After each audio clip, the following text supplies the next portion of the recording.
International declared Israel to be an apartheid regime. Don't fucking stop me while I'm cooking, you baboon in a suit! The chef is in! About to give you a fucking Chelsea Green, you donkey! Donkey!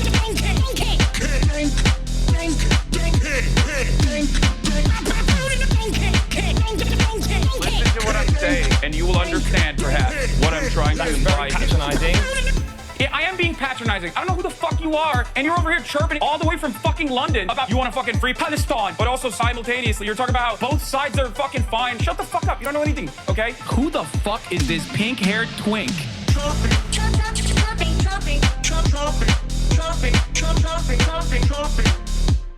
Dissolve the apartheid. So what would you like to see happen, Hasan? Do you not understand the English language?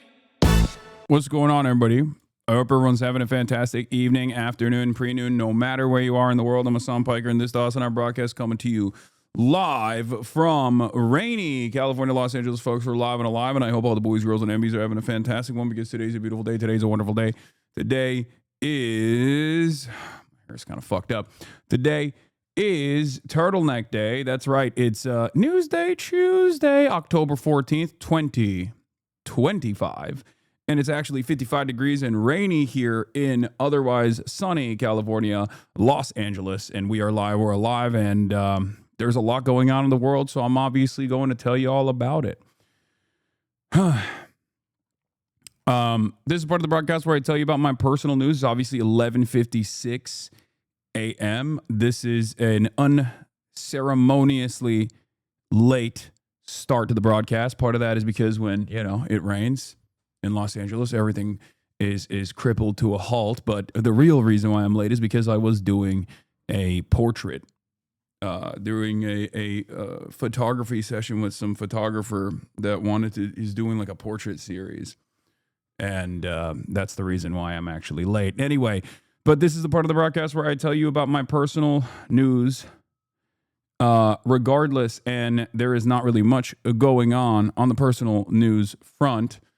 I ended the broadcast last night. Is your mic lower than usual? No. I ended the broadcast last night, as I often do, and I spent most of the time watching Code Geass. I ended it, watched some Code Geass, and I'm basically 2 episodes out from finishing Code Geass. I will say the second season of Code Geass, not as good as the first season.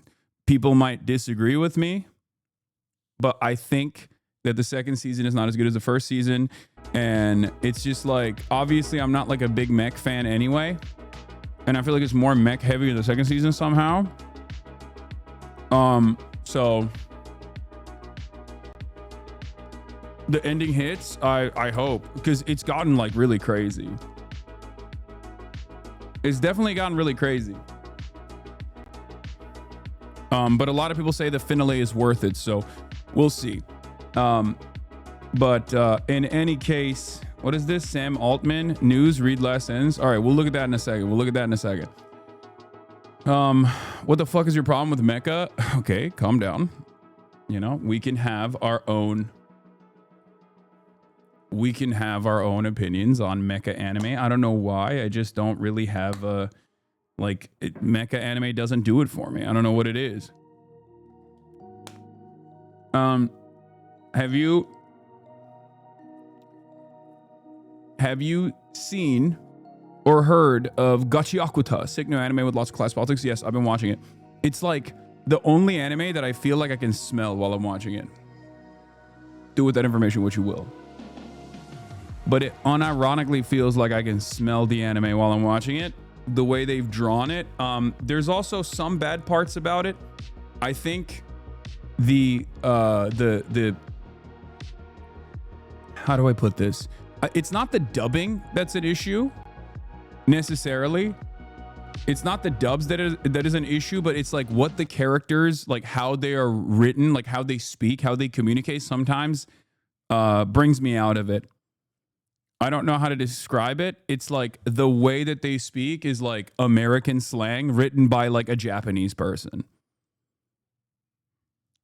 in the anime at least, and on the dub. So maybe it's the dub that like kind of sucks. It's a very Zoomer coded dub. Yeah. I don't know why. I don't know why it's like that. But it's kind of lame if we're being real.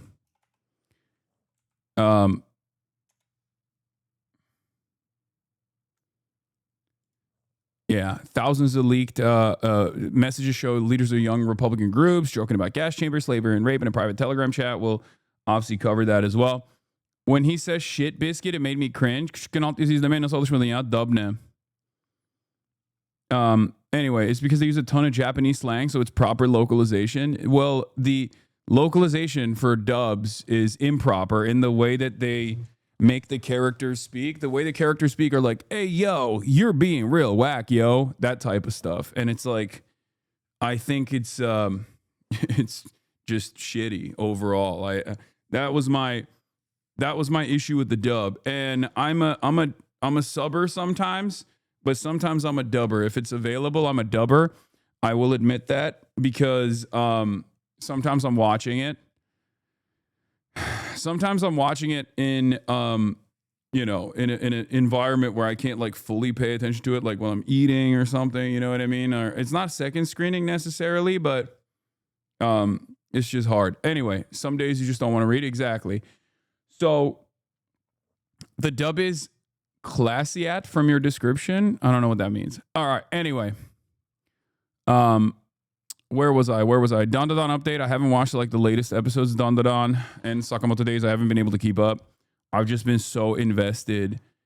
I have been so invested in what do you call it? The Code Gay Ass. That's all I've been doing. Code Gay Ass is gay high school love story at heart. Like Lelouch. Okay, calm down. Don't no spoilerinos, okay? You got to start watching Chinese animes. Donghua, try out Gundam Hathaway. Okay, the problem with the Gundam is that like Gundams take me out of it, and I'm not a big fan of Gundams. But unfortunately, Gundams are the best for the best political animes out there. That's the issue.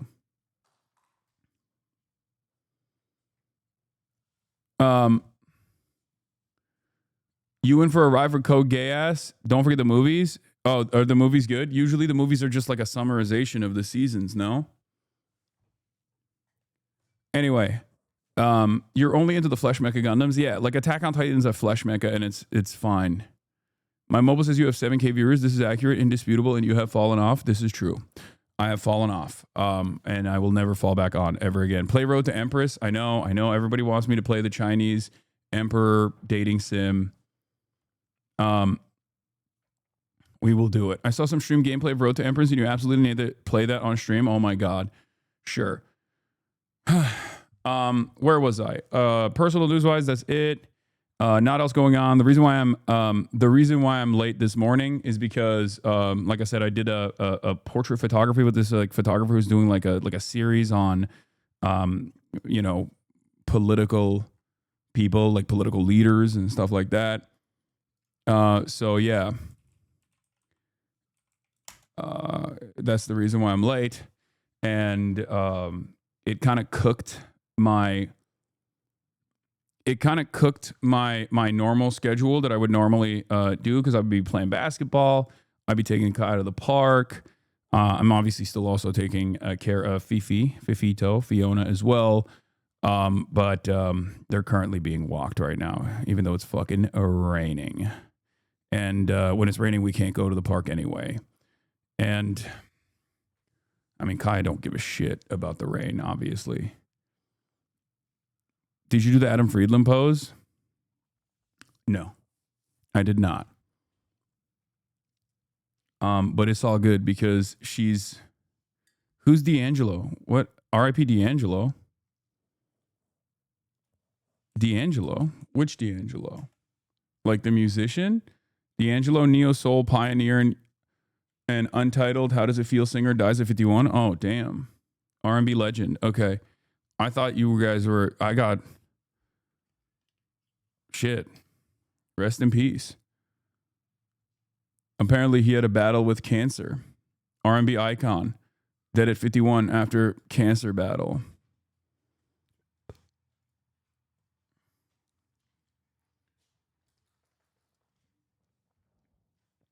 I thought for a moment we were talking about. I thought for a moment we were talking about D'Angelo, the YouTuber. So, all right. What else was I gonna say? Do you dry Kaya off when she gets done walking in the rain, or do you just let her be wet?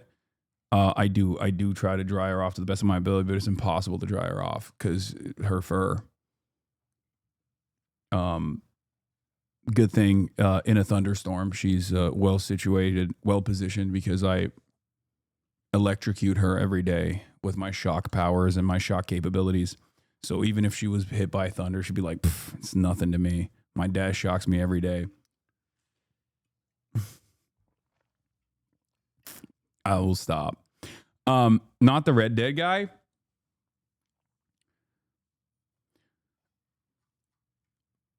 Yeah, hit her with the Raikiri. Now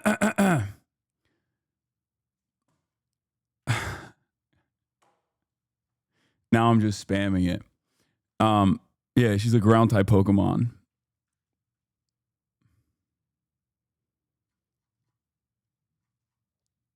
So, where was I? Oh yeah, we'll blast off. There's obviously a lot to cover. The ceasefire. Not sure if it is. Not sure if the ceasefire is happening or not. Okay.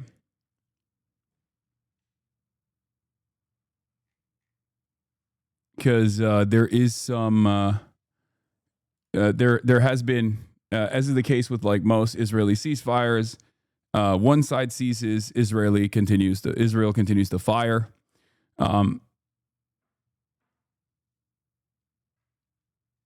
Zoran's going to be on Fox News within this hour. Surely they want to ask him about you. I'm sure they will. Who knows? I mean, it is what it is. We'll talk about the Politico reporting as well. Politico report on leaked Republican tax Telegram group shows gas chamber memes and more. Get in now. Central Committee, thank you for the raid. Hope you had a good stream. www.twitch.tv/Hasanabi.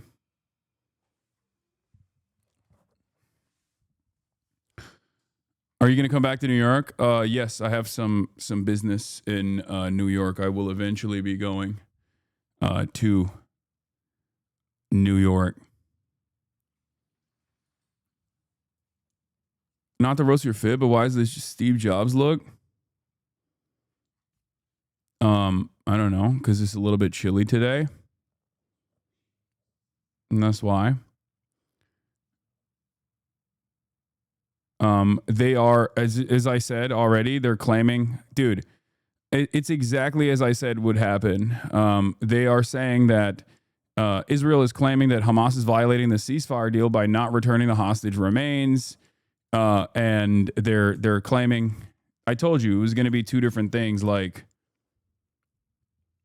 IDF closed Rafah crossing, which stopped aid going into Gaza. Typical, as expected. We'll look at it. We'll look at it a little bit more. You gave them the idea. Yeah, I gave Israel the idea, and it certainly wasn't something that they already knew. It's certainly not something that they thought that they were going to do.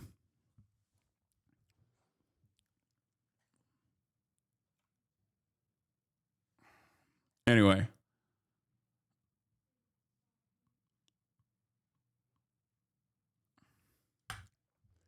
Charlie Kirk's ceremony is happening today as well. Trump is posthumously awarding Charlie Kirk a Medal of Freedom. We'll cover that too.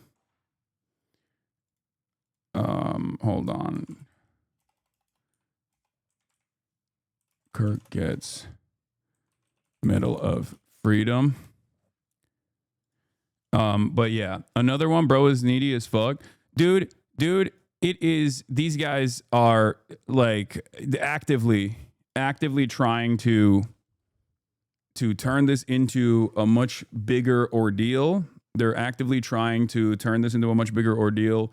I mean, it is a big deal in general. Like, yeah, you have a political advisor to the president get shot in broad daylight, but it's pretty interesting that, like, while that event was horrifying for a lot of people who saw that, and it's like most people don't usually see someone that they know or someone that they have seen before exist in the real world get shot on camera like that, and it's like a harrowing situation from that perspective.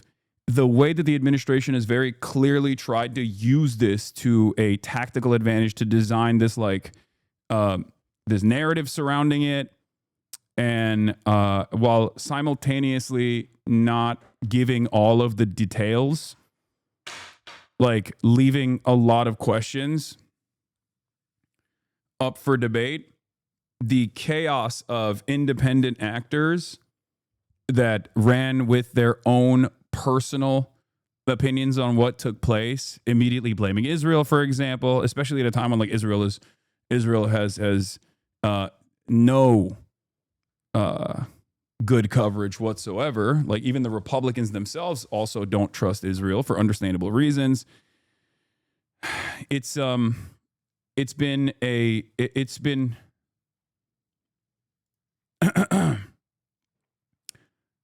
this insane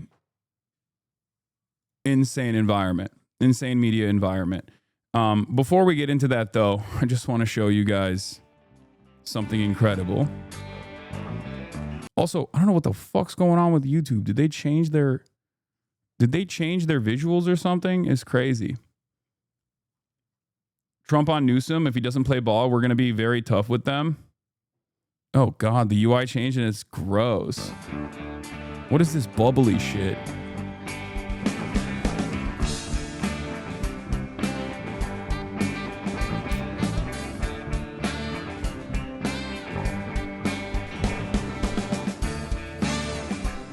I guess theater mode is fine. Because it's like, it actually, I already have theater mode because of the extensions that I have. Scrolls keep on turning. Just 2 days and we are through. Bro, this has got to be a humiliation ritual, right? Start from the beginning. Hashem's holy words begin anew. We all have come to help Hatzalah. Ladies and gentlemen, this is actually the Super Bowl halftime show. That's right. They said, oh, we don't want to have a non-American, even though Bad Bunny is an American because Puerto Ricans are American. We want to have real Americans. And what's more real America, a lot more real America than Puerto Rico? Israel, of course, the only territory that America seemingly cares about, the 51st state. So this is your new halftime Super Bowl show, ladies and gentlemen. That's right. And we want to help it thrive. As a Jew, we don't claim him, for fuck's sake, except it's Mike Huckabee. He's not even Jewish. He's an evangelical Christian. Based right here in God's holy city. Throughout this land. Who are the other dudes that are singing? I don't know. Who's the guy who's singing? Sweet home, Yerushalayim. Yeah.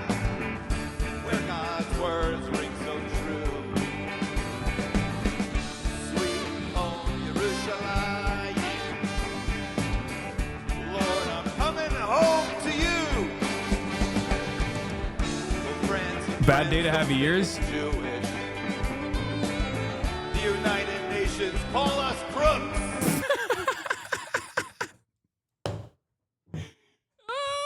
Dude,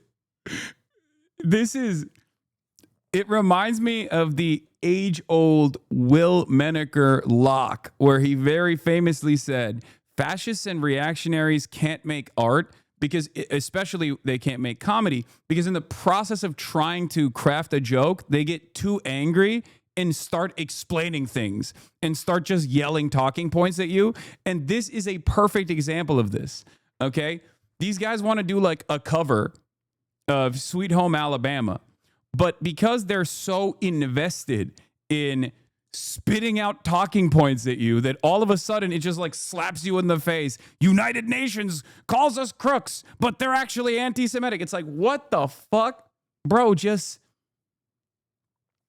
like what just why? Why is that the song? Why is that in the song? AI could never do music like this is true, which is why this is the first time I have decided maybe AI is not so bad. Okay? U.S. Ambassador Mike Huckabee and former Ambassador David Friedman performed a reworked version of Sweet Home Alabama titled Sweet Home Yerushalayim at the United Hatzalah Sukkot event in Jerusalem, October 2025. That is Elon Gold. He was in an episode of Curb playing the head of Hulu from a Curb Stomper. Oh, true. That's why he looks so, that's why I recognize him. I was like, I thought, I didn't know where I saw him before, but yes, I remember that episode clearly and vividly because that is the episode where he's like telling Larry, hey, we have like Shabbat dinner with Barry Weiss. And Larry just fucking slams the door shut on this guy's face.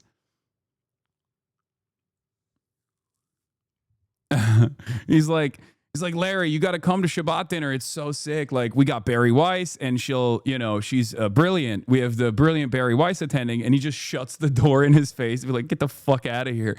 That's where that's what he was doing. He was like representing the Hulu executive in that clip. Anthony Blinken punching the wall right now. Yeah, it's got to be real weird for the likes of Anthony Blinken and all of these like well-educated liberal Zionists who have cared about the aesthetics of like the international rule of law, even though they obviously dropped the ball in the same exact ways, if not in worse ways in some instances, by totally capitulating to Israel. And these guys in Israel fucking despise them, right? Like the people in Israel despise those guys because like they want the hardliners like Mike Huckabee and Donald Trump. They love the Trumps. They hate Biden. It's just you're never going to be able to get the loyalty that you think you would have gotten from people who just like love Israel. Because they want a fascist. They want a fascist. And that's ultimately what this is about. Like, they want someone who resembles their politics. And Trump resembles their politics. I 100% support and want to live ergotocracy. Will it ever come to fruition in our lifetime? I can't believe they killed Leonard Skinner a second time. Yeah, Anthony Blinken's cover band could never. But Donald Trump claims it's all Israel. Yeah, see? Just as it says in all the holy books. Yeah! Sweet home Yerushalayim, where God's words ring so true. Sweet home Yerushalayim, Lord, I'm coming home to you. Many say we have no capital, though we're here for 3,000 years. But Yerushalayim is eternal. Like, this is not a song, dude. This is not a song, okay? This is not a song. This is a bunch of talking points slammed into the background of a famous song being shittily played by the worst cover band of all time. It's literally just like, Israel is the greatest country. All of the Palestinians are Hamas. And we are going to kill them all. And anyone that says no more is also Hamas. The United Nations is Hamas. And also the ICC is also Hamas. Everyone that gets mad at me when I say famine is fake is also Hamas, regardless of their background. Like, that's not a song. You're not singing. You're just saying talking points. You're doing Hasbara. You're doing Hasbara over a beat. That is not a song. Not gonna lie. Oh, white people love this shit. I mean, you're lucky Hamas rhymes with Hamas. That's true. Yeah, that's not wrong. Hamas does indeed rhyme with Hamas. Where the U.S. Embassy appears. Everybody, sweet home Yerushalayim. Come on. Don't skip, please. Don't worry. So true. I can't hear you. Sweet home Yerushalayim. Let's let them do it again. Are you ready? I can't hear you guys. Let's do this again.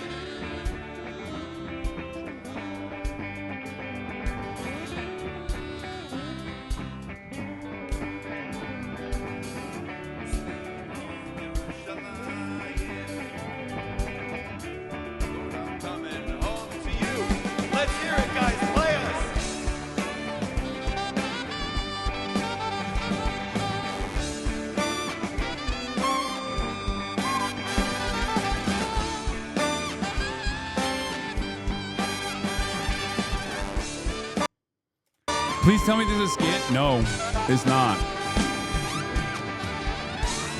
I think a lot of you need to understand that, like, it's important to show this kind of stuff because many people say, oh my God, you're abusing us. Okay. You're abusing us. Now I believe you're abusive to your dog because you abuse us like this. You might as well also be abusing your dog. I'm seeing comments. Okay.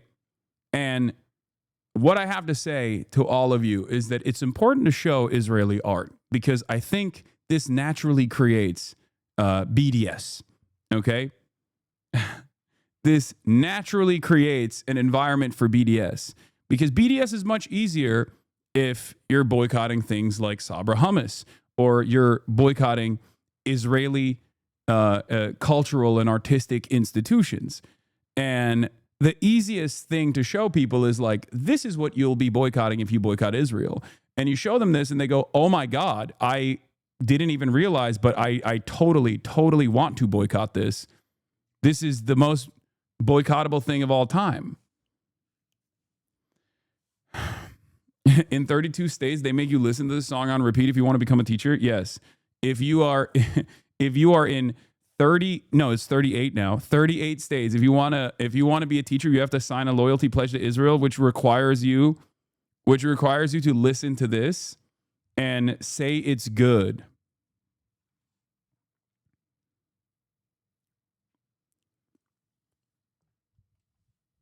You have to say this is good. Otherwise, they will fire you from your job. You have to sing along, offbeat, just like they are. Yeah, the ambassadors and the comedians. Sweet home, Yerushalayim. I'm an art teacher in Georgia, can confirm it's art now. Yeah, you have to listen to this and you have to nod along. You have to actually bop your head and be like, this is so good. This is so fire. Okay? I am from Israel and this is my art.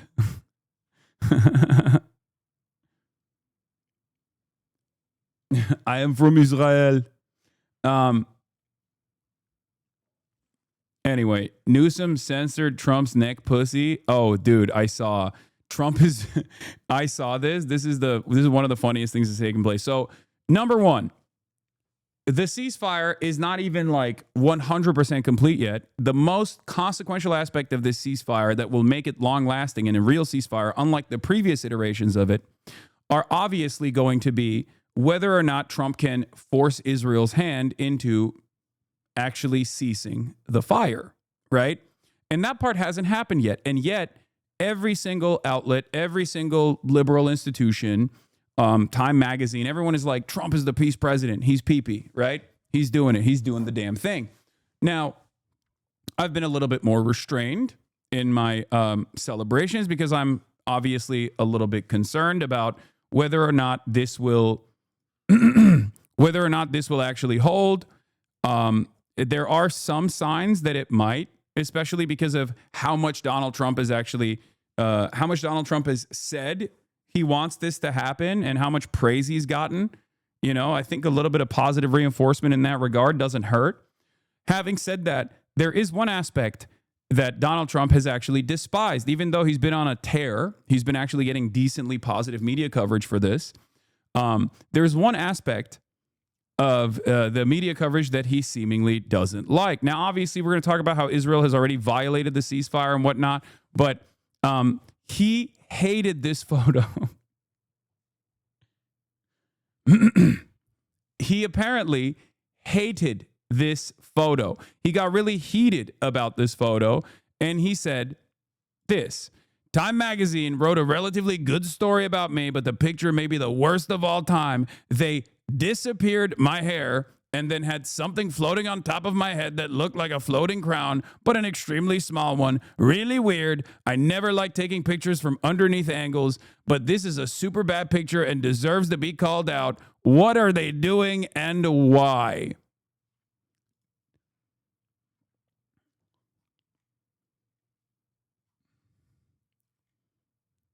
I mean, this is the most relatable he's ever been. This is the most relatable he's ever been, low key. But it is also incredibly funny that he's just like super butthurt about the angle of the photo because he is uggo to the max. That's just how you look, my man. You have way worse photos than this. I would go so far as to say, I mean, he has a point. It's a bad photo. Guys, it's Donald Trump. What angle is a good angle? What do you mean? Get real. Okay, get fucking real. This is supposed to be like an angle that makes him look powerful, you know? Like, this is supposed to be the aura shot. Like, he looks like that. What are we talking about? He doesn't have any good photos. That's just what he looks like. It's really funny that he's just like mad about this and people are like, well, you know, it's just like a bad angle. It's like, is there a good angle? Have you seen his like new White House photo where he's like doing this in his new White House like portrait shot that he posted? Like, it's not like he looks good in any of those fucking photos. It just looks like shit all the time. The reason why he's mad about this is because it shows that he's like clearly balding. That's it. And the nussy is prominent and powerful, and I like it. I like the nussy. Okay? I like the nussy. Okay, but not to defend Trump, but I get it. Like, you know, give him a chance.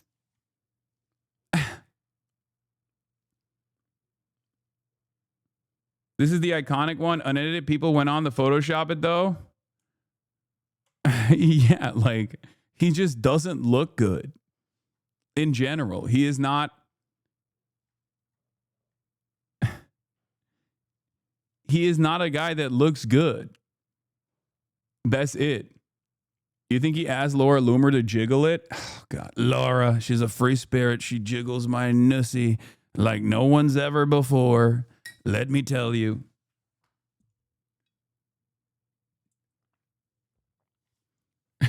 Trump is. Oh, shit.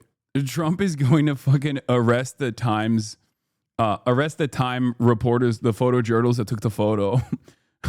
Why are you making me look bald? I am not bald. Everyone knows I have perfect hair. Look at that perfect hair. I do not have a nussy. Many people are saying I have a nussy. This is very distasteful. Wait, this is how you can honor. This is how you can honor Charlie Kirk. In honor of Charlie Kirk's 31 years on Earth, here are 31 ways to live like him. Jesus Christ.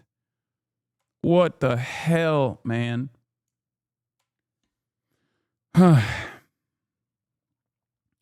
Anyway, yeah, Trump is mad about it. Gruesome Governor Gav Newsom is shitting on him over it. And yeah, we're gonna get into all of it. Okay, we're gonna get into all of it. Trump is obviously back in the United States of America. He's back in the United States finally. Yesterday was a very interesting, chaotic day full of interesting things that took place, where Donald Trump basically brought together everyone else, seemingly, other than the regional actors that are either experiencing a genocide or doing the genocide. And you know, he did the humiliation ritual for all of the Western leaders that wanted to participate. He did a humiliation ritual for all of the people that wanted to participate from all around the world. He just basically sat there and bullied them. Yeah, it was very interesting to watch Keir Starmer, also known as Kid Starver, get told to do spot training with Kaya. You know, similar to Kaya's spot training, where I say place. Just odd to see, you know, a person who is supposed to command the legacy of an empire that where the sun never set, you know, blowing a 13 colony lead all the way down to being a servile little gremlin to Donald Trump on camera, so much so that all of the other world leaders that were next to him started laughing. Like Mark Carney straight up starts laughing in Keir Starmer's face. Okay.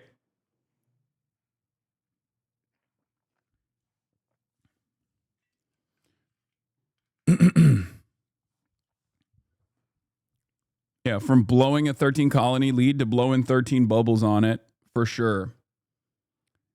So all of that stuff took place. And meanwhile, obviously on the other side, you have Palestinians that are trying to go back to their homes, or what remains of their homes is mostly just reduce the rubble. And they're trying to rebuild. They're trying to rebuild.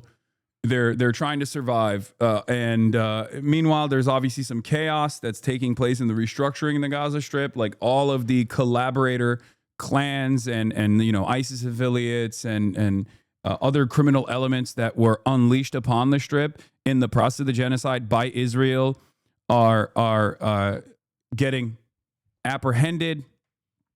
And there's some chaotic incidents that have taken place. Like one of the gangs allegedly shot and killed a very famous Palestinian reporter. And then there's been retaliation on top of that. We'll obviously dive into it as well. We'll dive into we'll dive into like what has taken place in terms of like Hamas regaining control as the only organizing body on the Strip until they basically dissolve or give up control to a technocratic committee comprised of all of the different factions within Gaza. And it's really interesting because like a lot of people have been complaining about it, right? A lot of people are like saying, well, there's chaos. Hamas is killing people. Hamas is killing people. And Donald Trump straight up came out, as he often does, as he did yesterday as well on that plane, and said, yep, it's right. It's happening. Let's take a look. Very, very bad gangs, and they did take them out, and they killed a number of gang members. And that didn't bother me much, to be honest with you. That's okay. We had a couple of very bad gangs. You know, it's no different than other countries. Like Venezuela sent their gangs into us, and we took care of those gangs. We have Washington, D.C. Like, not only is he saying that these are very bad gangs, like, and he's not wrong. Like, these are ISIS affiliates. These are comprised of like drug dealers, ISIS affiliates, and people that Israel gave weapons to specifically to create an environment of chaos at the point of aid distribution and aid delivery. Like everything Israel said Hamas was doing, everything Israel claimed Hamas was doing, they actually got these collaborators to do. Okay? Every single thing. And obviously, Israel not only was urging them to do this, but they were also giving them the weapons to do this, and they were literally doing it from their base.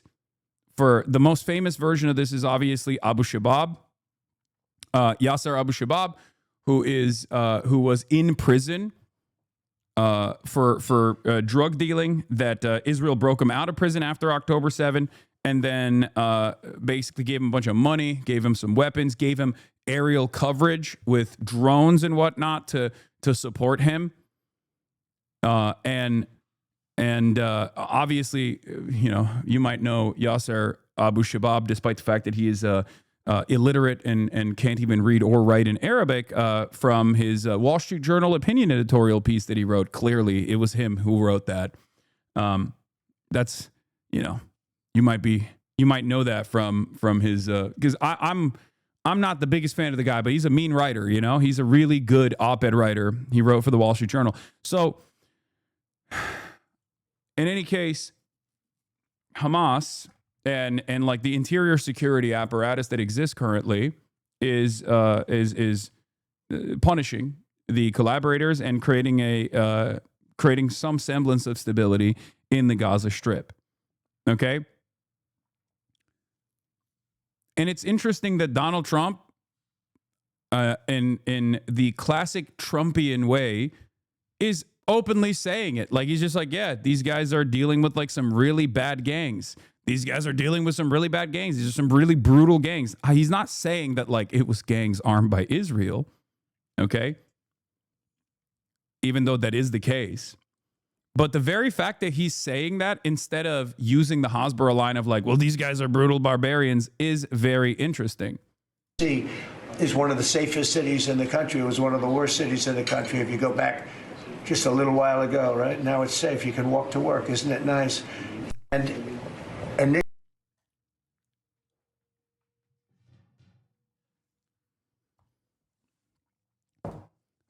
stuff like this gives me a little bit more confidence that he obviously wants the ceasefire to stick, and he sees Hamas as like the only party that he can. He sees Hamas as like the only party that can maintain stability and push the ceasefire to stick. Okay. New Trump defends Hamas crackdown on gangs in Gaza, likens the cleaning up Washington, D.C. Speaking for the White House, Trump said Hamas did take out a couple of gangs that were very bad and killed a number of gang members. And that didn't bother me much, to be honest with you, he added. That's okay. Trump compared to how his own administration handled violent gangs, claiming Venezuela sent their gangs. Now, of course, when Donald Trump is talking about like what he's doing with like domestic, he's doing with like the domestic incidents, like there is a difference between a resistance faction that is trying to literally, in the imminent aftermath of a pause in this genocide, restore some semblance of order, versus the most powerful nation on the planet creating a fake environment to start executing people carte blanche with no repercussions whatsoever, off of faulty claims that they're actually violent gang members. So there is no comparison between like what Hamas is doing with what the United States of America has been doing, for the record. Like, that's not a real comparison. But it's funny that that's like the only thing he can, like, I like that he's using Hamas as a positive here in terms of like dealing with criminal elements while simultaneously saying we're just like Hamas, because that's what this is. That's what he's saying here. He's saying my administration is just like Hamas, dealing with violent drug dealers and gang members in the most violent ways possible. Like, he's using Hamas as a positive force. Okay? Which is very strange. It's a very strange thing to hear from a fucking American president or any American politician. This is outflanking. This is outflanking Marjorie Taylor Greene. This is outflanking every left politician whatsoever. Like, this is an accurate reflection of what's taking place in the Gaza Strip without actually thinking about the why, the reasons as to why this kind of violence is taking place on the Strip. But it's shocking to me that he is able to just say that. Okay? He's just able to be like, yeah, that's right. Hamas, they're restoring order. Any other person, I mean, this is truly a Teflon Don moment, because any other American figure that says something like this, they would get fucking destroyed. Okay? They would get fucking destroyed. And I still think the reason why he's saying this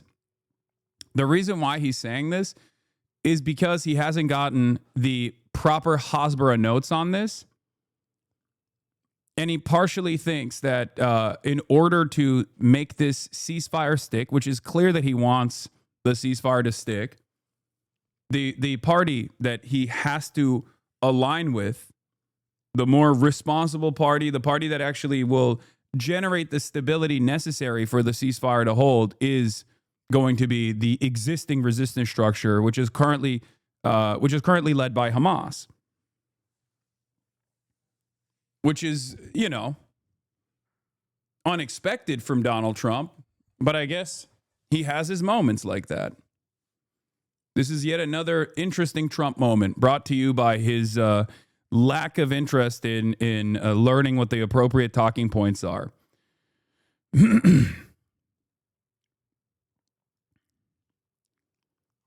Anyway, there was also some other moments from this press conference. We'll just get to it. We'll get to the press conference here because it's 5 minutes long. I'll just start with that. DRM News. The main point is that he says Hamas will disarm, they told me, and we'll talk about that. Bro, you're giving Trump too much credit here. I don't think he thinks ahead about anything. No, I agree, which is precisely the reason why yesterday, when I first heard him say something similar about all of the activity, all of the like stability operations that Hamas was engaging in and the interior security was engaging in, when Donald Trump defended that, what did I tell you? I said, he doesn't know what the talking points are. He doesn't realize that Israel would use this chaos under normal circumstances to say Hamas is barbaric and brutal. And therefore he's simply just simply going off. This is a moment that's not dissimilar to when Donald Trump said the quiet part out loud in 2016 when he was running for president about abortion, where when he was asked directly, do you think that women should be punished for getting an abortion? And he said yes. The reason why he said yes is because, of course, any kind of restriction on abortion punishes women in general. He hadn't thought the talking points. He hadn't thought through the talking points. He did not know that, like, Republicans never say the quiet part out loud when it comes to abortion. They say the doctors are the violent ones. The doctors could be punished, not the poor mothers that are obviously a lot more sympathetic in general to the average population, to the average American. So this is kind of like that.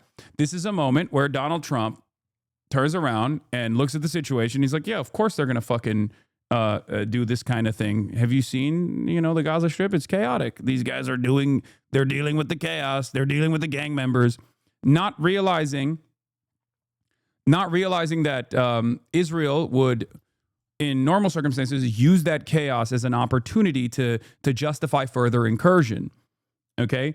But I told you even then, I told you yesterday that once he gets the new talking points, if someone from, Miriam Adelson's team or whatever, or Miriam Adelson herself maybe gets into Trump's ear and says, hey, shut the fuck up about like Hamas restoring order in this chaotic situation, he'll stop. It's the same thing. It's the same reason why he says now it's 3,000 years of war and I stopped it. Someone told him that. And he really liked it. He really liked that talking point because he had previously never really talked about 3,000 years and how this land was promised to Jews 3,000 years ago. That's like a new thing that he started to say because someone told him that, and now he's just repeating it. Because at the end of the day, I know it sounds fucking silly because we still have this weird false notion in our minds that when someone is in a position of power, we assume that they actually earned that position of power. They're probably at least like smarter than they let on. Donald Trump is not smarter than he lets on. That much is clear. Okay. He is a sponge. Someone tells him something. He has his own opinions on certain shit and he never lets it go, like tariffs. Okay. Somewhere along the line, someone told him tariffs are great. You should use tariffs. And he hasn't ever let that go. Okay. But beyond that, when it's an issue that he doesn't like give that much of a shit about, he will just repeat whatever the latest person that he trusts in his orbit told him. Okay, Donald Trump is not smart, full stop. No, I know. I never said he is. I do not think he's a smart person. I don't think he's smart at all. I think he's cunning and conniving, and I think he's cunning in the exact ways that you need to be in order to be successful in this day and age. But that doesn't mean he is a smart person at all. He's not a well-read person. He's not a curious person. He's not an intellectual. He is just a good salesperson. And as a good salesperson, he is trying to sell this. And the product that he's always trying to sell, obviously, is himself first and foremost. He's fucking narcissistic. And that is what he's doing here. In any case, we'll look at what Donald Trump has said about the latest on this ceasefire deal, even though Israel is already claiming and screaming bloody murder that Hamas is actually not abiding by the ceasefire deal. And we'll see what Donald Trump is saying about it nonetheless. Mr. President, on Gaza, how long will it take Hamas to disarm, and can you guarantee that is going to happen? Well, they're going to disarm, and because they said they were going to disarm. And if they don't disarm, we will disarm them. How will you do that? I don't have to explain that to you. But if they don't disarm, we will disarm them. They know I'm not playing games. Okay? Now, we did something monumental. We got the hostages back. That was the first thing we had to do. Above all else, get the hostages back. Now, they misrepresented because we were told they had 26, 24 of dead hostages, if we can use those terms. And it seems as though they don't have that because we're talking about a much lesser number. But that's a very tough subject. I want them back. That's what they said. I want them back. Also, they said they were going to disarm. And initially speaking, they needed, they did take out a couple of gangs that were very bad, very, very bad gangs, and they did take them out, and they killed a number of gang members. And that didn't bother me much, to be honest with you. That's okay. We had a couple of very bad gangs. It's no different than other countries. Like Venezuela sent their gangs into us. Dude.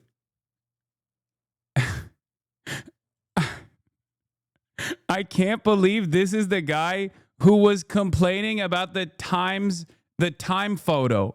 Look at how he looks like shit. He looks so bad, bro. I know this is not the main point here. And I already covered his statement about what Hamas is doing in the Strip and why it's restoring order and they're fucking scouting out and apprehending and even sometimes executing collaborators and stuff like that. And engaging in gun battles with the collaborative elements that have gotten arms from Israel or are trying to take advantage of a power vacuum inside of the Strip.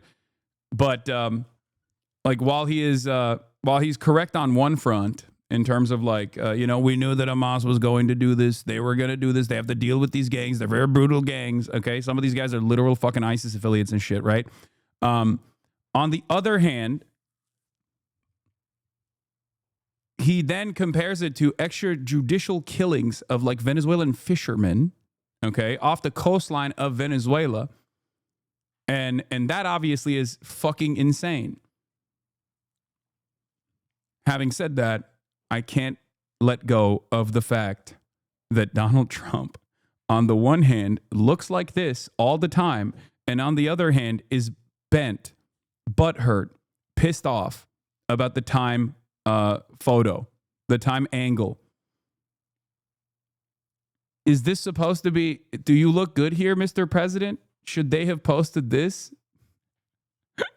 And we took care of those gangs. We have Washington, D.C. is one of the safest cities in the country. It was one of the worst cities in the country if you go back just a little while ago, right? Now it's safe. You can walk to work. Isn't it nice? But we have told them we want to disarm, and they will disarm. And if they don't disarm, we will disarm them. And it'll happen quickly and perhaps violently. But they will disarm. Do you understand me? Yes, you say because quickly. everyone says, oh, well, they won't disarm. They will disarm. And I spoke to Hamas, and I said, you're going to disarm, right? Yes, sir, we're going to disarm. That's what they told me. They will disarm, or we will disarm them. Got it? Okay. What is next. the deadline you're going to put on that? You say quickly, sir. Sir, you said quickly, but what is the deadline you're going to put on that before you take period action? of time, pretty quickly. Mr. A President. reasonable period of time. Congratulations on the peace you achieved in the Middle East. Yeah, Israel is already back to its Israel ways. By the way, following the transfer of only 4 bodies in violation of the agreement, Israel decided to reduce the entry of humanitarian aid into Gaza and prevent the departure of Gazans to Egypt, according to Channel 12. A security source said that following the release of only 4 deceased, the recommendation to the political echelon would be to stop the entry of aid into Gaza and not open the Rafah crossing. What aid? Barely anything has been allowed into Gaza. This is, once again, Israel doing fuck shit. It's Israel doing Israel shit. And I told you that Israel was going to do this Israel shit. Israel is fucking up the bag. Someone needs to stress this to Donald Trump. Someone who has Donald Trump's ear needs to say, hey, sir, Mr. President, Israel's making you look really bad. Remember all the positive news coverage you got, even though Time magazine also showed your nussy? Ultimately, it was a round of positive news coverage, and it made you feel really good about yourself because you're a deal maker president. You're the peace president. Well, guess what? Israel is trying to do everything in their fucking power to throw that peace deal in the trash. The problem here, of course, is that I suspect he will go along with whatever Israel wants to do, as I said earlier, as I said before, and that he will probably end up saying Hamas is violating the deal, you know? Why did they only release 4 bodies? Oh, yeah, that's a great question. It's because it's under rubble, as far as I understand. And not only is it under rubble, not only are most of the bodies like hard to extract, okay? They, from what I understand, have also said to Israel, they communicated to Israel that this process would take time, as far as like getting, as far as getting all of the bodies extracted.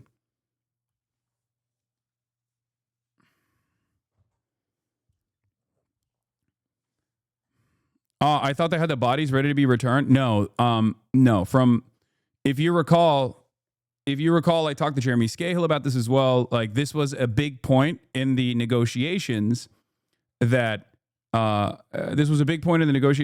actually communicated to the Israeli side, to the Israeli envoys, that like they don't have the capacity to instantly find all of the bodies and return them.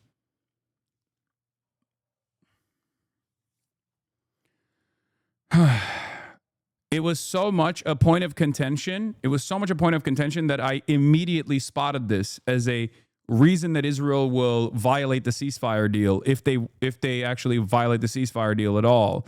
If Donald Trump doesn't actually force them to abide by the ceasefire deal. So,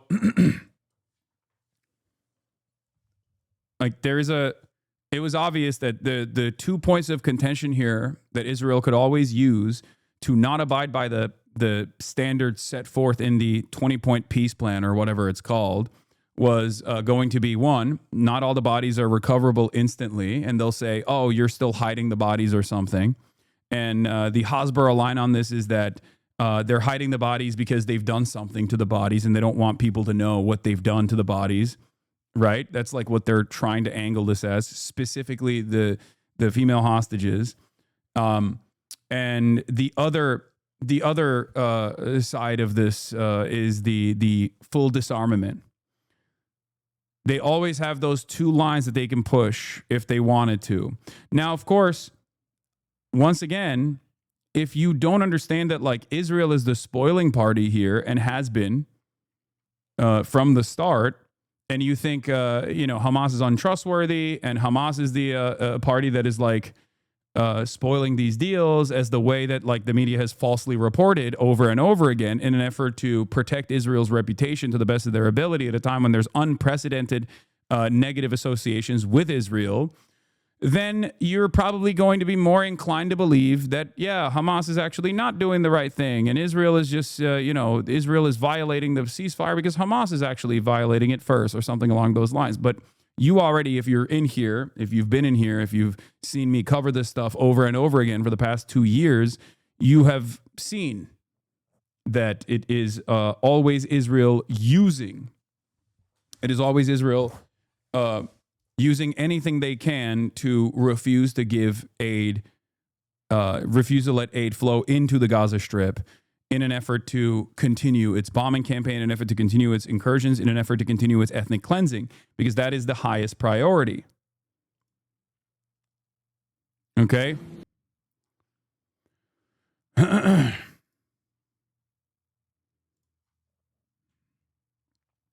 So there's a bunch of different things that are going on here. First of you all, very much. and my question is regarding Argentina. Does continue? Are you from Argentina? I'm from Argentina. Yes. I like the Argentina. I like them much better than ABC. Than ABC fake news. Me too, sir. Yes, go ahead. Does continued U.S. support for Argentina depend The entire on the result? country. Don't even know if it's like a hostile reporter from Argentina or not. He's like, I like Argentina. It's better than ABC fake news. Argentina is the best country. I just gave you 20 billion. I just gave you 20 billion. Fake news. He's going to say no aid for Argentina if a communist wins and Malay loses. Also, Wait, the really? upcoming legislative elections and the ability of the government to pass long-lasting reforms through Congress? Well, I think if they don't do that, we're not going to be around very long. Scott, can you handle that one, please? We're confident that the president's party will and the coalition will do well in the election, and this aid. That's so incredible, dude. That is just like, this is transparent intervention in the electoral process of another country, and it's just another fucking Tuesday morning in this administration. Back in the day, these kinds of things used to be hush hush. Now they just openly say it on television. Okay? We gave him 20 billion. If the opposition wins, we gave him 20 billion. If the opposition wins, we'll take it away. That is crazy. That's just in broad fucking daylight. Like these things used to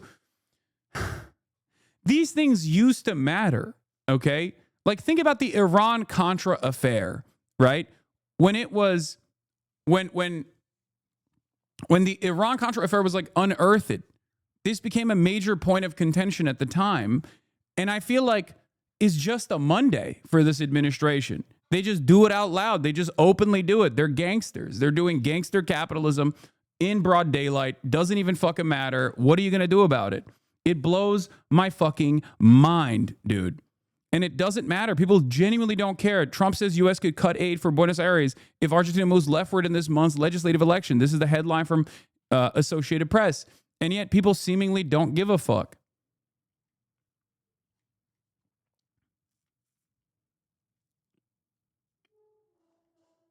I don't know how the Argentinian population will react to this. I think that they will probably not be as appreciative of Donald Trump's direct intervention, especially at a time when Milei has lost a lot of the initial support that he had because, you know, once he implemented his policies, people realize maybe they don't like it so much. Okay.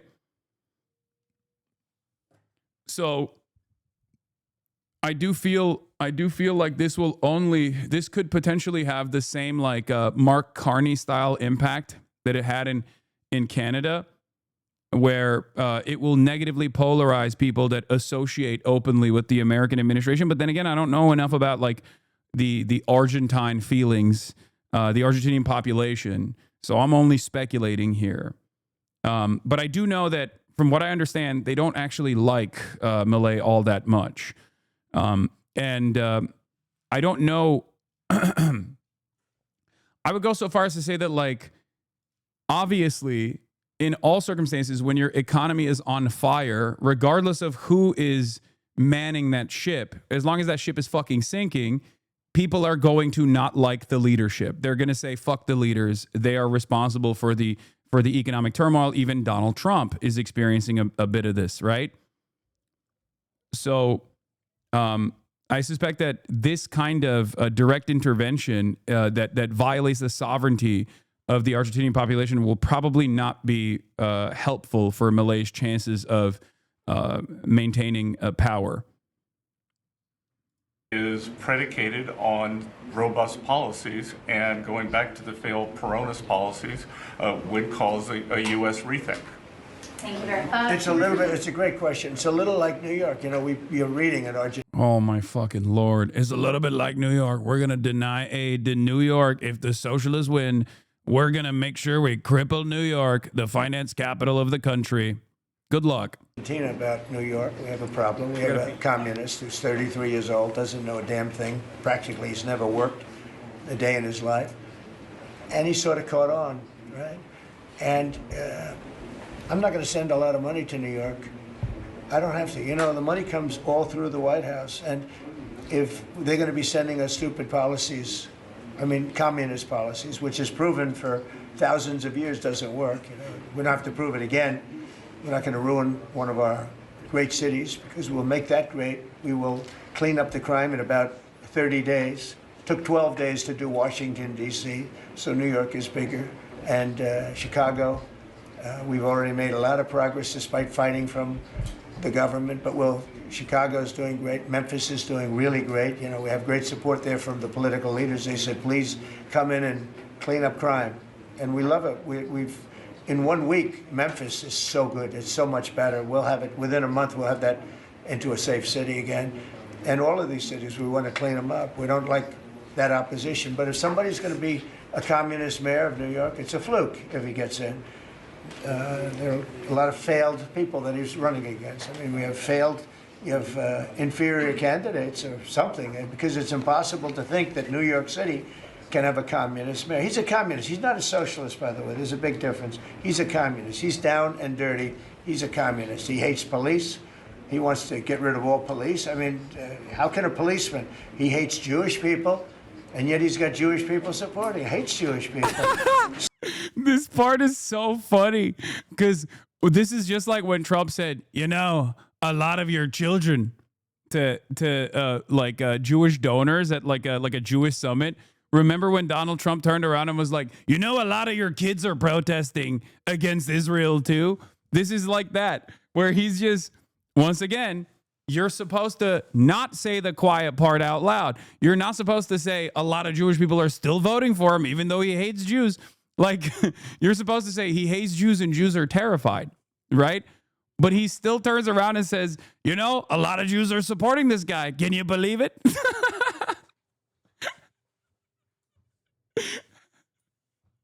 It's fucking awesome. I don't know why he does this.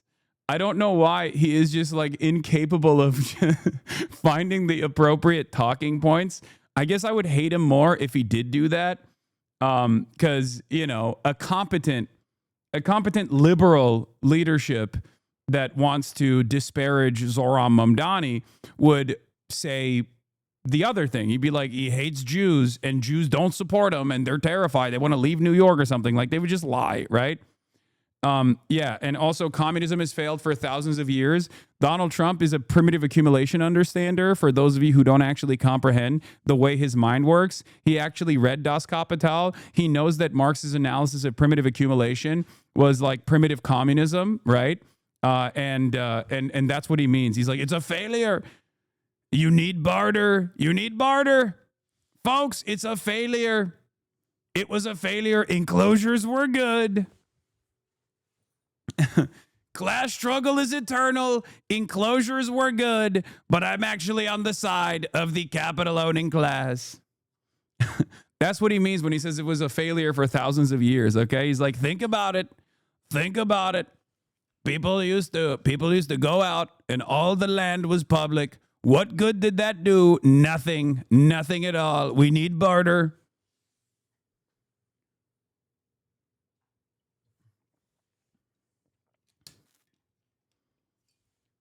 Yeah, the other side of the story that I find very humorous is just on my own, at least, is like whenever he makes a distinction between communism and socialism, and he'd be like, he's a communist. He's not even a socialist. Socialists are fine, folks. It's the communists that are scary. Yeah, they like the one time you got a dude who's like, I want to do modest social democratic reforms, and I don't mind calling myself a democratic socialist. All of a sudden, these guys are like, Nancy Pelosi was so fine. She's actually She is actually invested in the continuation of capitalism. It turns out it was actually good. The liberals were fine, folks. These guys are so much scarier than the liberals. They're communists. They're not even socialists. They're radical communists.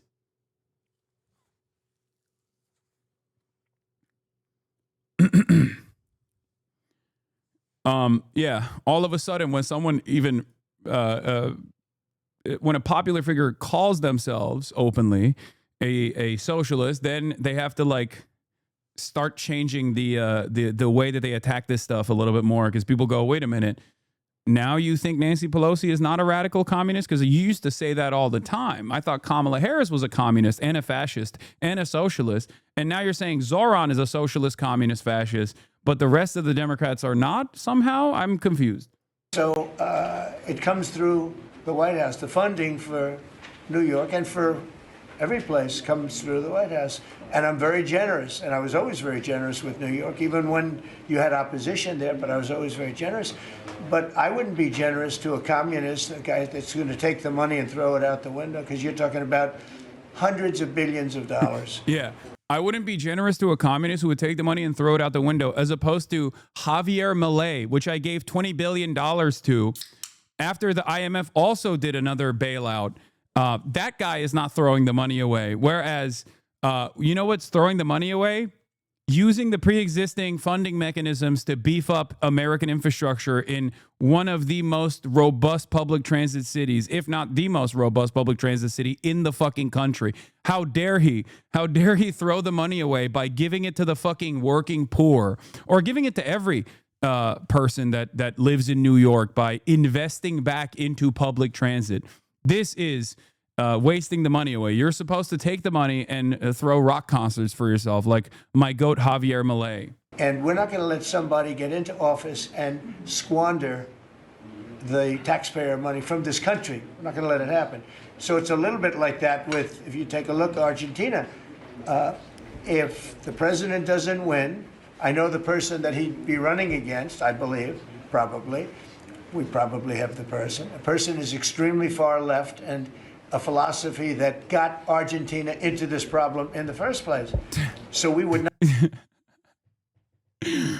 Okay, but you're the one who's bailing out the anarcho-capitalist over and over again, and he's not a socialist. So what the fuck are you talking about? None of this makes sense if you hold it up to like a little bit of scrutiny, right? He's like, oh, this is the same principle behind like people always being like, socialism is when one guy has all the money and everyone else is poor, as opposed to capitalism where some people have the money, some people don't have the money. And it's like everyone goes, okay, but the graph you're showing about socialism resembles what we're experiencing currently. Are you saying that we're living under socialism right now? Is that what you're claiming? It doesn't make sense. It literally does not make sense. He's like, that's right. Milei is very good, which is why he needs more and more billions. Okay, he's doing capitalism the right way, which is why we will support him, even though he lights the money on fire. Okay, it doesn't make sense because Milei isn't even running for re-election right now. It's a midterm. There is no guy. I know, but he's talking about like the Peronists taking back control over the parliament. I assume that's what he's implying here. That's what he's talking about, which will create. I mean, it's already, from what I understand, it's already created some setbacks for Milei's austerity agenda, because people very quickly responded with, "We are poorer than ever before."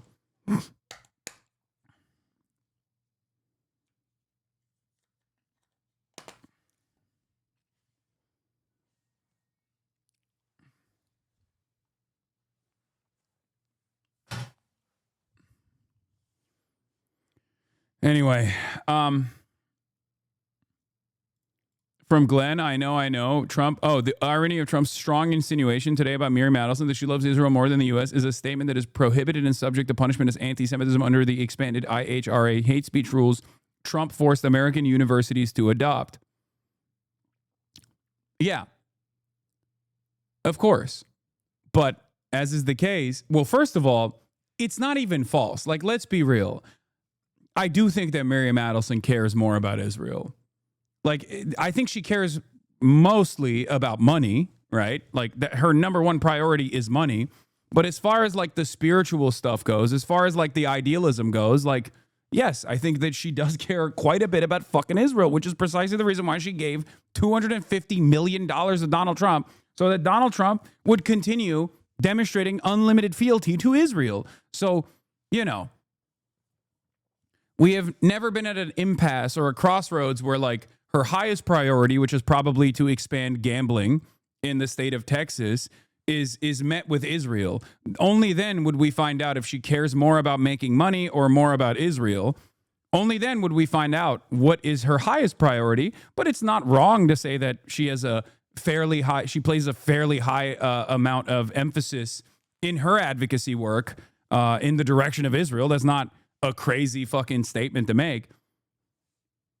But I think this is more so Glenn Greenwald talking about the idiocy of the IHRA definition, because Trump's assessment of what Miriam Adelson is doing is not a falsehood. It is correct. He knows it firsthand from his experiences with Miriam Adelson.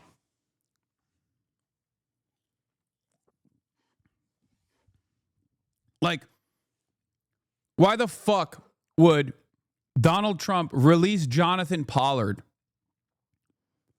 when he was president last time, other than the fact that Sheldon, Miriam's husband who died, the dude who looks like fucking Jabba the Hutt, the gambling magnate, told Trump to do that.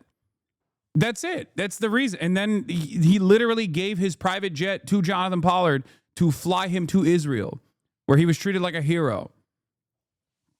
So it's so fucking stupid to be like, oh, you can't say these things because God forbid you will be called anti-Semitic. It's like, okay, well then don't do those things. Proving that he was okay. Anyway, Trump slams radical left and NATO ally Spain in fiery White House remarks. right. He's got one problem. He's got people that are giving him tremendously bad press.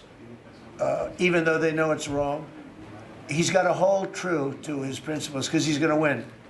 He's going to win. He's doing the right thing. Everybody knows he's doing the right thing, but you have a radical left sick culture that's a very dangerous group of people, and they're trying to make him look bad. I believe he's going to win out. China? Well, you have to be careful with China. Everybody deals with China. They have to deal with us too. We have to be careful with China. Look, I have a great relationship with President Xi, but sometimes it gets testy because China likes to take advantage of people, and they can't take advantage of us. But we have a fair relationship with China, and I think it'll be fine. And if it's not, that's okay too. You have to do and go where the punches are thrown. You got to put up the blocks. We have a lot of punches being thrown, and we've been very successful. Look, we have the most success. I think we're the most successful we've ever been as a country. We have now close, I've been saying 17, we have, I think, close to or maybe even exceeding $18 trillion going to be invested in the United States. That's more money than ever invested in any country before. Even countries with much bigger populations like India or like China. Nobody's ever had $18 trillion invested in the country. We have, and that's because of November 5th election, because I won. Oh, if she won, you'd be negative. You'd have people getting out of the country. This country would have been in a major depression. If she... Yes, I've gotten $17 quintillion to American economy. If Kamala won, we would be $700 billion quintillion in debt. Bodies on the streets. Thank God I won. Because I did all the good things. Nothing bad can happen. Only good can happen. Won, we would have been 1929. They'd like to see that anyway. That's why they keep the government laws. They have a shutdown based on nonsense. They want to give away 1.5, think of it, they want to give away $1.5 trillion to people that come into the country illegally. Like that, this is a falsehood. For those of you, it's kind of funny whenever I say, this is something that Donald Trump is lying about. Everything he's saying is a lie, but this one is very deliberate, right? The $1.5 trillion is actually the maximalist goal that they have for how much they want to cut healthcare, okay? Healthcare subsidies. Because in this country, healthcare is unfortunately a private-public partnership where the public side, the government, subsidizes private healthcare companies that actually are an unnecessary and bloated middleman, but they exist regardless. And what they are trying to do is cut those subsidies by $1.5 trillion in an effort to justify the much larger amount of tax cuts that the super wealthy are getting from the big, beautiful bill that he passed. Okay? So when he says $1.5 trillion in funding for undocumented healthcare, it's actually bullshit. What he means is the $800 billion in Medicaid coverage that is going to be cut that will knock out tens of millions of Americans from their Medicaid payments, because it will either stop them from being able to receive Medicaid, or it will just directly cut the funding in its entirety, and people won't be able to pay for that healthcare without the Medicaid subsidies. Okay? But of course, he can't say that he is trying to kill his voters, or at the very least, like he is trying to actively take away his voters' health care. So he has to claim that it's actually him taking away. It's actually him taking away health care that the Democrats wanted to give to undocumented migrants. That's it. In the past, this used to be the main op for the reactionary force in this country was black people. That's where the welfare queens rhetoric came from, right? Welfare queens were like black women that were taking advantage of all of the limited assistance that the government is offering the extremely poor people in this country. And a lot of white people were on board with cutting these social safety nets because they were, in their minds, envisioning that it was black people that were actually stealing these subsidies, these entitlements. Now, instead of saying it's black people, now they say it's undocumented migrants. They've basically substituted it. Obviously, the goal is still the same. The goal is to cut social safety nets. Okay? And as you know, the borders now are closed. But when they hear that they get the greatest health care package in the world and they have no money, but they're living okay in another country, they head up and they start forming caravans and they try and come into our country. But the big problem is they want to give health care to people that should not get health care. They want to give health care to illegal immigrants by the millions. Look at Gavin Newsom, what he's done. He's ruined California. He gives health care to anybody. And I guess they do it for votes. I actually think it's bad politics, but I guess they do it for votes. So I'm with this man because his philosophy is correct. And he may win and he may not win, but I think he's going to win. And if he wins, we're staying with him. And if he doesn't win, we're gone. How can Argentina can help to the peace process, to the Middle East peace process? They can help by doing well. If Argentina does well, that's helpful because they know we help Argentina.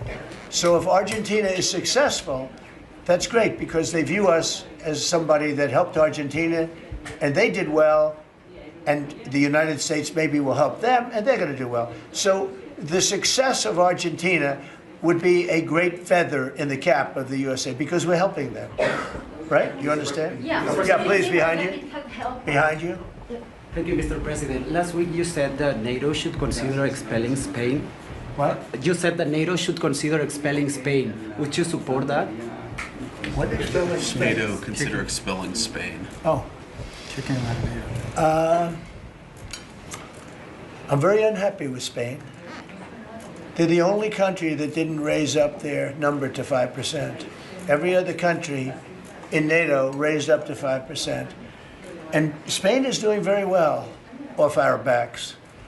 So I'm not happy with Spain. Spain gets protection, and they know, look, they're sort of in the semi-middle of it, so they're going to get protected automatically. Even if you don't want to protect him, you're protecting him because of the way they're located. And I think what Spain did is a very bad thing for NATO. I think it's very unfair to NATO. It wouldn't matter if you said you're not going to protect them because they're pretty much protected. You know, what are you going to do? Go through the other countries and let's go attack Spain, right? So I think what they did is not nice. Not nice. How dare they not increase their defense expenditure to 5% of their GDP? No one gets to have social safety nets. Everyone needs to be American burger. Everyone must be America burger. No more social safety nets for you in Europe. What did Spain do? Spain was one of the only countries under NATO protection that refused to increase their defense expenditures to 5% of the GDP. All of these other countries have said, yes, sir, yes, Mr. President, we're going to do that. For a lot of these other countries, obviously moving numbers around in that regard means severe austerity in other places. Austerity for social safety nets, whether it be entitlements, whether it be like, unemployment spending, or whether it be obviously so whatever kind of like pension programs that they have, or healthcare in many instances. So what the American government is demanding from them is to reduce the expenditures on all of the social stuff that people take advantage of, that people actually need to survive, and reprioritize that spending on defense. And of course, given that we are the number one weapons dealer on the planet, they want that money to come back to the United States for our domestic manufacturing, for our weapons that we sell them. Some of the other countries have actually started creating their own competitive domestic markets, their own domestic defense industry, Germany being one of the examples of this. I don't know how Donald Trump will appreciate that.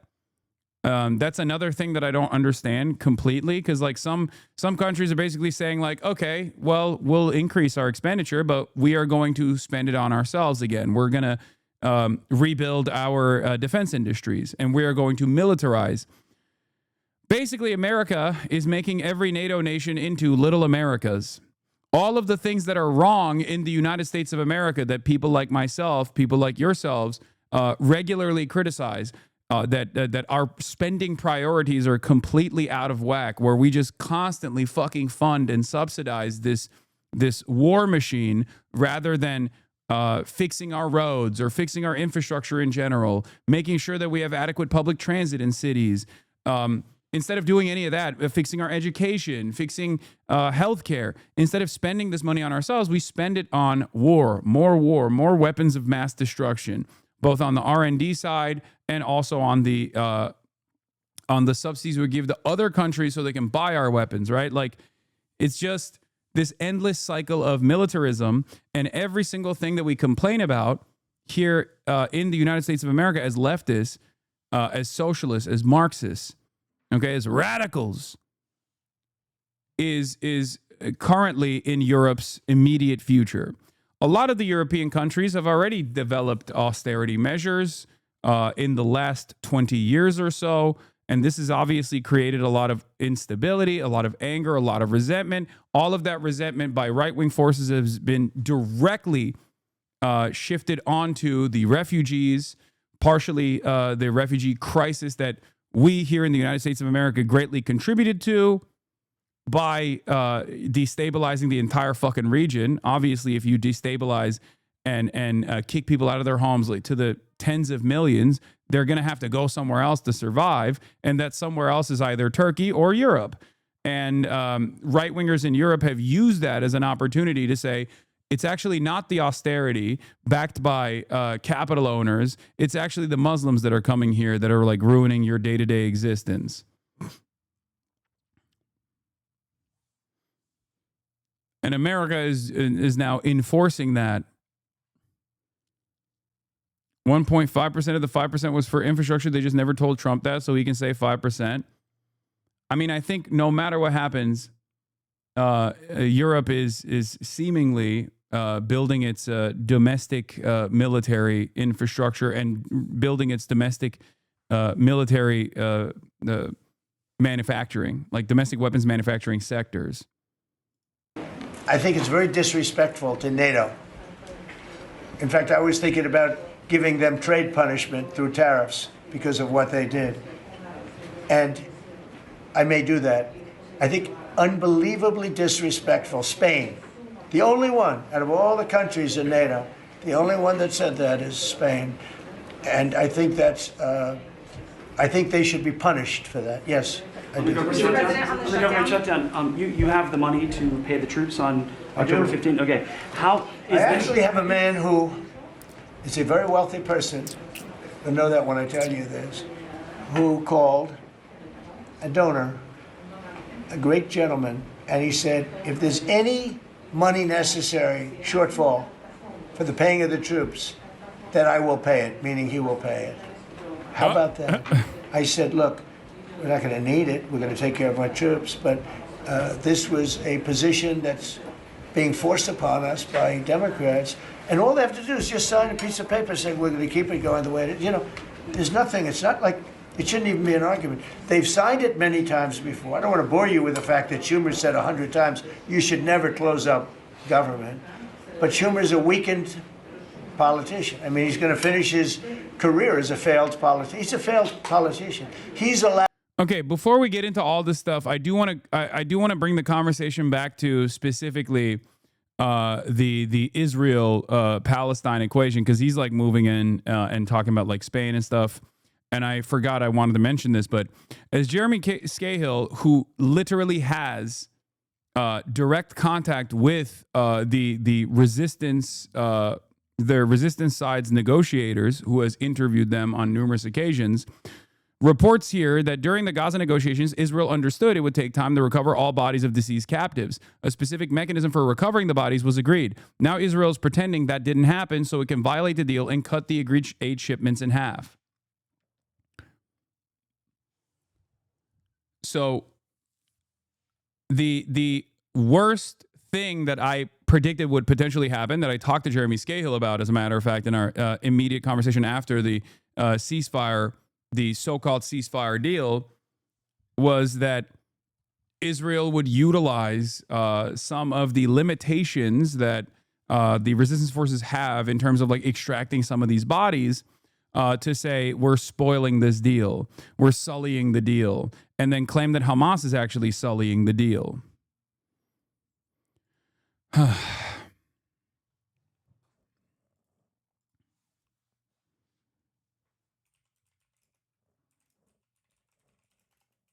Hell-bent on continuing. Regardless of the international support Trump got for committing them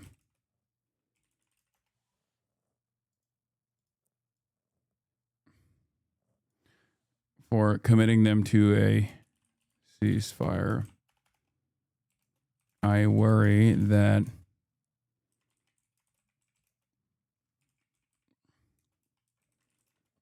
pull another Biden moment and falsely claim Hamas is not abiding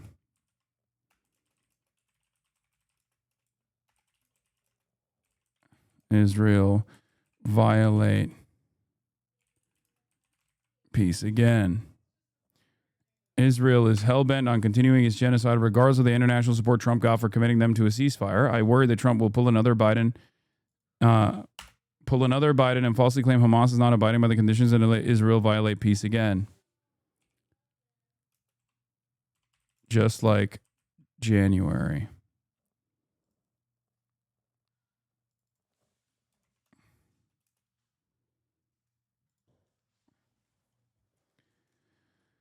It was clearly laid out days ago that they will hand over everyone dead or alive within 72 hours and people/bodies they cannot give. They will give all the information they have on their last whereabouts. Yeah.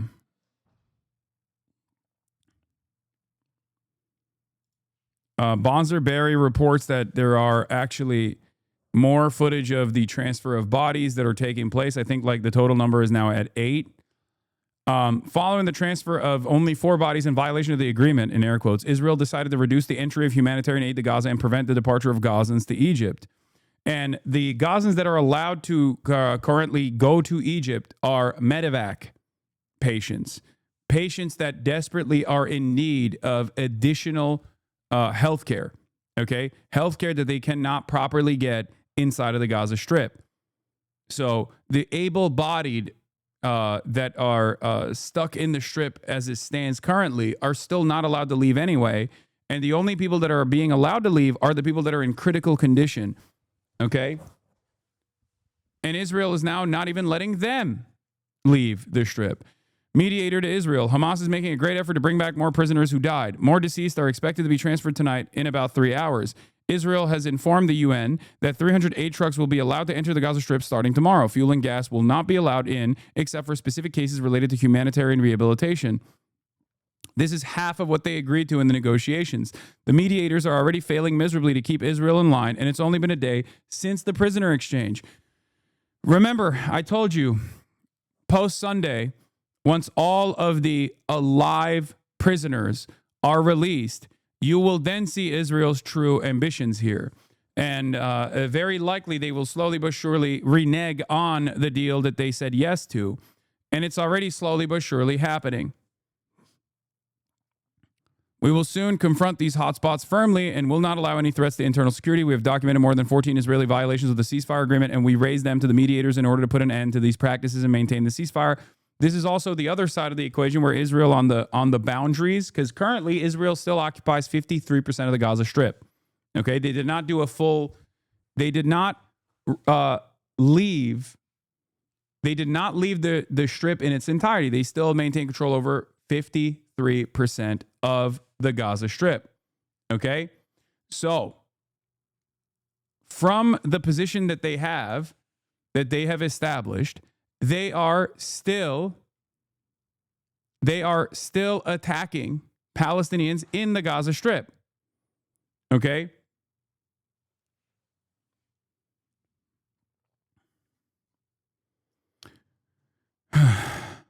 Only 173 aid trucks have entered the sector since the crossings began operating, including 3 cooking gas trucks and 6 solar fuel trucks. This is just a drop in the ocean of needs, while no trucks entered yesterday nor today. Footage of the Red Cross receiving more deceased from Al-Qassam brigades moments ago. This happened an hour ago. Mohammed al-Hindi, the resistance factions did not agree to disarmament and do not accept the threat of forced disarmament. The occupation's attempts to place obstacles to evade the implementation of the agreement were expected.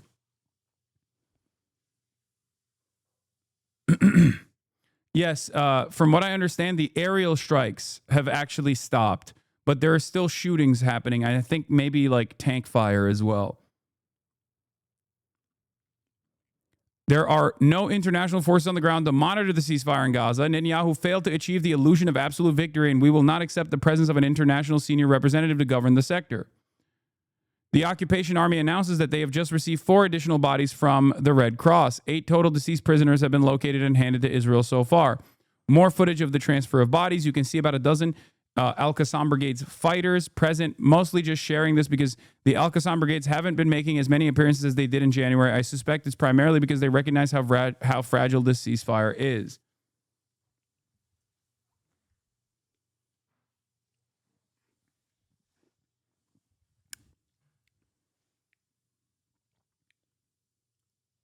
Ultimately, Hamas will neither return its weapons nor be defeated by the IDF. In other words, Benjamin Netanyahu will not achieve his stated main goal, which is to completely collapse Hamas. And this is from Ma'ariv.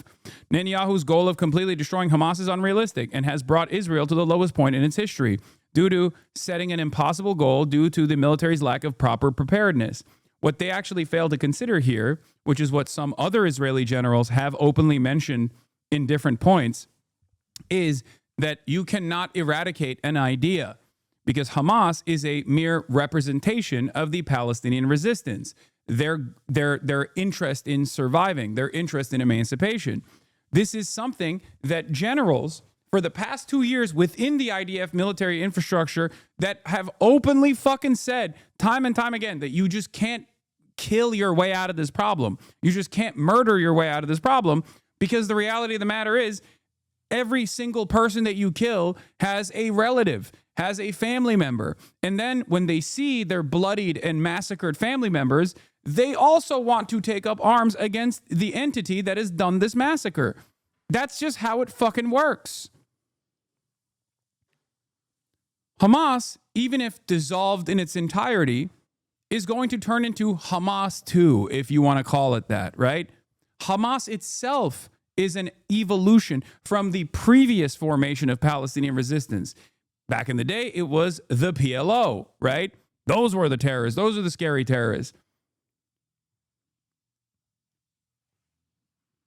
If Israel cannot commit to a long-standing peace and stop its occupation, then of course the people that are living under that occupation are inevitably going to resist no matter what, unless they actually complete their ethnic cleansing campaign. This is what they are trying to do in Gaza. This is also what they're trying to do at a slower pace and in a more decentralized fashion in the West Bank. Okay? It was not the military pressure of the IDF that brought Hamas to the current deal, as military commentators and reporters who have become IDF spokespeople in the media try to claim. This is a fantasy of people who are guided by ideology and emotion, not logic. Zamir failed in everything he has said. Hamas was not defeated, and not a single hostage was released through military pressure. The opposite is true. Nearly 70 fighters were killed in Operation Gideon's Chariots, and many more were injured. Security sources announced full control over militia in Gaza City. Sources told Al Jazeera the security forces have gained complete control over the armed militia in Gaza City and are carrying out a comprehensive sweeping operation. 60 arrests have been made. The security forces reported that a number of individuals accused of executing displaced persons and collaborating with the occupation were killed during clashes with the militia in Gaza. This is potentially the final day they have before the security situation changes with respect to Israel. Once the prisoners are released, this was 2 days ago from Bonzer Berry. Once the prisoners are released and the 72-hour period ends, the terms become ambiguous and the ceasefire becomes entirely predicated on good faith negotiations and on Trump's word. This is why I kept repeating over and over again that what was important was actually going to come after Monday. Once the 72-hour is over, once the 72-hour timeline is over, and that Hamas is actually released and the entirety of the resistance forces have released all of the alive captives, okay, that in the aftermath of that, that's when the phase 2 negotiations would take place.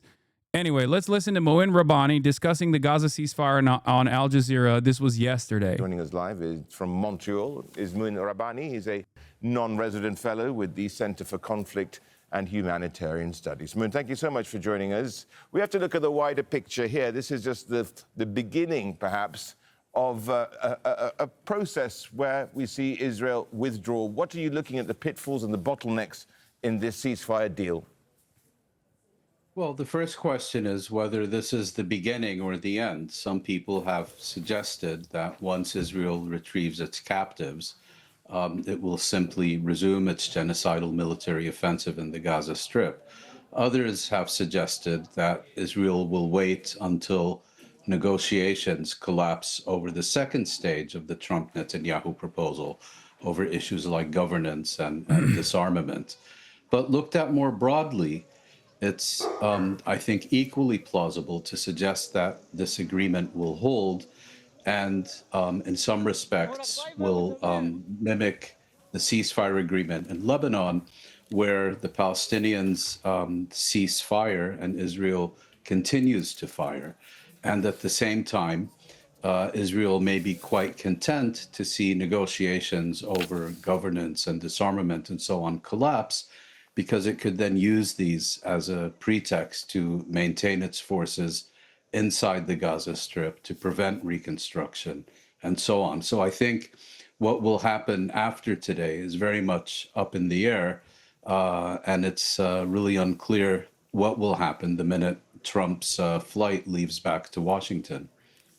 Ultimately, Moon, though, you look at all this and you realize that it's also going to be contingent on how Mr. Trump's resolve is. Well, that's the main problem. I mean, we saw already in January that Trump was very determined to get an Israeli-Palestinian agreement. But really, the only thing he was interested in was to have a diplomatic achievement on the day of his inauguration. And thereafter, the interest waned, and Israel was able to successfully manipulate the situation and resume and even intensify the Gaza genocide with the full-throated support of Washington.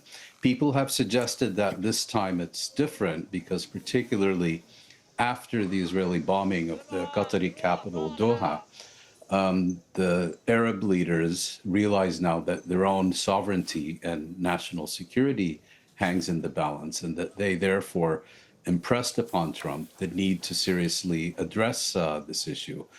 But again, Washington's attention span is everything in this issue, because the decisions are ultimately going to be made not by Israel, not by the Palestinians, not by the Arab states, but by the United States. And we've seen in the past that when it comes to turf wars, if you will, in Washington, Israel usually comes out on top.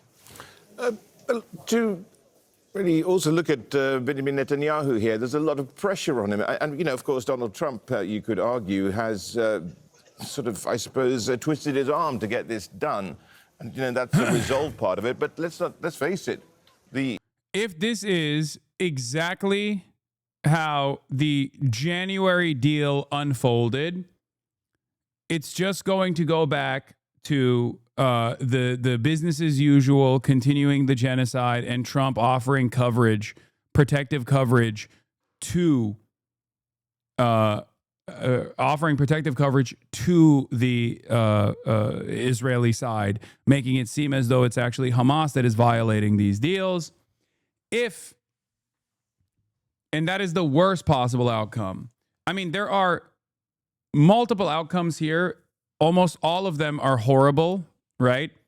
The viceroyship that they place upon the Palestinian population that will be completely manipulated and directed by Israeli interests is bad.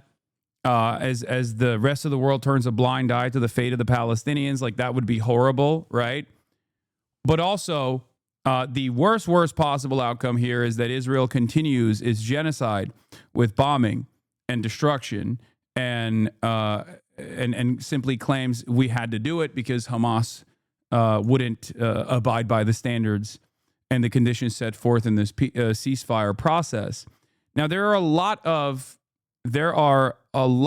other regional actors that are participating in this, which is what makes it less likely that that will be the case. And it seems like Donald Trump has also said that this is going to be complete, like this is going to be a ceasefire. Now, we know that he is very malleable. We know that he is at the mercy of whatever fucking Israel wants.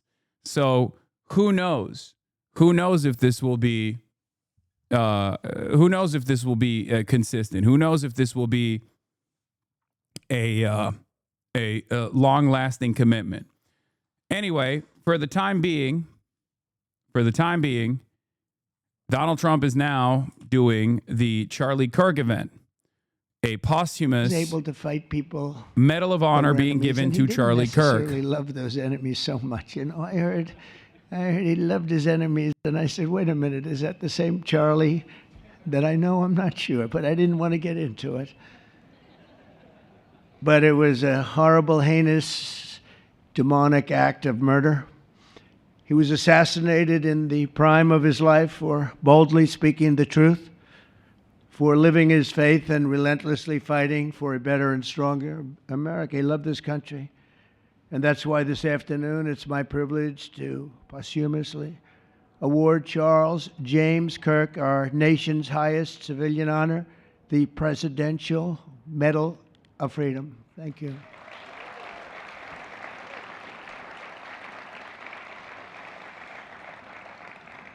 As you know, only hours ago, I returned from a very historic trip to secure peace in the Middle East. People said that couldn't be done. Charlie felt it could be done. Charlie felt it could be done. Thank you. Thank you. Thank you very much. But I raced back halfway around the globe. I was going to call Erica and say, Erica, could you maybe move it to Friday? And I didn't have the courage to call. But you know why I didn't call? Because I heard today was Charlie's birthday. And I said, you know, that was a definite. And I said, we're going to have to forget about some of those very big, very rich countries that expected me to be there. And I can tell you, based on the length of that flight, I wouldn't want to go back tomorrow. For Charlie. But I would not have missed this moment for anything in the world. Nothing. And it's a very important time for our country, and our country is doing so well. It's never done better. We are a country with almost now $18 trillion of investment coming in. Nobody's ever seen anything like that. Previous administration had less than $1 trillion for 4 years. We have more than 18, it'll be much more than 20 by the time the year, more than $20 trillion. There's never been a country in the world that had anything like that.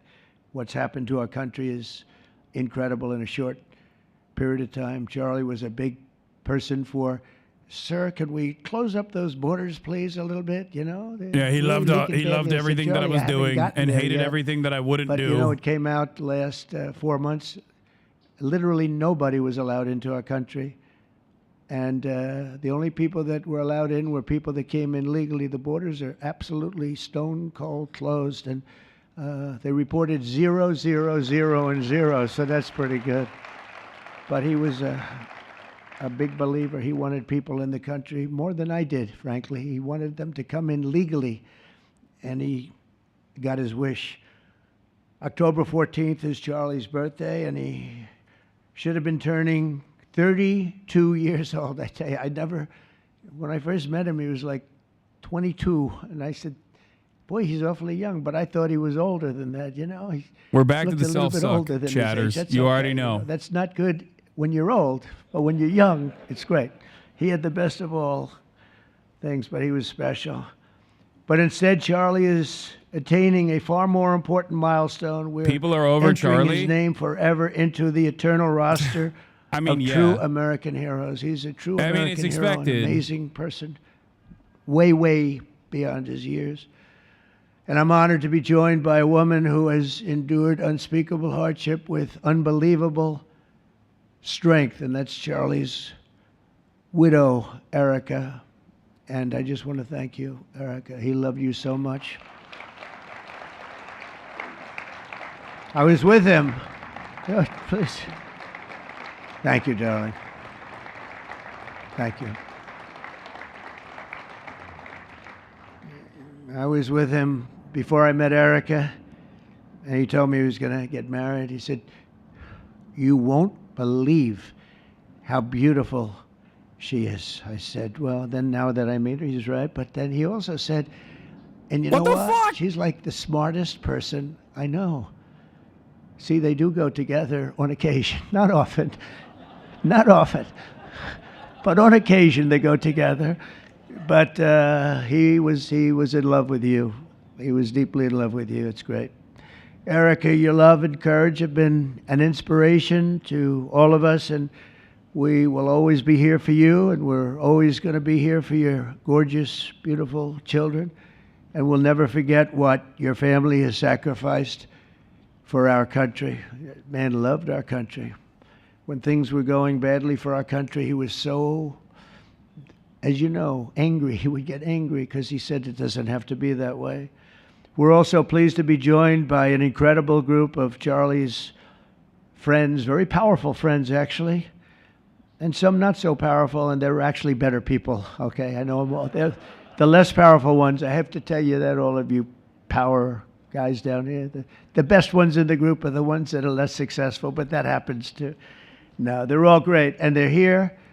And let's start with Erica's father. Where is Erica's father? Where are you? Where are you, Dad? Oh, look at him. Wow. I want to get a hat like that, allowed? too. I like that. How are you? Nice to see you again. Thanks as well to Vice President J.D. Vance, who's been fantastic. J.D., thank you very much. Great. Doing a great job. Did a great job on Sunday with George Slopadopoulos. I thought, put him away pretty good. Second Lady, who's a phenomenal woman, Usha Vance. Thank you very much, Usha. Thank you very much. Great woman. President of Argentina. He wanted to be here. That's Argentina's a serious flight, right? And he's become a superstar, and he's doing amazing things. He's a MAGA person, but it's make Argentina great again. That's what he does, right? And I want you to stand, please, Javier Milei. Doing a great job. Thank you very much. Many members of my cabinet are here, just about all of them are here. I won't go into every single one of them, but I'll announce a few of the people that have really turned this country around and helped me. Incredible people. Speaker of the House, Mike Johnson. Where is Mike? Mike, what a job you're doing, Mike. What a job you're doing. And I watched you this morning, and you're in there trying to say, look, just let the country open. Everything will be fine. We're dealing with some radical left lunatics. And I would just wish Charlie was here to fight us. I think the fight would have been over already. He would have had a march on the Capitol by people whose average age is about 21, because there's nobody that had that relationship with young people. Right, Mike? So thank you, Mike, for being here. House Majority Leader Steve Scalise. Steve, thank you very much. A brave guy and a friend. House Majority Whip, another terrific man, Tom Emmer. Tom. Thank you, Tom. Senate Majority Whip, John Barrasso. John, thank you very much. You have all these senators. I'm going to get in trouble. I'm not going to read all their names. I'll be reading all day. We'll be talking about Charlie in about 45 minutes from now. We can't do that. So all of the senators, there's so many of you, thank you very much. I do want to thank Senator Thune for doing a terrific job. He's really been leading properly. Do you agree, Mike? The team, the two of these guys have been fantastic. So to Senator Thune, I want to thank you very much. Incredible job. I watched him this morning, and he was out there pounding them this morning on television, too. And John Barrasso, thank you for the work you've done, and congratulations on your success. But I want to thank you all and all of the Congress people that are here. And I see we have our Attorney General here, and you are doing a fantastic job. Thank you very much, Pam. Thank you. Thank you very much. We have everybody. Wow, that's incredible. Okay, I'm not going to do any more. I'm going to be here too long, but I just want to thank you. Have given him such support, but he always gave you such support. That's why you're here. And very unusual. Charles James Kirk was a visionary and one of the greatest figures of his generation. He was truly an amazing figure and growing leaps and bounds. He knew that the fight to preserve our heritage is waged not only on the battlefield and in the halls of power, of which we have tremendous power here, including the head of a place called War. We call it now War. We had Defense. We had our Secretary of Defense. Now we have a Secretary of War. And somehow I think it's more emblematic, and hopefully we'll never have to use war, but the fact that we're ready is very good. Peace through strength is very important, but also in the hearts of our nation's youth. That's where Charlie rode strongest. At age 18, that insight inspired Charlie to found the organization that ultimately touched the lives of millions and millions of people, and so many young people that nobody's ever seen anything like it, frankly. Turning Point USA. It's amazing, and it's actually bigger now. It's become bigger in the last few weeks than Charlie ever thought. I think his end vision in many years from now would have been just a fraction of what it turned out to be in a couple of weeks, right? It's amazing. With hard work and joyful spirit and endless enthusiasm and determination. And he did have great enthusiasm. You know, I always say you need enthusiasm to be successful. He had great enthusiasm.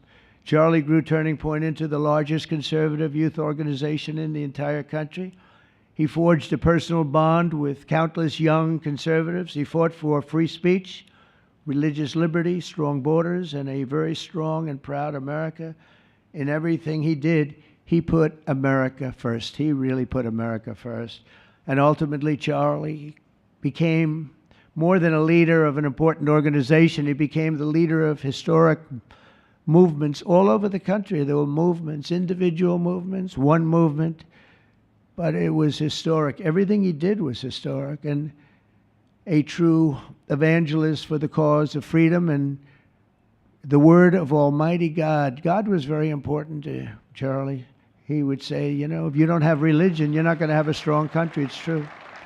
He was so wise beyond his years. You know, I talk to him sometimes and say, this guy is like a young guy. He was really a wise man. From the time Charlie worked on my presidential campaign in 2016, and he was there right from the beginning. He liked me. I don't know. I have no idea why. What the hell was he thinking? He said, you're going to win, sir. I said, you know, I'm running against 17 senators and a lot of tough people and governors. We have all these people. And he said, no, you're going to win, sir. He said, not going to be close. And he made it happen. He helped make it happen, I'll tell you that. Without him, who knows what would be. Maybe you'd have Kamala standing here today. That would not be good. I will tell you, Javier, you don't know who Kamala is. Promise, it would not be good. You agree with that, Howard? He also mobilized countless citizens to go vote. It's called Go Vote. Very simple. And with his help in 2024, we won more young people than any Republican by far in the history of our country.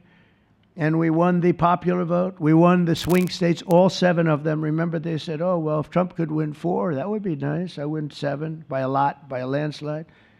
But the popular vote was massive. And we won the Electoral College. Remember, they said, well, it's going to be very hard. I'd say 270. Well, we got 312 to 226.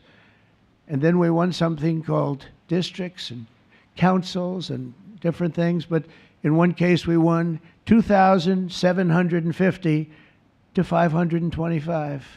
That's the one where you see the map is almost entirely red, except they have a little blue line on one side and a little blue line, meaning New York and a little bit Los Angeles. I have a feeling that if the vote were 100%, we would have won that too. You want to know the truth.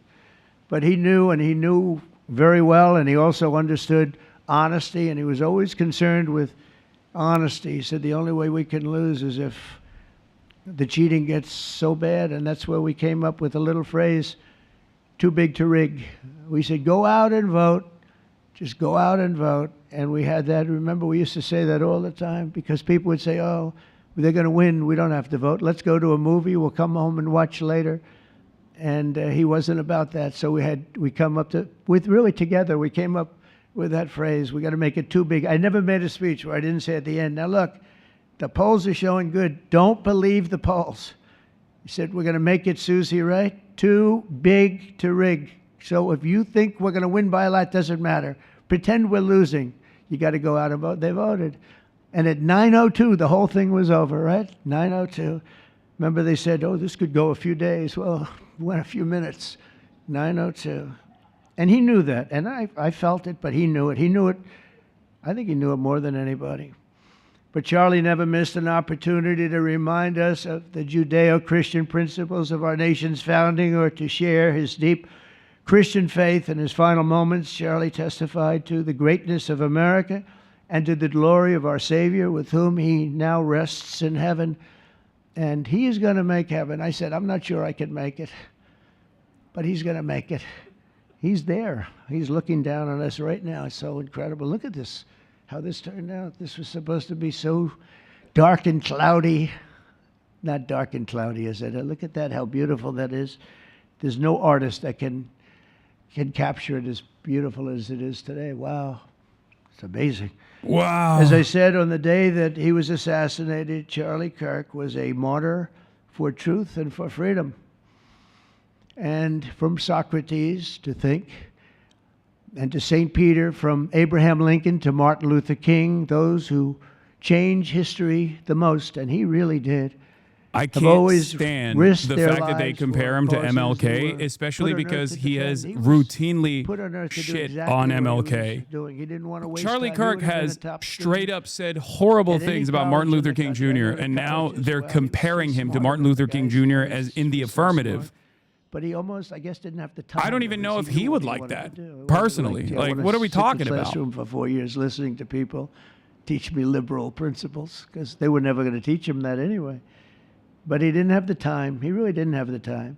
But every time the enemies of goodness and virtue tried to silence the voice of righteous and noble leaders like Charlie, they failed. They seem to fail ultimately. They look like they're doing well. Once this is over, we'll talk about the political piece. But it's like obvious to me that they're trying to keep this alive to the best of their ability, and they're failing to do so because in this day and age, it's very difficult to keep people's attention on one thing and one thing only. That's number one. And number two, it's so today, like, it's not only very difficult to keep people's attention on one singular focus, one singular news story, and secondly, like, a lot of people obviously didn't really like him. A lot of people also had their, you know, their negative associations with him. I mean, this has on Fox News has 34,000 live viewers, like, as opposed to the previous, you know, WWE style funeral proceedings that took place. Like, people have moved on from it already. And with great love. I mean, I read so many stories about some of the enemies, but I watch the enemies, and it's hard for them to speak badly about them because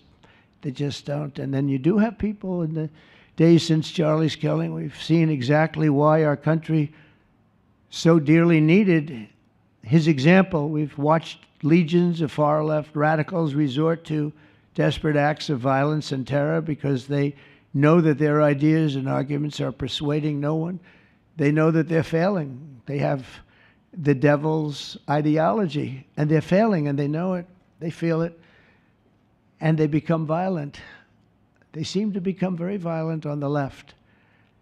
They've rammed vehicles into federal law enforcement, fired sniper rifles at ICE agents, and me, you know.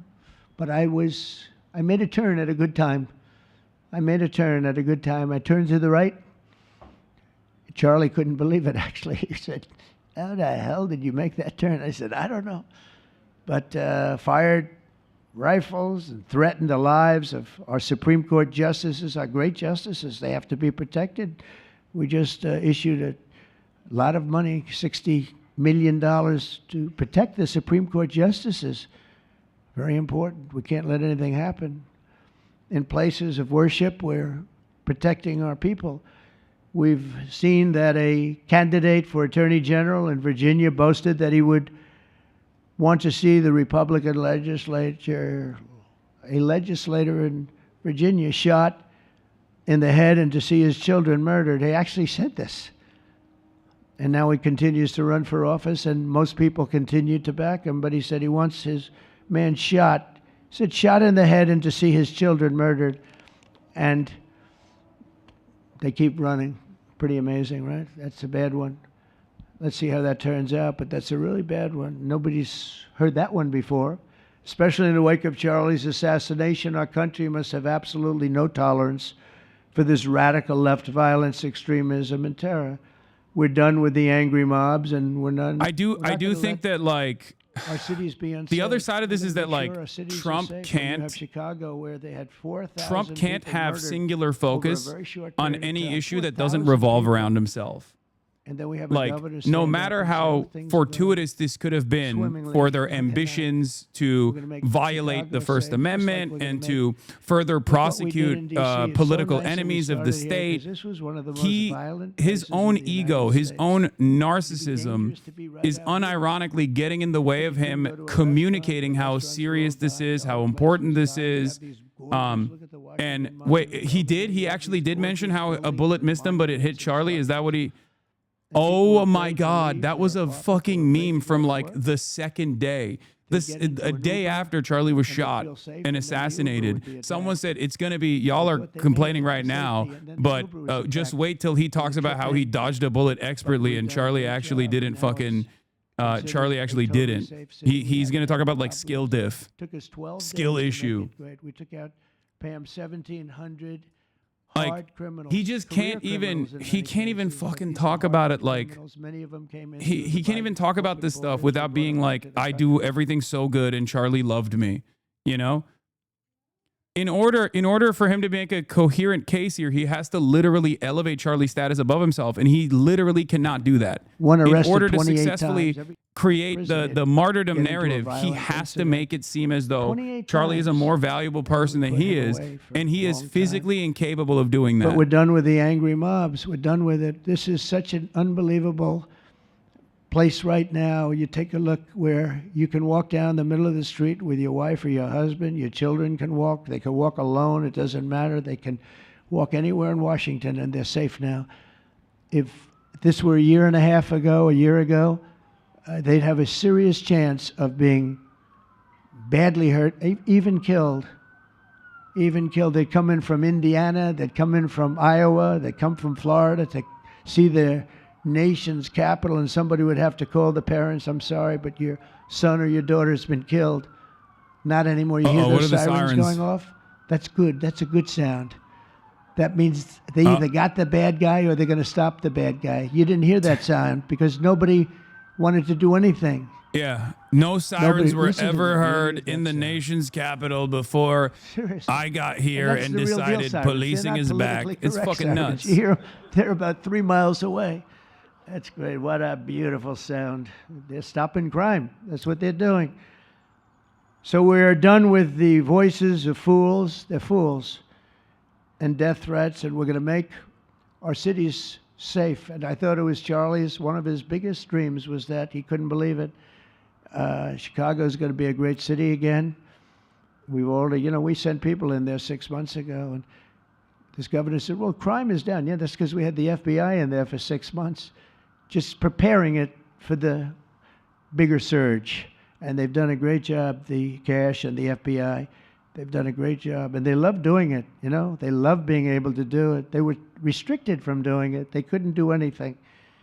And now they're totally unrestricted. All they have to do is stop crime, and they're doing it. By the way, Memphis, as you know, you heard they went in about a week ago, one of the most dangerous places in the country, really in the world. It's not just the country. They have very few cities that would compare to some of these cities. You go to Afghanistan, you say, oh, that's unsafe. Well, the crime numbers are much better than the crime numbers in places that we have. So Memphis, I understand, is doing unbelievably in 1 week. It's like a different place. And Jesus Christ. This took 12 days, and then after that, we just perfected it. But after 12 days, we had good safety here. After 1 month, it's like, it's really amazing. And by the way, restaurants are booming. Restaurants are opening up. The big problem we have, you can't get into a restaurant in D.C. anymore. So they're opening up. It's a beautiful thing to see. It's called safety. It's called law enforcement and letting them do their job. And that's why I said last month that I have directed the Attorney General and the Department of Homeland Security to confront the very real threat of left-wing terrorism in our country. It's a real threat. Not when you confront it, it's not, because they're not brave people. In fact, they're cowards. When you confront them, they immediately fold. You have to see them fold. You have to see them crying. They fold. But it includes dismantling the networks that fund them and finance them, and we're finding out who those You can't expect them to talk about Charlie Kirk uninterrupted for an hour, chat. Of course the speech is going to fall apart, and he's going to start talking about the Taliban, the left, radical. With beautiful wood, beautiful cardboard, wood, everything. Everything's perfect paint job, and they're all the same. There are thousands of them. You know that they weren't made in the basement out of love. They were made by anarchists, and in some cases wealthy. I'll probably find some of my nice friends that are up there being so nice to me, especially lately. They're being very nice. But it surprises you who they may be, and you almost wonder why would they do it? But they're hurting our country, and we're really taking it back one by one. If we didn't go into Los Angeles early on in the administration, the commissioner, the chief of police, Los Angeles, said if they didn't go in, we would have lost our city. Now, they already lost 25,000 houses to fire because they wouldn't let the water come in from the Pacific Northwest, which they should have done. And I said, you better do it. They didn't do it, and we had 25,000 homes where they had no water in their sprinklers, they had no water in the fire hydrants. would have been a different kind of a thing if they did what they were supposed to do. We had to break in. We broke in and had the water come down. They said for the environment, great. They lost 25,000 houses. It's incredible. But the commissioner said without the federal government and President Trump's intervention, we would have lost the entire city. And we have the Olympics going there soon. I got the Olympics. We have the Olympics. We have the World Cup. And we have, most importantly, we have the 250th anniversary of our country. That's going to be most important. And all of these things are happening. And we're going to have safe cities. We're going to have very, very safe cities. So 1 month after Charlie's death, we still feel the terrible shock and the pain of his loss, like just about nobody I can think of. Charlie Kirk was one of a kind. He was unstoppable. And he really was. Boy, when he had an idea in his head, he would call me, "Sir, please, you haven't done it yet." I said, "Charlie, relax. Just relax." He didn't relax. He'd call me the next day again. It got it done. But he was like indomitable and always will be. He's really irreplaceable. Nobody can replace him. But they're going to do great. But you can't replace that kind of person and that kind of talent, frankly. The word talent is an important word, but that kind of talent. So we hold his memory in our hearts forever. Every single day of this administration, we will continue to carry out the mission for which he lived, and he really did. He lived for this country. He lived for his wife and his family, but he lived for this country too. In Charlie's honor, we will continue like we have been to fight, fight, fight, and to win, win, win. We're going to win so much.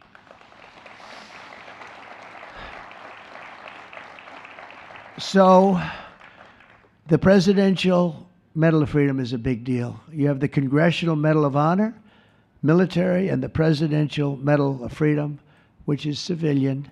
And the Presidential Medal of Freedom is a really big deal. Very few people get it. Very few people, frankly, qualify. It's a decision of the president, but it's a qualification that's a very hard one to get.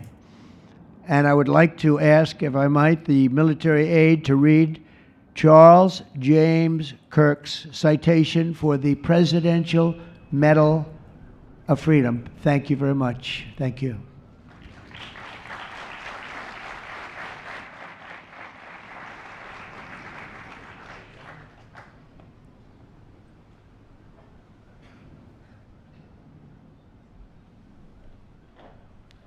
Charles J. How do chatters react to this? It's still 10 years into this bullshit. The Presidential Medal of Freedom is awarded to Charles James What Kirk. do you mean? This is our Stepping on president. behalf We of just have Charlie, to deal Mrs. with it. wife, We have to take it one day at a Erica fucking Kirk. time, okay? It is Charlie what it Kirk is. was one of the most influential American political figures of his generation. At just 18 years old, he founded Turning Point USA and grew it into the largest conservative youth organization in the nation. For over a decade, he tirelessly traveled the country, leading a movement to restore respect for our founding principles, reawaken our national identity, and inspire a renewed spirit of religious devotion. He was one of the great debaters and communicators of his time. Despite receiving repeated threats, he remained undeterred and modeled courage, logic, humor, and grace to the next generation. On September 10th, 2025, at age 31, Charlie Kirk was assassinated while addressing a group of students. The United States honors him as a martyr for truth and freedom.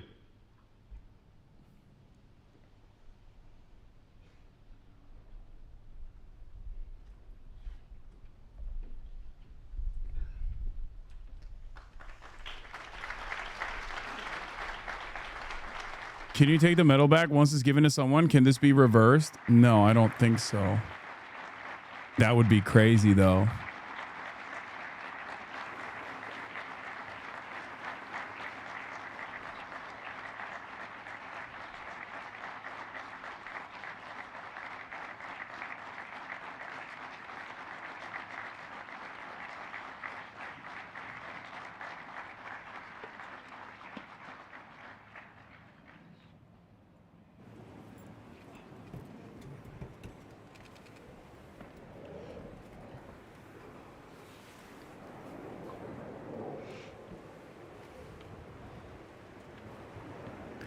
How does Candace Owens feel about this? Not being a part of this? Well, she decided to go with Israel did it as a route, and she will be permanently outcast for that reason. And meaningful way, and thank you for making this event a priority. I do think that there are different groups, different factions within the right now that actually do. There are different factions within the right, some of which actually do think that there was like suspicions, some of which don't like the way that Erica Kirk has handled it. So there is some schisms taking place here. There is some infighting that's going on in the aftermath of Charlie Kirk's assassination. This should have been a moment of unity for them to get together and say, we are going to attack the left. The left did this. And yet there have been a lot of people who have been fighting one another in the aftermath of this, partially because it's a grift economy that they've cultivated, right? And there are always going to be different factions, different people that look at this and have a higher priority. Some people who fucking hate Israel and want to say that this is Israel. Some people who, dislike the information that has been given on this case so far. And then the misinformation landscape that we already have. It's kind of like with COVID. There were a lot of people who were hawking supplements as an alternative during the COVID era. But then there were also plenty of people who were doing it specifically to come out as like a different voice, an anti-intellectual voice, right? So there are numerous reasons as to why people decide to communicate around this issue in the ways that they do. And it's almost always about clout, and clout means money, obviously, but in some instances, literally to hawk whatever supplements that they want to sell. And in other instances, is just to show themselves as like an earnest voice. Tying this back to Israel, if your highest priority is to say this is Israel's fault, is going to make you look more honest than the rest of these guys. These guys are all fake. These guys are all phony. They're farming Charlie Kirk's death in the wrong direction. What they should be doing instead is farming it in the direction that Israel did it, right? I say let them fight.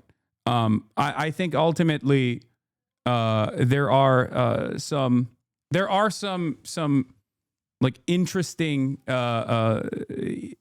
there's some interesting information that has been released in the aftermath of Charlie Kirk's death that like call into question exactly what happened, but that's always a given in high profile incidents like this, and it's especially more so a given nowadays in this misinformation landscape that we're in. But let them fight, I guess. Sacred promises.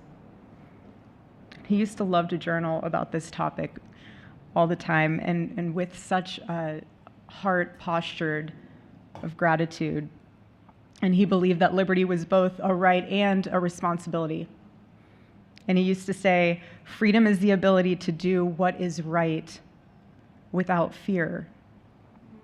And that's how he lived. He was free from fear. Trump is not amused by her. Yes, Trump doesn't like being upstaged. Free from anything that and he's currently being upstaged. He doesn't like to sit in the cuck chair as someone else speaks. We know that already. That's his like power play for every fucking world leader. And that's exactly who my husband was. He was a free man. And from the time I met him, sitting across from him, being interviewed on politics and philosophy and theology, anything that Charlie loved, any topic he loved.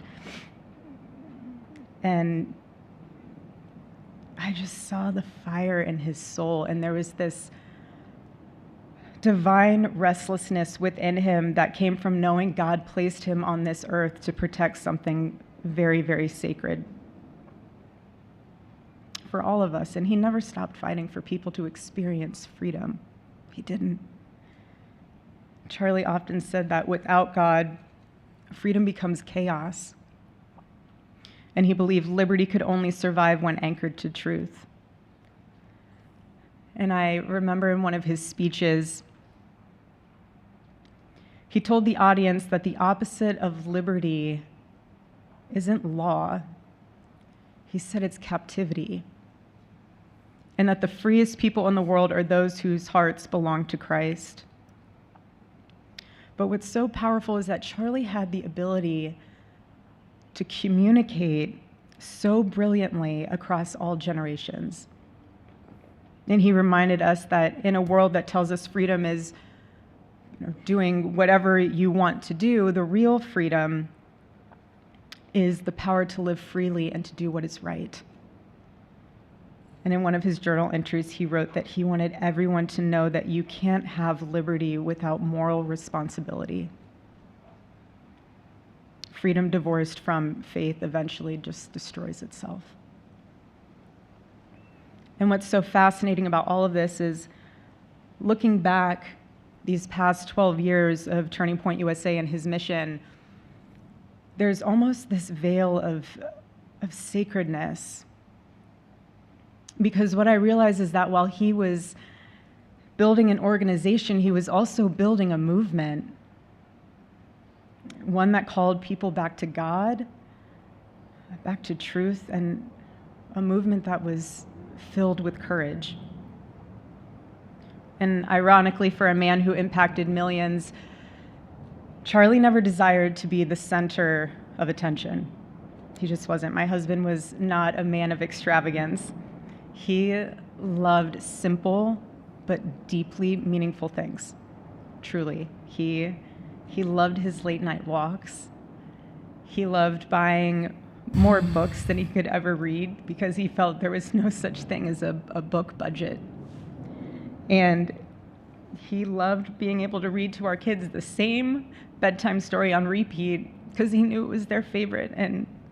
But to him, that was Dude, special. it's crazy that he can't even get himself to look on a Saturday morning even a little bit emotional. He is, I guess that is in some ways his like, it was that moment to catch his breath. he just can't even fake it, you know? And I guess that does communicate earnesty in many instances. But if he's trying to do something that requires him to, once again, not look like he's a bored toddler, it's not going to happen. I said because it's the His default position when he's not talking is just, I'm bored. Why am I not talking? And so the rhythm of our usual birthday celebration for him was mint ice cream, mint chocolate chip ice cream. He only had it twice a year, on his birthday and 4th of July. It's just. That's a terrible choice for top ice cream flavor, low-key. Like, I know that's not the point here, but I mean, chocolate chip cookie dough is right there. I know mint chocolate chip ice cream fans will go crazy over this, but I just don't understand toothpaste flavored ice cream. I will never get it. Birthday experience of his life until today. L opinion? Okay, dude. So honestly, President Trump, I have spent 7.5 years trying to find the perfect birthday gift for Charlie. And it's so difficult. And those of you that have spouses or loved ones, you know how difficult it is sometimes to buy a gift for someone that you love, because he wasn't a materialistic man, so that also did not help. But now I can say with confidence, Mr. President, that you have given him the best birthday gift he could ever have.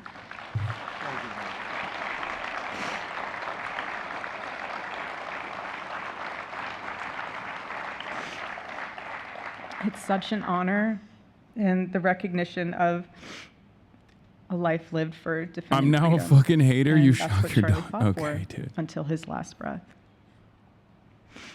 And it was written across his chest. In All those it took final was moments for me on to one of fucking do mint ice cream slander, which I expected a message would not be and this super one popular. It doesn't make any sense to bearing a me. single word, freedom. We now support Charlie Kirk. Fuck That you. was You the banner fuck. over his life, and that Okay. shirt was a declaration. The same declaration he made in every speech, every campus visit, every time he shared the gospel at a church, every sleepless night that he would spend praying for the youth of this nation and planning for the future of our country, and just impressing upon them that when we defend liberty, we defend the soul of our nation.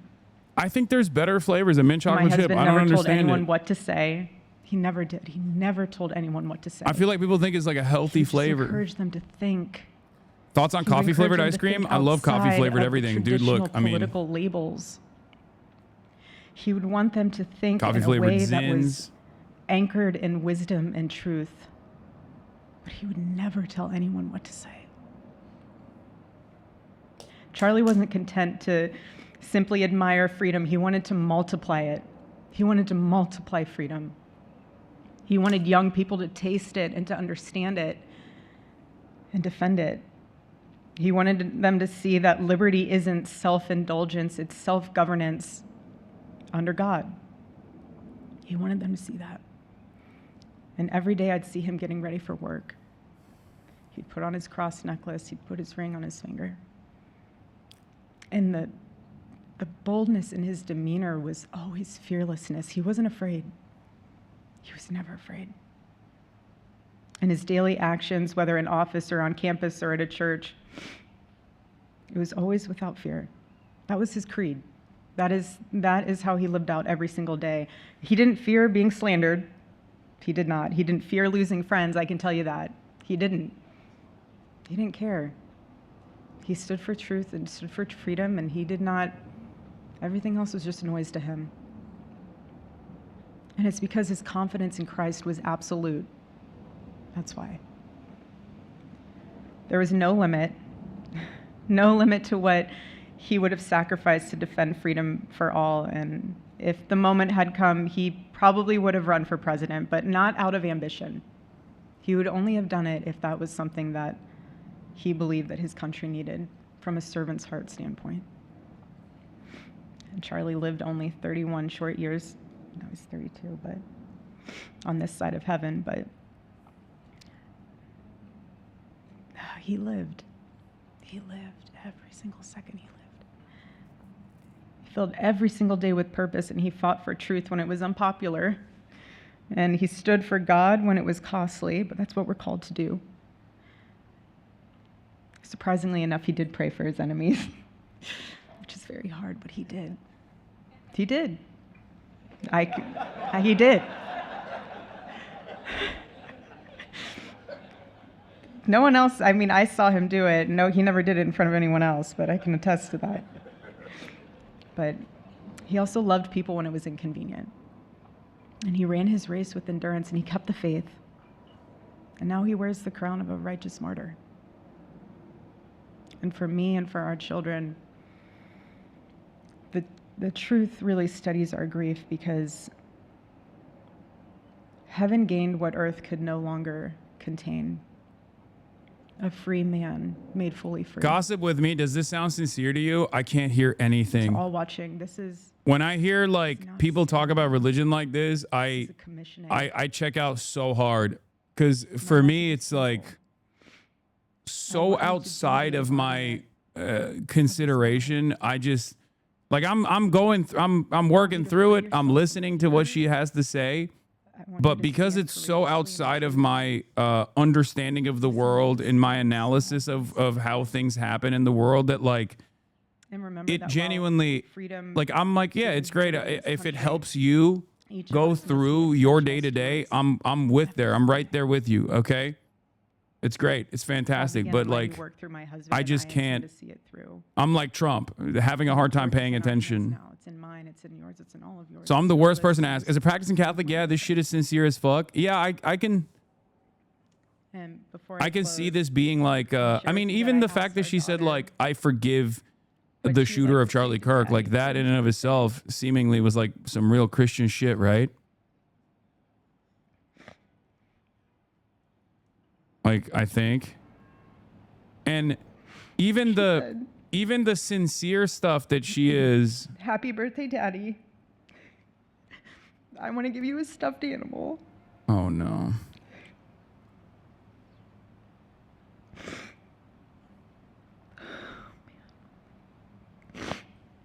I want you to eat a cupcake with ice cream. And I want you to go have a birthday surprise. I love you, is what she said. And while our son... precious. He can't yet speak. In classic Kirk family fashion, his actions spoke louder than his words, and his gift to you, Charlie, and myself for that matter, was deciding to become the man of the house and be fully potty trained at 16 months. But Charlie, baby, I know that you're celebrating in heaven today, but gosh, I miss you. we miss you.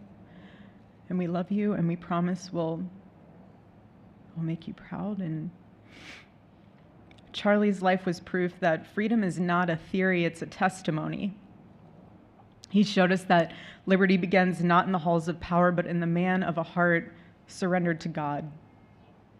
And so today, as we honor Charlie with this incredible Presidential Medal of Freedom on his birthday, I stand here with tears and just a humbled heart and spirit, because his story reminds us all that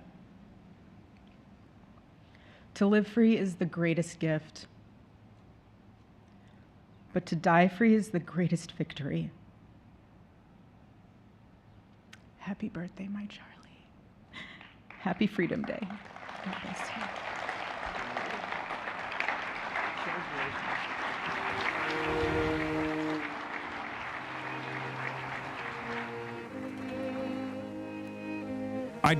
I do have a hard time coming to terms with the fact that all of this is still being done for a podcaster, knowing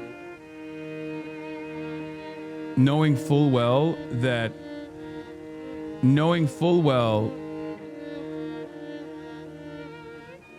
yeah, this is the other side of the story, by the way. This is something that I've seen as well. A lot of like right-wingers are dunking on Erica Kirk. She's getting so much shit on Insta, even from fans. They feel like it's a grift, and they're mad about the cover-up, and they feel like she's being blasphemous. Like, they straight up think that like either she's not abiding by like religious doctrine. There's some people who are mad that like they suspect her of like converting Charlie to Catholicism. There's like a million different reasons, and they are very mad. Like, right-wingers have been yelling at her nonstop. I think partially this goes back to what I was talking about, which is that like everyone has a lot of unrestrained anger with no outlet, with no clear, decipherable, discernible movement, with no outlet whatsoever. And they are looking for like a pressure valve, but there is none. And things are only getting worse and worse. Material conditions are only worsening. And therefore, they just keep lashing out. And in some instances, they even lash out at their own allies. And I think that's what's going on here. There's no targets. So they just target whoever the fuck is in their, whoever the fuck they consider to be accessible. But anyway, let's get back to our big, beautiful, bold president talking about radical Antifa, NATO, radical Spain, not pushing for American-style burger austerity in an effort to restructure their entire economy so that 5% of their GDP goes to defense spending. Allowed the radical left to take over the Democrat Party. Like, this kind of shit is not exactly exciting for the base. You know, this is the opposite. This is like his version of, I did NATO, Jack. This kind of stuff is obviously very exciting for the military-industrial complex, the real benefactors, right?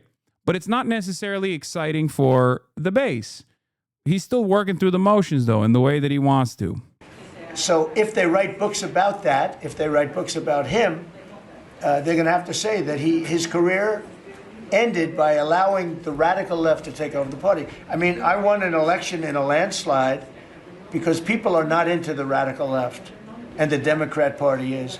People didn't want to see men playing in women's sports. They didn't want to see transgender for everybody. They didn't want to see all of the different things that they do that's so crazy. Open borders. I mean, the worst thing that he did to us, it's not inflation, because we fixed inflation. Prices are way down. Transgender for everybody. I don't know if you saw that gasoline went to 58 just now. Did you see what's going on with gasoline? We track that. No, $58 a barrel. Yeah, we track that. Nobody can believe it. I'm very proud of that. You know why? Because we're pumping like we've never pumped before. Because if you get the gas price down, everything else comes down. It's very simple. And he went away from my policies, and you had the greatest inflation. The last administration had the greatest inflation in the history of our country. And now, as you know, groceries are down. It's all down. Is it? It don't feel like it. I don't know. I mean, oil prices are the only thing that's like seemingly down, but everything else doesn't seem to be down at all.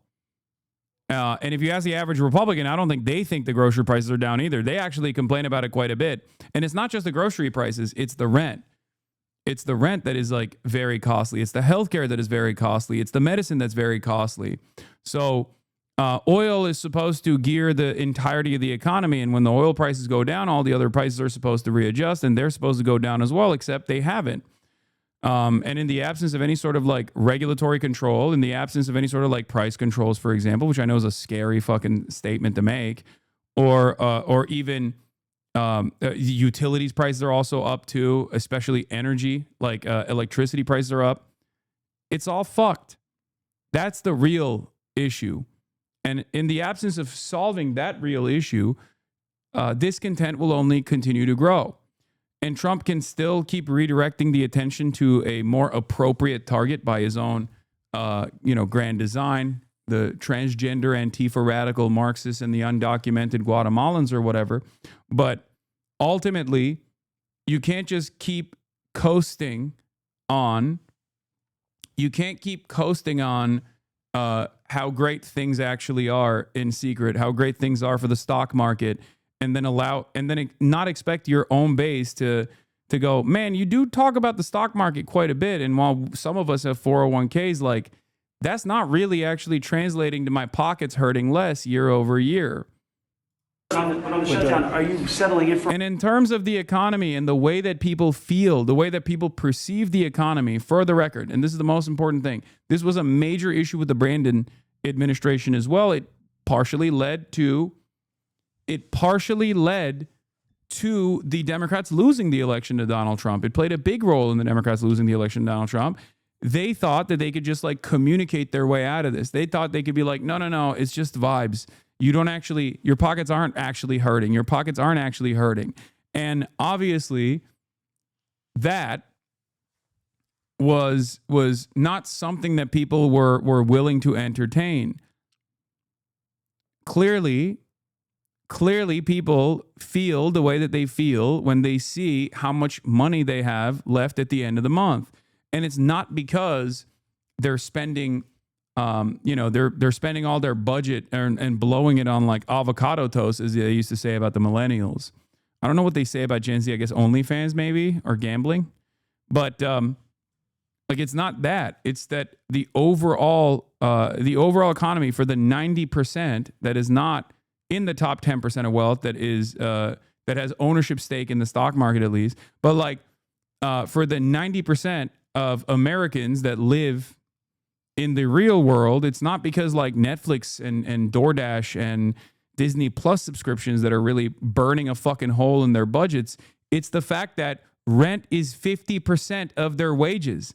That is fucking insane. As long as rent is 50% of people's wages, even if wages go up, it doesn't feel like wages are going up, okay? And marginal price shocks, marginal increases in the cost of goods overall is going to be felt way harder by people like this because they automatically don't have 50% of the wages. Like it's going, 10% is going to like healthcare and stuff, and then the 50% is going to their rent. What are they supposed to do? What the fuck are they supposed to do? People are obviously frustrated. And in the absence of any sort of solution to that, you can fucking cry about transgender people all day, every day, but people are still going to get mad. Okay? Is this going to be a long term? Are we looking months? It's up to them. All they have to do is just vote to extend. We don't need it. We're not saying we want money.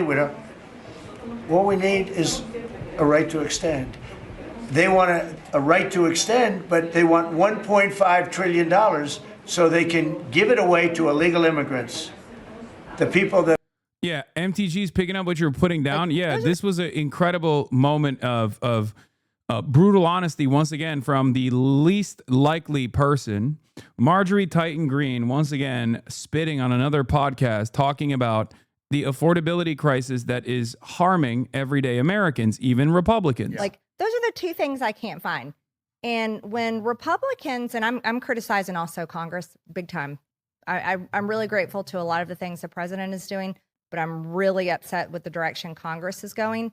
But when we are not doing anything to address the cost of living, we aren't doing anything about Blackstone buying up houses where most young people can't find a house and they're having to compete in bidding wars. Right. And we're not doing anything. Marxist Tito is green. Maoist Tito is green. About health insurance premiums. Then for the love of God, what are we doing? That's it. And the reality of the matter is that kind of fake populism was also pushed by Donald Trump. That's how he won. Donald Trump didn't just coast off of racial animus, okay? I know that played a formative role in his commentary in the election cycle, but he didn't just coast off of that. He packaged that with the affordability crisis. He looked at the affordability crisis and presented it and presented the enemies, presented the reason for that affordability crisis with a Democratic Party that was unable or disinterested in actually solving the affordability crisis because they were too invested in giving all the money to the undocumenteds, to the illegal aliens, right? That's what he did. But ultimately, there were certainly some people who cared about the undocumented equation, either because they were duped into believing that it was actually undocumented migrants that were stealing all of their welfare or some shit, which is wrong, obviously. It's not real at all. That's completely made up.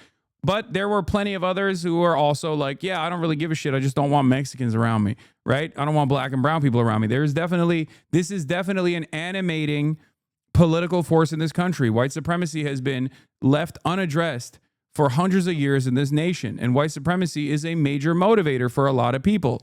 However, if you want to capture the attention of the broadest subsect of Americans, simply farming white supremacy and racialized animus and pushing for white nativist anti-immigrant sentiments are not actually going to move the needle for many people. After a certain point, they're going to realize, okay, you're doing mass deportations, you're funding the fuck out of ICE, these guys are actually creating so much chaos in my neighborhood, and it doesn't feel like my pockets are hurting any less. And at that point, you need a united popular front that are invading your cities. And many of these people, for whatever reason, I mean, I understood this. I called it a long time ago. These countries are run by people I know, friends of mine. Like, I know this gentleman. I hope you haven't said, he probably did too. Why not? They send up their worst people. They send up people that are criminals. They send up people from jails. And at best, the best ones they send up are people that don't work very hard and that are on a social form of welfare. And they're sending those people into the United States. I don't blame them. I'm angry at them, but I don't blame them. But I'm really angry at Biden and Kamala and that group of lunatics for allowing it to happen, because it's the hardest thing. Now, you know, we're sending them out. It's incredible the job that Christie and Tom Homan and the whole group is doing. But we shouldn't have to be doing that. We're doing a lot of work on getting people out of here. Tren de Aragua has caused tremendous damage, and our soldiers are great. You know, our soldiers are now based on merit. They're not based on woke, because we won the case in the Supreme Court, which was the bravest case. I have such respect for the Supreme Court because of what they did with merit, because our country was built on merit. Countries are destroyed on woke. You know, I made a statement, and I hated to make it because it sounded bad, but everything turns to you know what when it goes woke. You remember the term. I don't like to use it because you might have some children listening, but it turns bad. And no, we have the hottest country right now anywhere in the world. That's why he's here. That's why every other country wants to meet here too. But we only have so many hours in the day and days in the week. But we get the hottest country. Think of it. We were a dead country a year and a half ago. And now we have the hottest country anywhere in the world. It's pretty good. Did a good job. Okay, any other questions? Mr. President, would you like to visit Argentina soon? There is an invitation for that. What does that mean?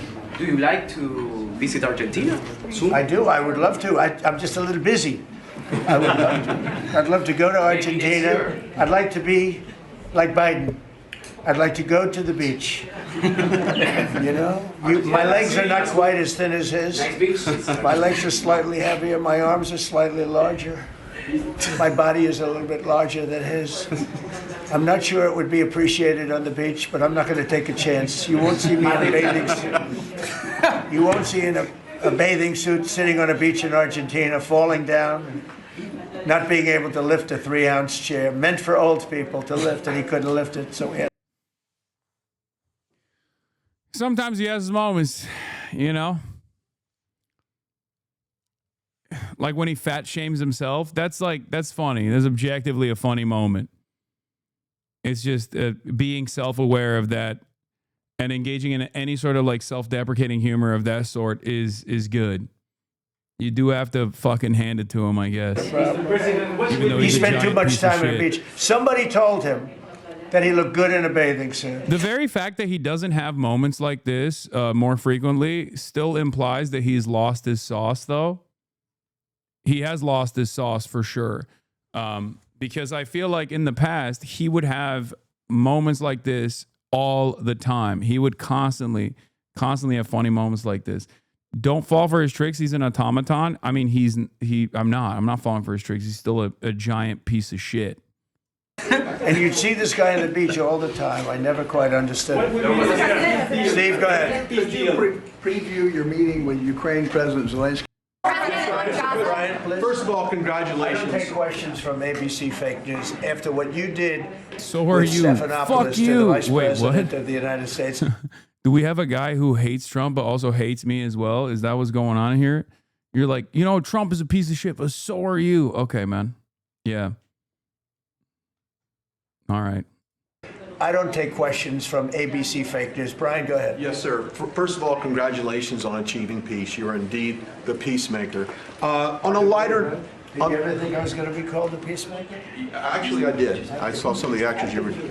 Go ahead. But on a lighter note, Alyssa Farah, she is one of the hosts on ABC's show The View. She said a while... So much of this back and forth in the remaining servile media apparatus that is allowed in these fucking rooms revolves around he said, she said about like entertainment figures. How is this in any way, shape, or form advancing any sort of journalistic cause? I don't understand it. It's just like petty squabbles and drama. He is not a fucking television critic, okay? He's not a TV show critic. He's the motherfucking president. What are we doing, bro? What the hell are we doing?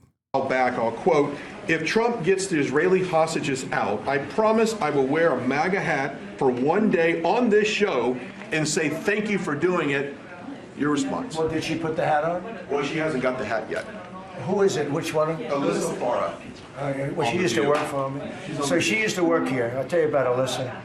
She worked here. She gave me the most beautiful letter when, you know, the administration, the time came up, the election was rigged, I left. She gave me the most beautiful letter you've ever seen. I was a great president. What a great job. Some of the letters have been quoted. This is Alyssa, who I never thought was very outstanding. I figured she would not make it. And she didn't have a big role here either. And then we had January 6th, and she left after that or before that, but she gave me the most beautiful letters. And then even months after she left, and while we weren't here any longer, she sent another letter, glowing letter, beautiful letter. And then she got hired by The View, and they gave her a couple of bucks, and she changed her view very quickly. I never thought she'd make it. Never thought she had what it took in any way. You know what that means. But she's on The View. But it just shows what a fraud The View is, because this woman gave me letters and statements. She said I was the greatest president in her lifetime. Now, she's not that old, so I didn't consider it a great compliment. Just want to bring you up to date. Anyway, 6 killed by Israeli fire. Gaza health authorities confirm. Interesting angling on this. Obviously, this is a violation of the ceasefire because one side has ceased and Israel is firing. And yet, let's see how the media is covering it. News we're getting into Sky News. And we told you earlier that the Israeli military said it had opened fire in the northern part of Gaza because it wanted to I remove assume this the is from the, wait, is it from the same interview? No, this is a different interview. threat of some suspects that approached them in the northern Gaza Strip. Well, the local... At least they say killed by Israeli fire. And they say Gaza health authorities confirm, because the worst way to cover this would be 6 died. 6 died due to gunfire, Hamas health ministry alleges. The worst version of this is 6 Palestinians died due to gunfire alleged by Hamas health ministry. Okay? This is still very neutral. 6 killed by Israeli fire, Gaza health authorities confirm. And obviously the most appropriate headline here, the Russian style headline here would be Israel violates ceasefire 24 hours after implementation by killing 6 Palestinians.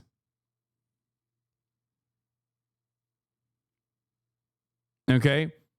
Like if they were covering this story as like if Israel was Russia in this situation, they would cover the story as killed, you know what I mean? Like that's what they would do.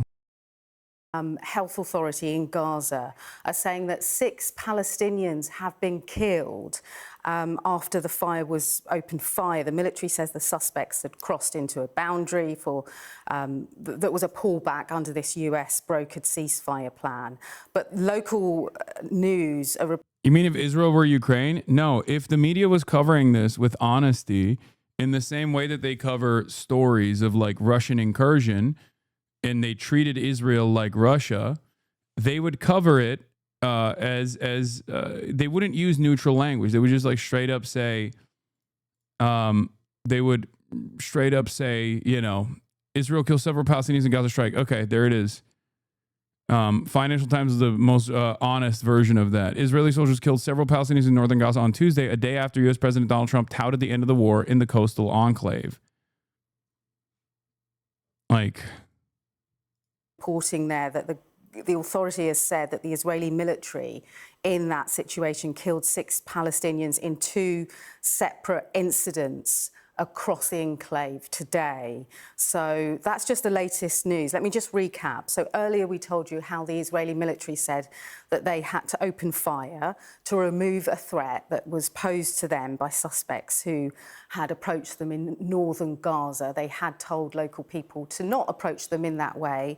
Fire was opened, and now Gaza local authorities reporting that 6 Palestinians had been killed. So that's the very latest there in that situation. It's live and breaking. So the Gaza health authorities saying that 6 Palestinians had been killed in that situation. Also here in Israel. Also, before we continue with the Israel story, there is more updates on the Charlie Kirk thing. Breaking news, the U.S. Department has revoked the visas of citizens from Argentina, South Africa, Mexico, Brazil, Germany, and Paraguay for comments they made in the aftermath of Charlie Kirk's assassination. The comments included calling Charlie Kirk a racist, misogynist, and a fascist. The commenters who had their visas revoked also said Charlie was burning in hell and deserved to die.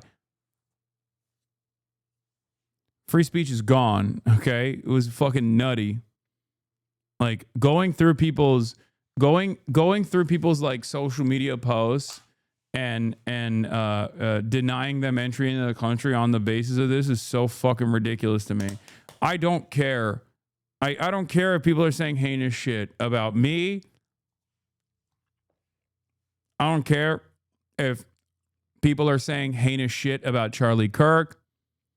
I think it's absolutely unacceptable. Can you imagine a world where like the Joe Brandon administration is like, if you say anything mean about Hasanabi Piker, you are not allowed into the country? Like, that's ridiculous. Who the fuck wants that? I mean, that's crazy. It's completely unacceptable. A lot of people are saying me in the chat. I mean, I don't know. I think that ultimately revocation of visas that were previously given to people means that they've gone through the proper background checks. It's completely unacceptable to do this, in my opinion. But anyway, let's get back to Israel. President Trump yesterday getting most of the credit for the ceasefire and for brokering the exchange of the hostages and prisoners. And before returning to Washington, he joined other world leaders in Egypt, posing before a giant banner that read, quite optimistically, "Peace in the Middle East." He also signed a declaration to keep working toward that lofty goal. Weijia Zhang has more now from the White House. President Trump was still flying high aboard Air Force One following an epic trip to the Middle East. Historic day, to put it mildly, right? Wasn't it amazing? Even that last meeting, when you see the heads of those countries, those are serious countries, right? Like the rest of the world, Trump was captivated by images of freed hostages reuniting with loved ones. Those kids come back home and the way their parents just went crazy. Their freedom marked a chance for a new beginning. In Sharm el-Sheikh, Trump, along with the leaders of Egypt, Qatar, and Turkey, signed the Trump Peace Agreement, opening a new chapter for the region defined by hope, security, and a shared vision for peace and prosperity. Together we've achieved what everybody said was impossible. At long last, we have peace in the Middle East. The president met with heads of state and diplomats from 36 countries who showered him with praise. Peace has been achieved after untiring efforts. This was led by President Trump. This was a great take on this. The peace summit thing is a uniquely Trumpian spectacle. Trump told Israel to accept the ceasefire with Hamas that had been on the table all along, sold it as a surprise breakthrough to a 3,000-year-old conflict, and then gathered 30 random countries for a Comedy Central roast. Like, it is the most Trumpian thing that could have fucking happened. Incredible. Absolutely incredible.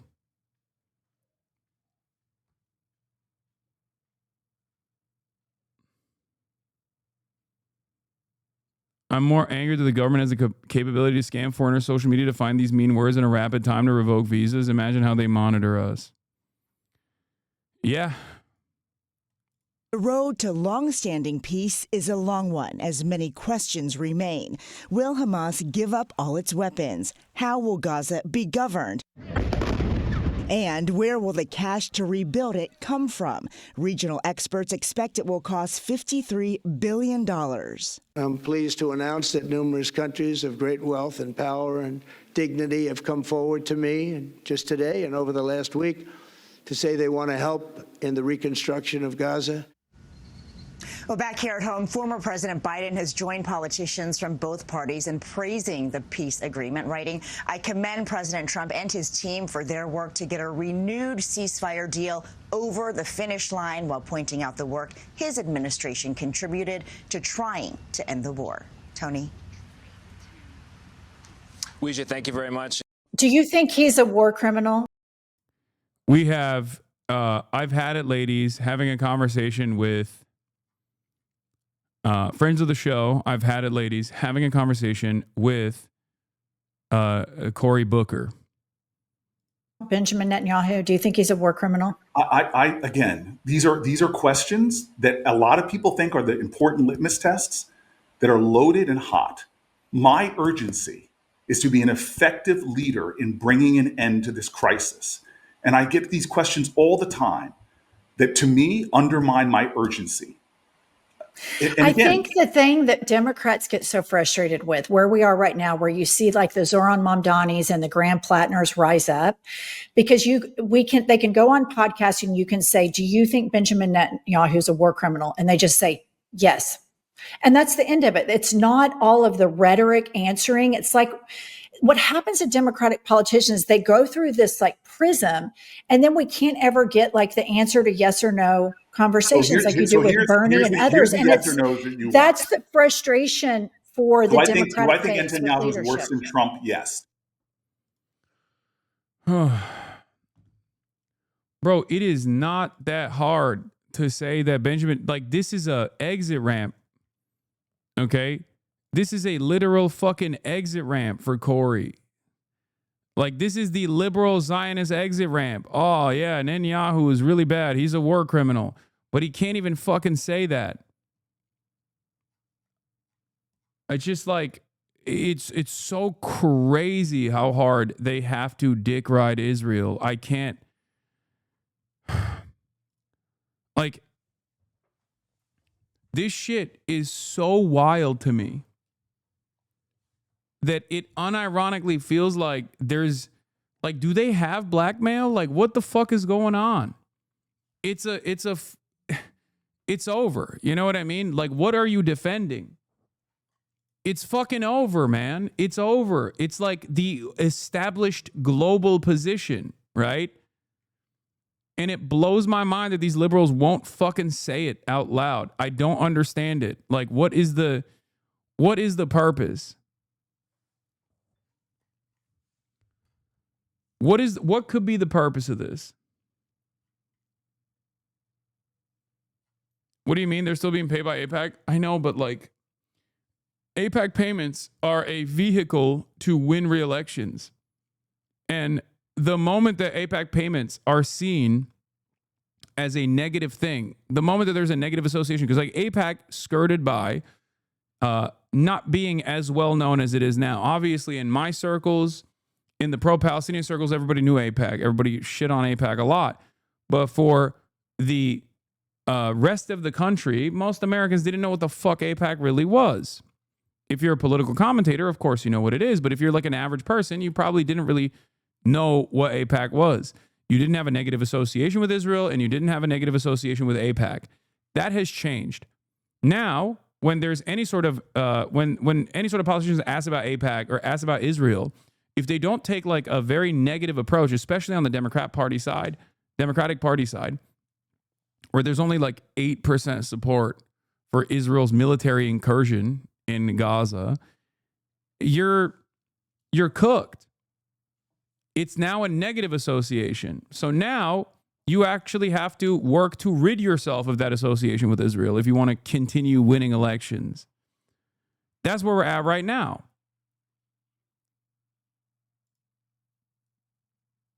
It's a handful of people that don't take corporate PAC money. I don't understand my Democratic What Party. about AIPAC money? You take AIPAC money, don't you? A minuscule percentage of my resources come from I read it's like 871,000. 800,000. Yeah, but that's a lifetime number of raising tens of millions of dollars. Let me give you the right stat. The majority of my money comes from small dollar contributions. My last report, I think 76% of it came from people that gave $25 or less. Again, we could pick at each other, or we could do what we need. Yeah, we gotta unify. We gotta unify. It's like, yeah, we do, which means you have to unify with us on this issue, because the overwhelming majority is no longer believing this shit. Now it actually hurts you. To be doing right now is joining in a chorus of conviction to condemn it. And again, I'm a child of civil rights activists. You think Malcolm X and Martin Luther King agreed on everything? No. But when it came to the fight, that's crazy to talk about fucking Israel funding and being a dick rider for a foreign nation. Now, obviously, when it comes to Cory Booker, Israel is one of the problems.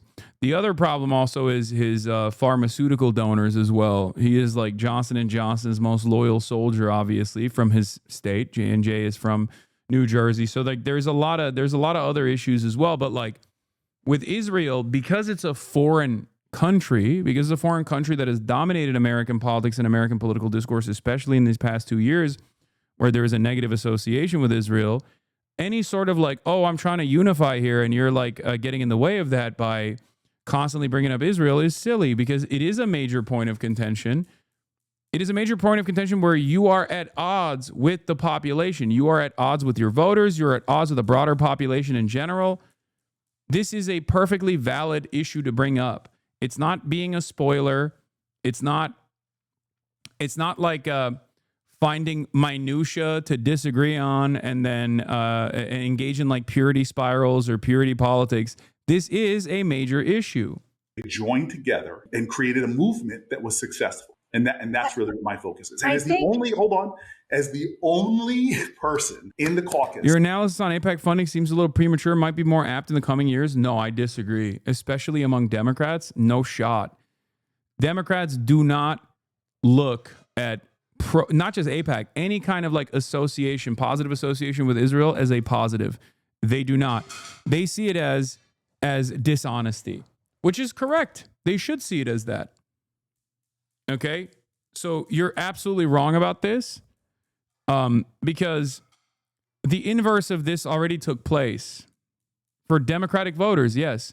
When the Democratic voters see a politician dick ride Israel this hard at a time when there's unprecedented negativity associated with Israel for good reason, especially in the Democratic Party's base, where it's like 80% of Democrats don't fuck with Israel.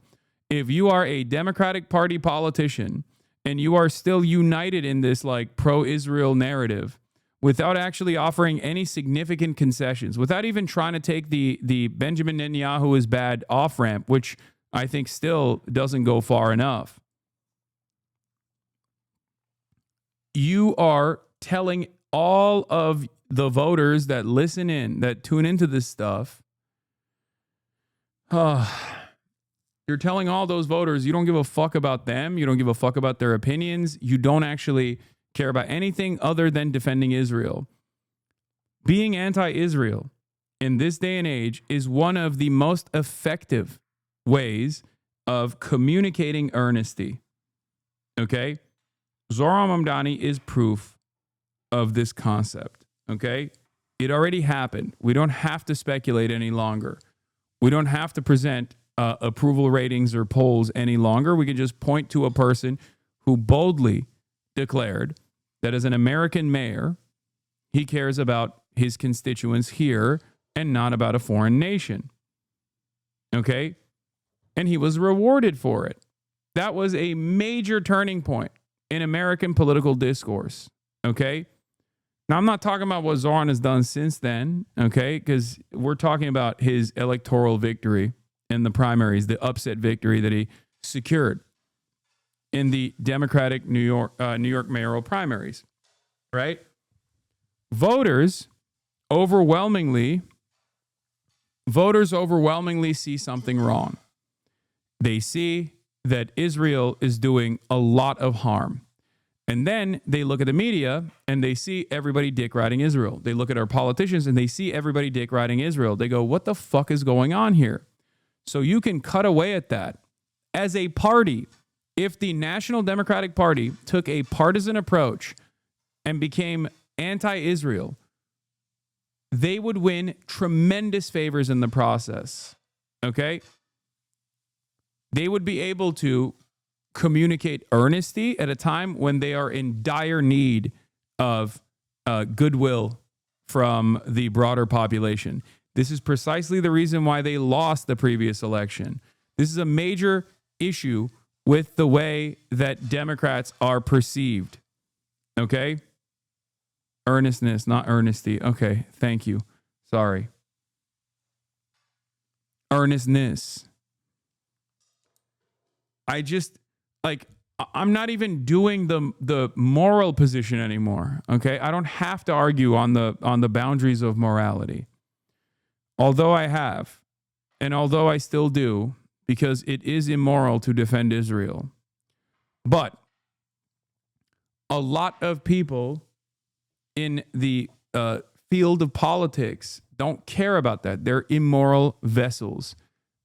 They are empty suits, empty husks that are utterly soulless. Okay? Being anti-Israel recovers something that the Democratic Party has lost. The confidence of the voters that they actually do listen to their desires. This is the best opportunity to strike. Okay? This is the best opportunity to present. And the reason why I say that is because right now, there's still a major fissure between the way that the public perceives Israel and the way that politicians communicate their undying loyalty to Israel. Okay? That's it. And there are people like Marjorie Taylor Greene, Tucker Carlson, and numerous others who actually take advantage of that messaging vacuum and present themselves as honest communicators, saying things that others are too afraid to say. Meanwhile, you shouldn't even be afraid to say this because it's beneficial to say this.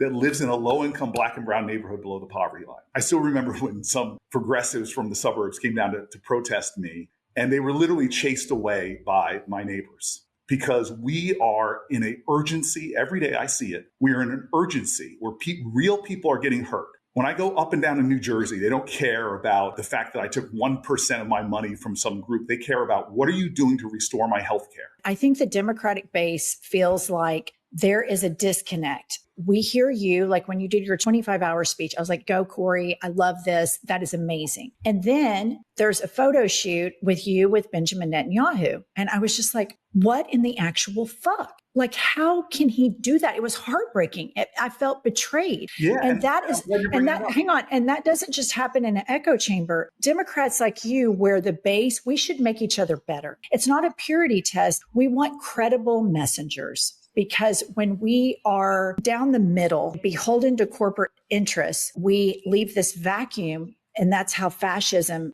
has flourished. For myself and a lot of our listeners, when I saw the picture with Benjamin Netanyahu, I felt like it diminished your 25 hours. That's how it felt to me. That's a great cook. Wait, people said she was soft on him. This is not. Van recently spoke on why the Dems don't feel the need to fix this disconnect. There's a large cohort of people that are getting to that. It's really going to be up to them about how they change and how they govern and who they take their money from. Because remember, the way I look at it is this. When you take some of this huge corporate moneyed interest out, you actually have to be a pure and better communicator of your values to your people because it's then them that is paying you. Yes. So really, you get a cheat code by having a big faceless, nameless corporation or the lobbying group. I will be linking up with Van. Hold on. I want to see more of this interview, to be honest. Oh, there's also a Kamala genocide question. On MSNBC, Kamala is asked directly by Eugene Daniels. Hasanabi head Eugene Daniels asked if Israel's committing a genocide in Gaza, and here's how Kamala Harris replied. A lot of folks in your party have called what's happening in Gaza a genocide. Do you agree with that? I think that, listen, it is a term of law that a court will decide, but I will tell you that when you look at the number of children that have been killed, the number of innocent... Oh. This is what I mean, bro. This is what I mean. Riff K, thank you for the 25 get the subs, by the way.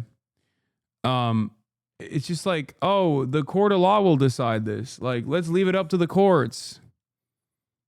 Only the court of law will be able to decide this. It's like, okay, well, the United Nations already conducted an investigation and found that Israel was committing a genocide.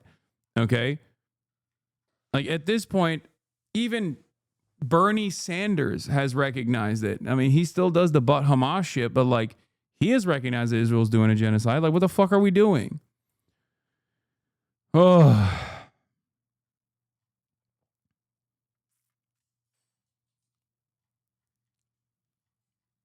I'm just... like, she's out of politics too, which is why it's so crazy.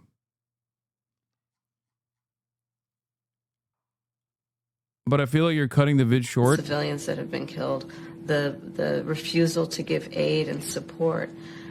We should all step back and ask this question and be honest about it. Yeah.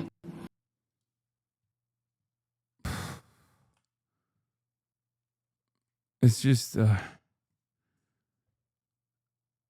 What a waste. With such insight, she could have been mayor of New York. When you look at the number of children that have been killed, we should all take a step back and ask this question and be honest about it. Yeah, at least, I mean, I guess at least she's like recognizing it. So that's not that bad.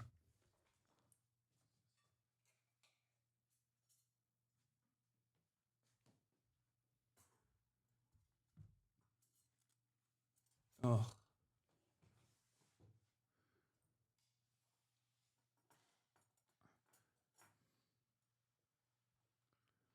There's no reason to just still hit the fucking she still neutered to shit because she sees the way the wind is blowing. Yeah. Kamala Harris says we should be honest about whether we call Israel's actions in Gaza a genocide while refusing to call it a genocide. Sounds like calculated boutique workshop response to placate her base. She is still absolutely and hopelessly out of touch. I agree. Like, just say yes. It's that's what the United Nations declared it as. Like, it's the highest standard beyond the ICC and the ICJ, which will take a long time to arrive at a reasonable conclusion, if they even arrive at a reasonable conclusion at all, especially considering the unimaginable pressure from the Trump administration that has been placed on this fucking court. We told you. Yeah. A day after the ceasefire, Ehud Barak, then Israeli Prime Minister and former Israeli Defense Minister and former Prime Minister in 2012 said, a day after the ceasefire, no one will remember what is written in that draft. The only thing that will be tested is the blow Hamas suffered. We're like the first to bring up AIPAC in years, which is interesting. I will not vote for a candidate that takes $1 from AIPAC. It's interesting. I mean, it's interesting. I haven't thought about AIPAC. And it's interesting. You're like the first to bring up AIPAC in years, which is interesting. Why did I say that? Benjamin Netanyahu. Not relevant to my day-to-day life. Why is that interesting? Of course it's relevant to your day-to-day life. If it was irrelevant, you wouldn't be taking money from them, and you wouldn't actually like push for any kind of provision that silences like American voices at the behest of a foreign nation state, right? Wasn't there a recent bill that he actually signed into law that was like another one of these like crazy cynical anti-Semitism bills that was just like combating any sort of anti-Israel speech?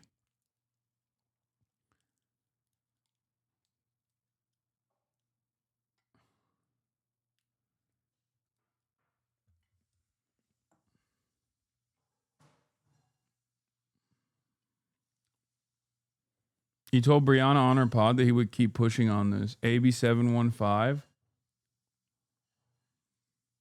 Yeah, Governor Newsom signs bill further cracking down on hate and anti-Semitism in California schools. Obviously, it's presented as like combating hate speech.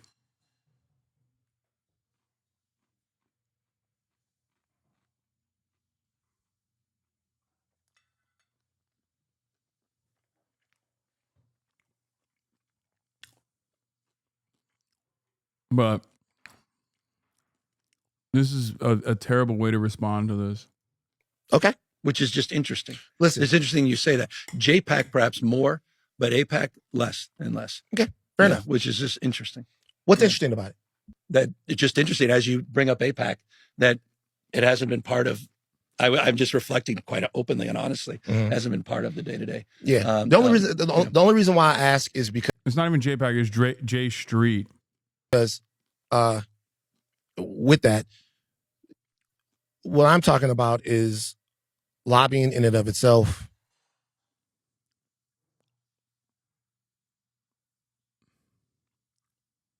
And I was just like, what in the actual fuck? Like, how can he do that? It was heartbreaking. I felt betrayed. Yeah. And that is, and that, hang on, and that doesn't just happen in an echo chamber.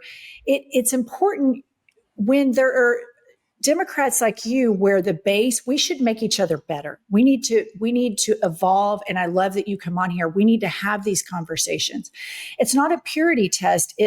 We want credible messengers, because when we are down the middle and beholden to corporate interests, then we leave this vacuum, and that's how fascism has flourished. And so for myself and a lot of our listeners, when I saw the picture with Benjamin Netanyahu, I felt like it diminished your 25 hours. That's how it felt to me.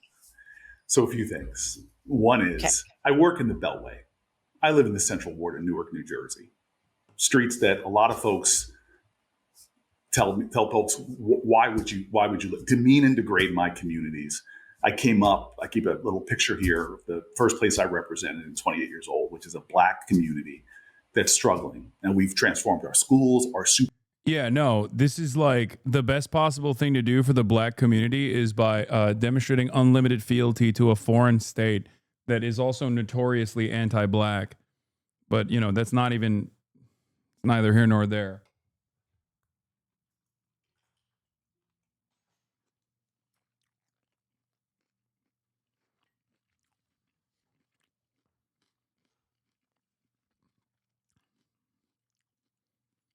I think that's a crazy answer.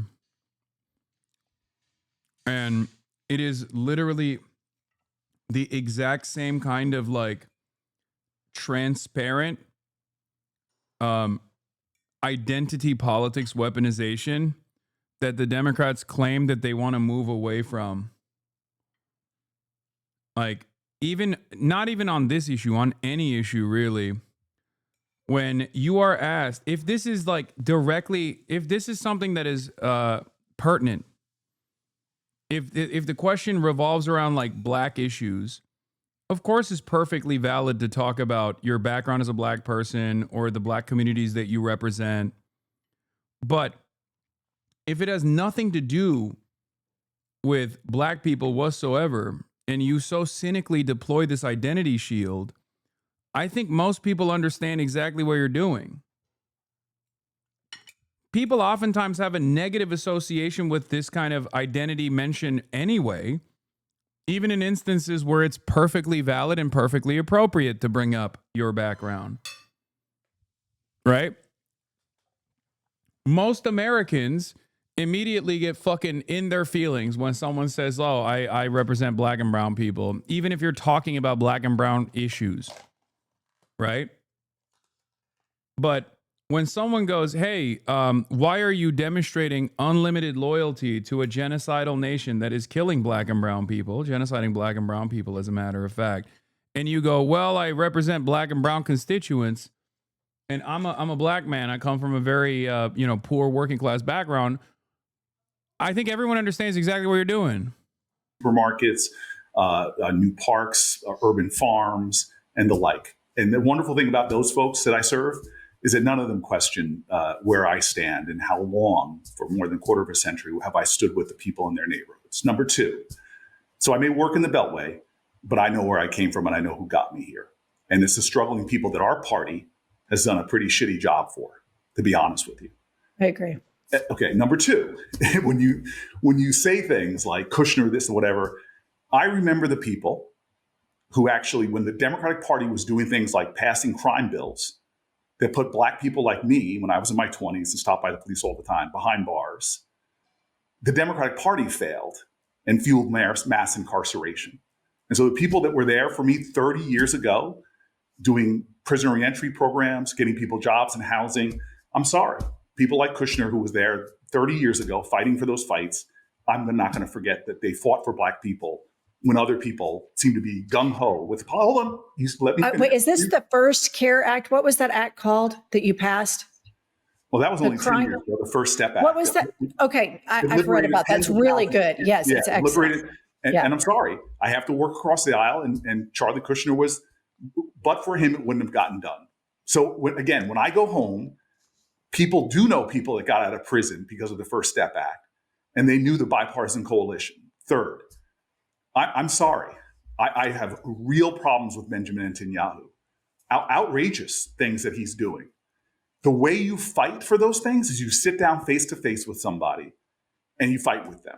I'm not going to be outside of the room screaming. I want to look him in the eye, like me, Amy Klobuchar, and a whole bunch of other people did, and talk to him about humanitarian aid. And if people want to criticize. Oh.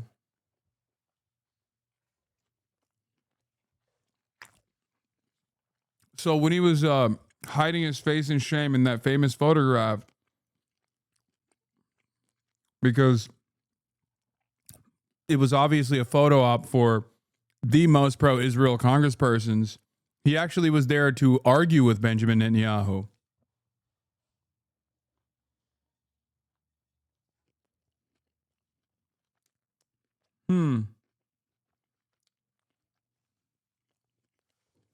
Totally makes sense.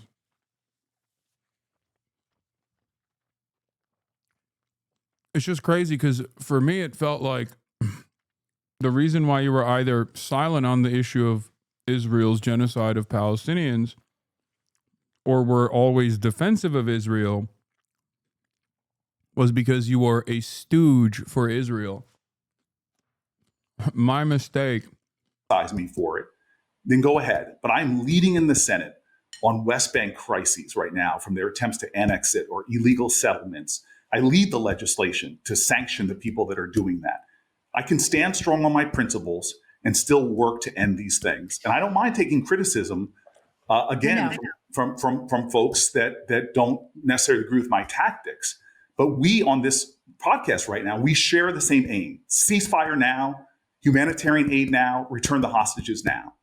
And I'm going to work. Do you think he's a war? God damn, dude. I think it's like, maybe it's me, but it almost feels disrespectful that he's not even doing a good enough job here. Obviously, it's a fucking indefensible position, but I would have assumed that these guys would at least like try to craft an elaborate narrative.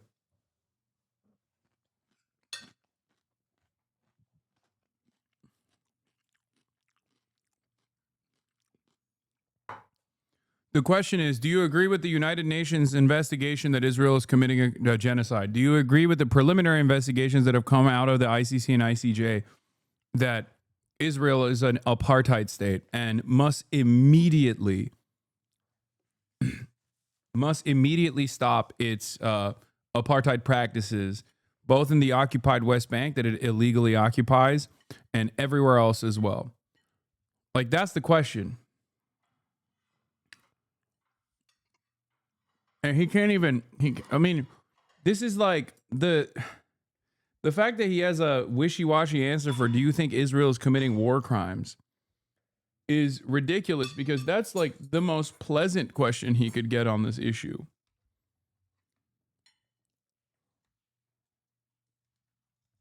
It is totally fucking horrifying the way he is like communicating. Charlie Kirk got the Medal of Freedom. We're cooked. I mean, come on, man. He deserves it. He's courageous. He's one of the biggest AIPAC shills. It's not just AIPAC. He is a massive Israel dick rider. He is close and personal best friends with Rabbi Shmuley. That's all you need to know. He literally went to college with Rabbi Shmuley. There's photos of him. There's photos of Rabbi Shmuley giving him a fucking piggyback ride.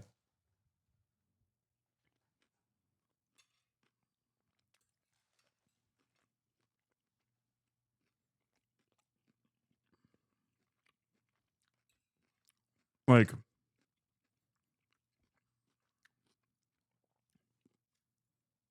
yes, Rabbi Shmuley, the kosherized dildo guy, that Rabbi Shmuley. Cory Booker knows him personally from his youth.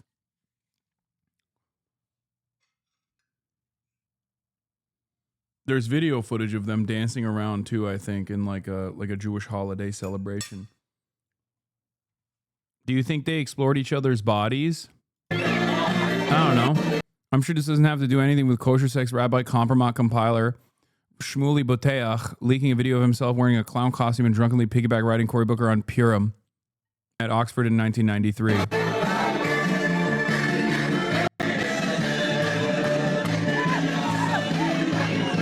Do you think they explored each other's bodies?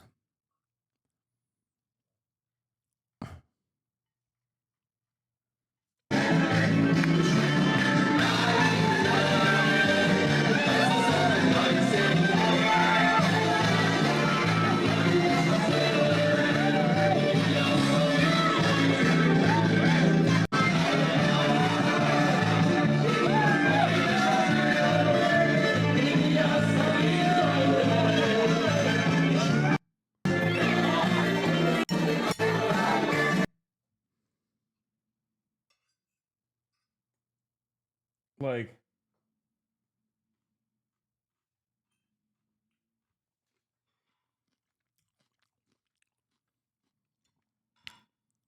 if you want people, if you're truly worried about exploding anti-Semitism, and you want people to not believe insane anti-Semitic conspiracies,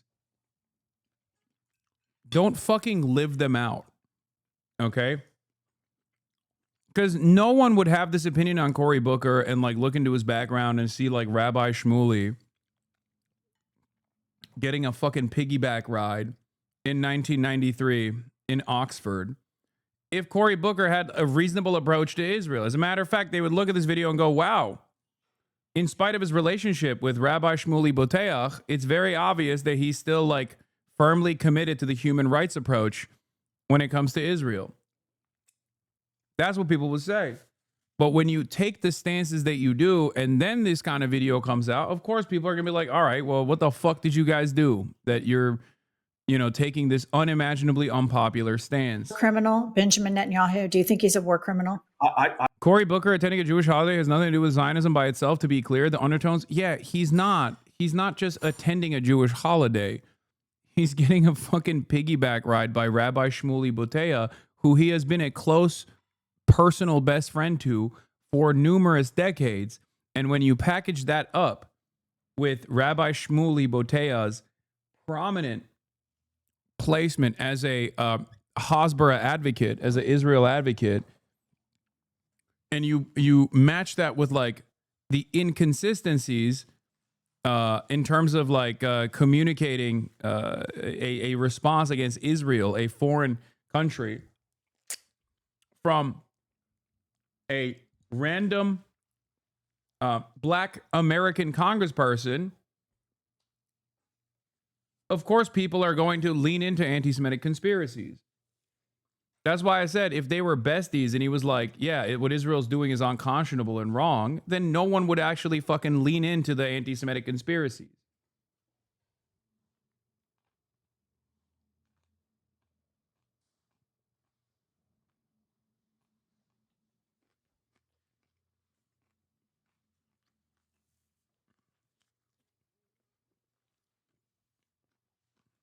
Again, these are questions that a lot of people think are the important litmus tests that are loaded and hot. My urgency is to be an effective leader in bringing an end to this crisis. And I get these questions all the time that to me undermine my urgency. I think the thing that Democrats get so frustrated with, where we are right now, where you see like the Zoran Mamdanis and the Graham Plattners rise up, because they can go on podcasts and you can say, do you think Benjamin Netanyahu is a war criminal? And they just say, yes. And that's the end of it. It's not all of the rhetoric answering. It's like what happens to Democratic politicians, they go through this like prism, and then we can't ever get like the answer to yes or no conversations like you do with Bernie and others. And that's the frustration for the Democratic Do I think Netanyahu is worse than Trump? Yes. Do I think that we right now in America should be doing everything possible to bring peace, not just to that crisis, but to the ones that shock me that no one talks about? And I hope, and I don't know if you guys have or not, but crises like Sudan, where there are American weapons literally causing horrific, in fact, by double, triple, quadruple, it's the biggest humanitarian crisis that we're not talking about as a country.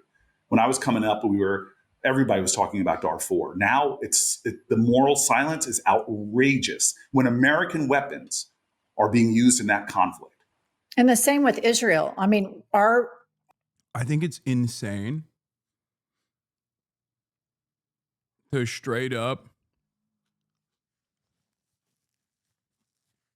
use the genocide deflection to be like, well, what about this other genocide? Okay, you are calling me out for my loyalty to a state that is committing genocide, but what about this other state that's also committing genocide, which ironically enough is also aligned with the state that is committing genocide, UAE,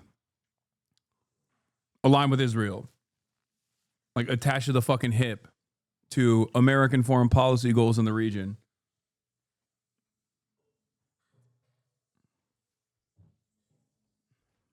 Sudan is a civil war, Gaza is not. It doesn't matter. Sudan is also a genocide, and the civil war component is being actively accelerated by the United Arab Emirates. And it's also, the human toll is unimaginably costly. And a part of that support is the indirect support by the United States of America to the RSF on the side of the UAE. Having said that,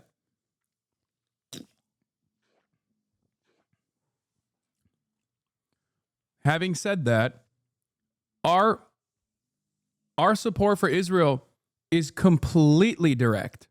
Okay? There is no like weapons transfers being made to UAE that make it to that make their ways to the rapid support forces who are now using it to blockade the capital and commit atrocities. Okay?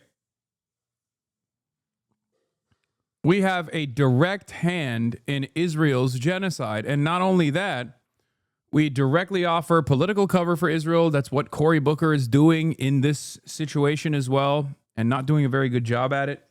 We bailed him out politically. We bailed him out with financial support.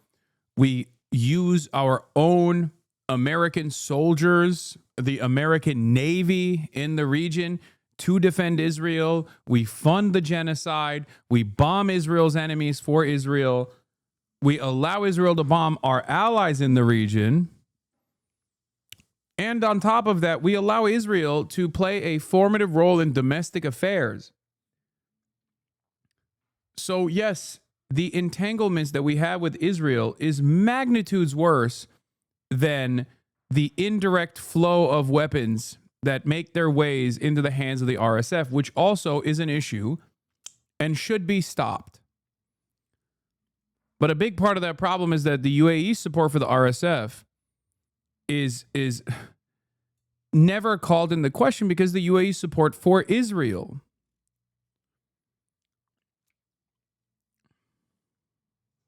Our weapons and even Democratic politicians signed them before they were sent over to kill kids.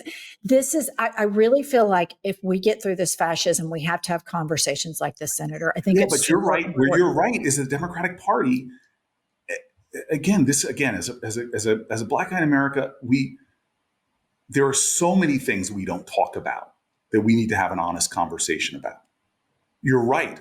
I work in a place that corruption has been accepted. Why are people taking corporate PAC money? Why are people trading stocks?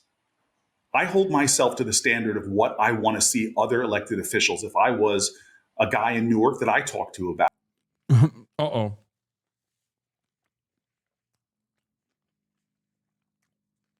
He's like, I want everyone to be as big of a dick rider of a foreign nation state doing a genocide as myself. Not a good standard. That don't believe their politicians stand and fight for them. And so I agree with you that there are real corruptions that we tolerate that we need to do something about. Campaign finance is one of the things. This is why I do not take certain money from everything from oil company C-suite folks to pharma company C-suite folks.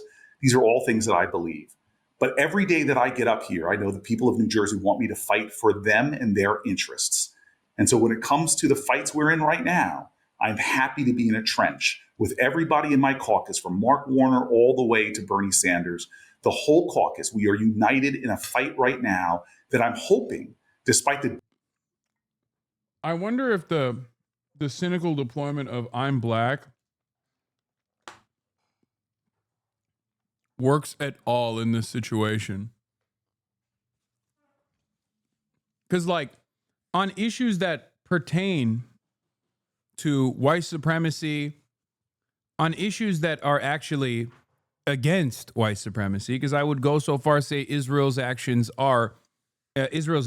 in Gaza, Israel's actions in general, Israel's entire settler colonial enterprise is damn near identical to previous white supremacist colonial formations.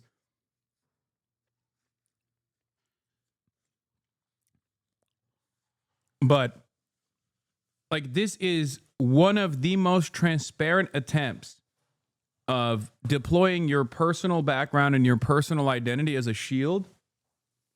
And this is exactly the edge case of what people universally despise. Progressives and obviously everybody else as well. But, Republicans obviously despise any sort of mention of identity coming from a non-white person, non-white, non-male person. They love it when you do identity politics for white men. And that's oftentimes not for good reason. They despise it because they don't want to hear about the realities of white supremacy. But in this circumstance, it seems like such a transparent attempt to say, like, look, I'm black. I get it. That's why I have to defend a white supremacist enterprise. Wholesale slaughter of black and brown bodies by a nuclear superpower that is attached to the hip to the United States of America. Disagreements within the Democratic tent that we all can unify and say it's outrageous for people's healthcare costs to double their premiums. It's outrageous for 22 million Americans to lose their healthcare. It's outrageous for hospitals to have longer waits at the emergency room because people are going there to get their primary care. I go home every day, as I told you, or at least every week, to my community. And a lot of the things that I often talk about on podcasts like this, they don't give a damn about. They want to know what's going on with my rising costs. Yeah, this Israel stuff is irrelevant to my black and brown constituents, I think is silly. Like, nobody is saying that you shouldn't pay great amounts of attention to these other problems, right? They're very important. And especially progressives care about this stuff, especially when it comes to domestic politics, domestic affairs. But the question here is, why do you have such undivided, irreplaceable loyalty to a foreign state? A foreign state that is conducting heinous crimes against humanity. What's going on with my loss of health care? What's going on with the poisoning of my communities? Because everybody wants to talk about them being an environmentalist, but nobody's talking about the toxic sites that are in communities like mine and community. What's going on with the fact that giving birth in this country is one of the most dangerous jobs you can have, especially for Black women? And so I hear you when I'm down here in the Beltway or get on podcasts, everybody wants to talk, well, you didn't vote 100% this way. Nobody asks me about that in communities that I'm fighting for in New Jersey. What they want to know is, what are we doing to make the American dream that I can buy a home, that I can afford health care, that I can afford to pay the groceries or pay for childcare? What are you doing? I spoke to the Teamsters last week. Packed room. Pissed at the Democrats, pissed at the Republicans. By the end of the Dude.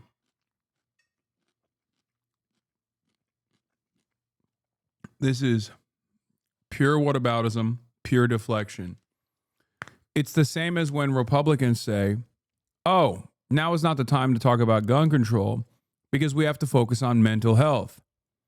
Or when Republicans say, wait a minute, now is not the time to talk about immigration. Immigrants are coming into this country, but what about our veterans who need mental health and who need housing? It's just a cynical way to shift the conversation and the attention away by claiming that, like, this Israel stuff is insignificant to the average American when it clearly is not insignificant, especially because Israel has, whether people recognize it or not, and I think more and more people are recognizing it now, has had a stranglehold on even domestic affairs for a very long time.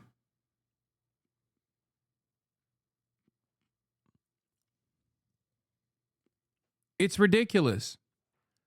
He is trying to say, like, oh, I want healthcare for everybody, actually, even though he's not a pro-Medicare for all politician as far as I remember.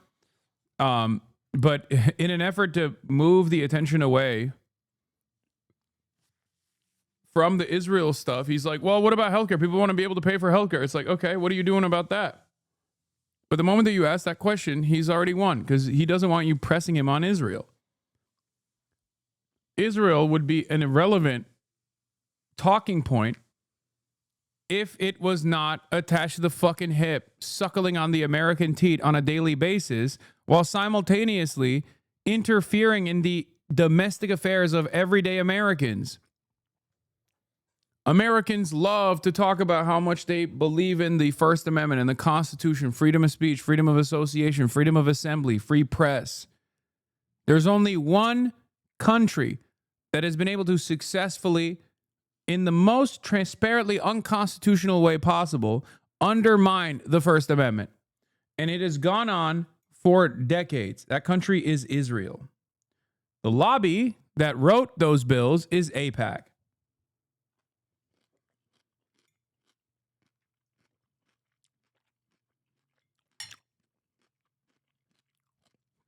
There is a reason why nobody asks people that are running for local office if they would go to, I don't know, Lima, if they would go to Estonia. Okay? They ask, would you go to Israel? And when you say no, they say, why are you anti-Semitic? There is no equivalence to this. Okay? That's it. There's no lobbying arm. There is no massive influence peddling operation for any other fucking country like this. This is domestic politics. So people that say, oh man, I just don't care about this at all. Like, why do you care about this? My constituents don't care about Israel. It's like, first of all, you're lying. Okay? Because they absolutely do. They 100% do. Are you a Democratic politician? Then yes, your constituents do care about this. Even if it's not the highest priority, you are directly at odds with your constituents on this issue.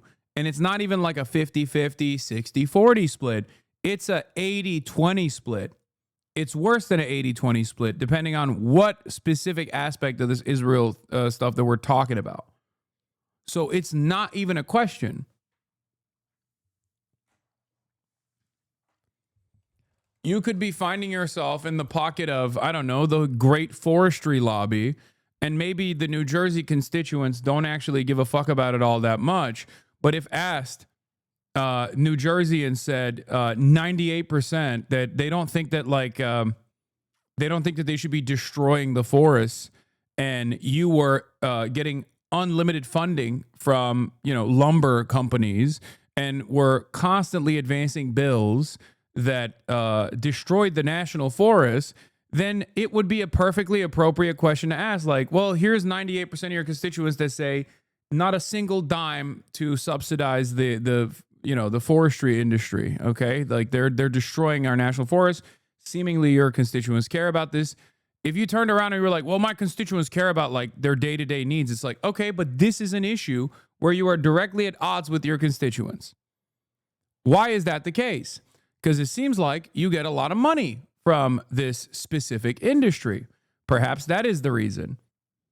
Speech, I had them on their feet applauding because I was saying things that they're not used to Democrats talking about, which is screw all this stuff that talked about up here. What are you doing for me and my family to represent us?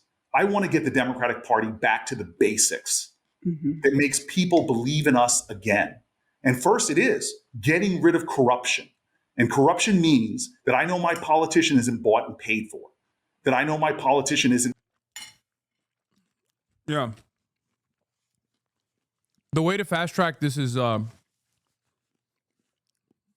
way to fast track this, because he's not wrong.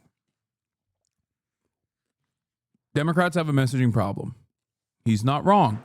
Democrats have an earnesty problem, an earnestness or earnesty, whatever you want to call it. Okay, they are not seen as credible actors. They are seen as smug, entitled, out-of-touch elitists. If only there was a overwhelming majority support issue that Congress seemingly constantly refused to address about our undying loyalty and defense of a foreign country that seemingly gets to dominate American politics. If only there was a party that looked at that situation and said, no more, we're not doing that. Perhaps that would be a wonderful opportunity for the Democrats to actually win back some of that confidence.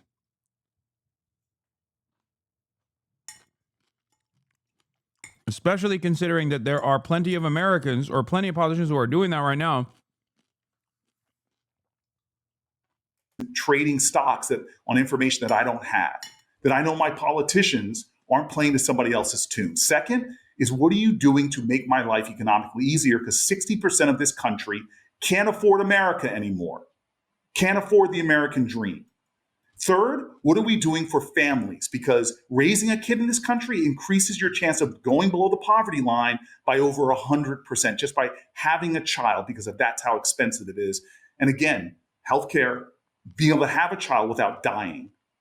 These are the basics our party wants. People don't want all the bells and whistles. They don't want all the bullshit political talks that we all always get tripped up on. What are you doing for us? And the fight that we're in right now in Washington against Donald Trump, and you and I might agree on a lot of the things, threats to democracy, a lot of these things that we talk about. But when I go home, people are just so pissed off that they can't afford America anymore. And that's what we need to be talking about. Listeners, sometimes it's so difficult to get ahead through, and I mean this, I have had it for problems. Just take him because you're in the Senate. I feel like every single day, Democratic leadership in the federal government should be out saying Donald Trump has dementia. He's running around calling it the Department of War when it is the Department of Defense. He is lying about inflation. I mean, just every day he's demented. He should be impeached. He's lying. And I am not seeing that. I see sound bites a little bit here and there. It's like he basically got them to stop pressing by unironically going on a filibuster. Like, he just filibustered this conversation. Mr. Filibuster himself, he did it. Oh, nobody cares about this. What do you mean nobody cares about this? You're talking about the unprecedented cost of, you're talking about the problem with, you're talking about the problems with the Democrats not being able to look honest, win back confidence from the regular voters. One quick way is Israel. Okay, taking a bold anti-Israel stance. Then you talk about all of the financial predicaments that your constituents are experiencing and how you want politicians to address that. Meanwhile, a big part of the reason why people are anti-Israel is because they keep looking at the unlimited billions of dollars going to Israel, where they do have all of these fucking benefits, where they do have better social safety nets, they do have healthcare. Even if people don't know that Israel has that, by the way, which when they find out that Israel does have that, they get even more mad. But even if they don't know that, they're like, okay, why aren't we spending this on me? Why aren't they spending this money on my neighborhood? Why is this money going to Israel so they can go kill fucking black and brown children? I don't understand that. They said something that is very close to this when it came down to Ukraine. And Ukraine is a at least morally defensible posture in the eyes of the broader American collective consciousness, that Ukraine is a defensive position against the Russian incursion that is unjustifiable. And even then, Americans were like, why the fuck are we giving so much money to Ukraine, bro?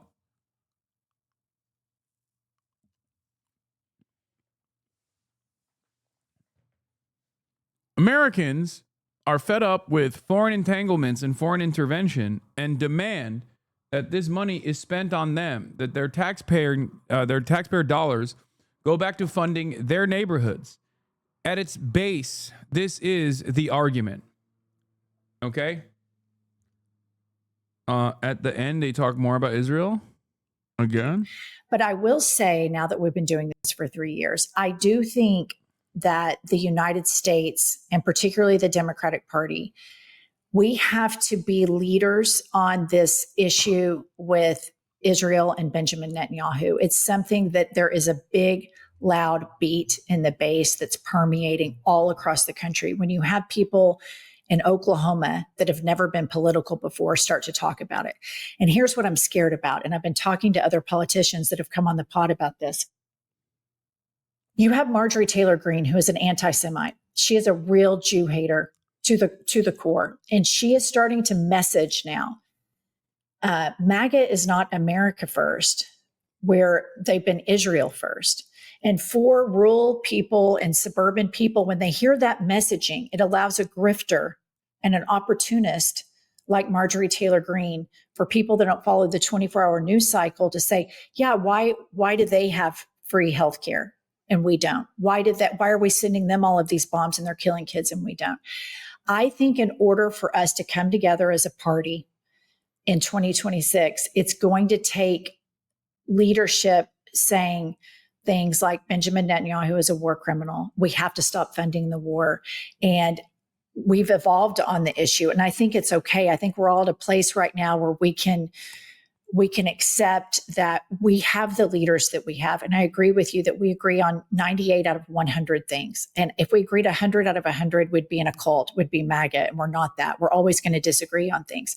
And I genuinely hear you when you say, yeah, obviously she's not saying we need to fund the bombs for our children, chatters. Come on.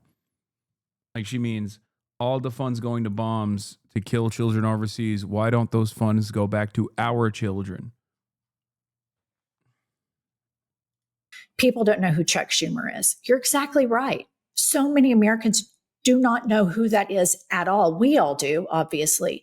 And I think the economic messaging, but I do think that if the Democrats leave this vacuum there, it's going to get filled by the people in MAGA that are seeing a post-Trump America. And it's super easy messaging with the America First thing. It's just something I want you to think about, because I think it's a political liability for our party right now. They're calling me for a vote.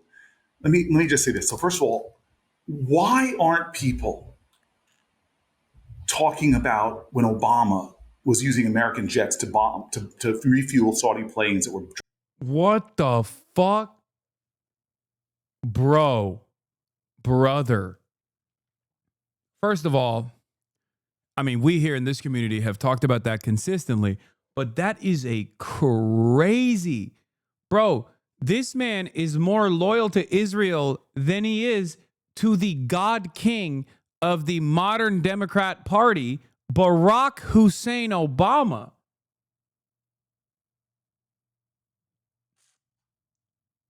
That is, I don't even know what's going on there. I've never even, what? Dropping bombs on Yemenis children.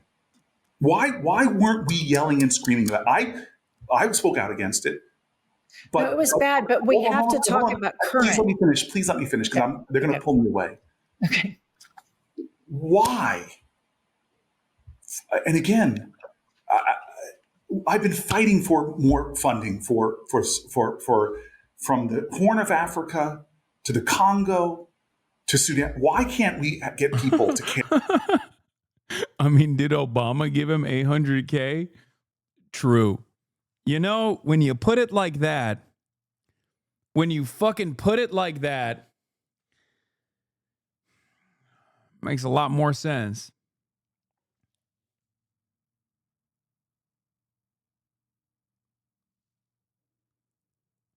I cannot believe that when called in the question about loyalty to the state of Israel as it's conducting a genocide, Cory Booker said, what about Obama giving money?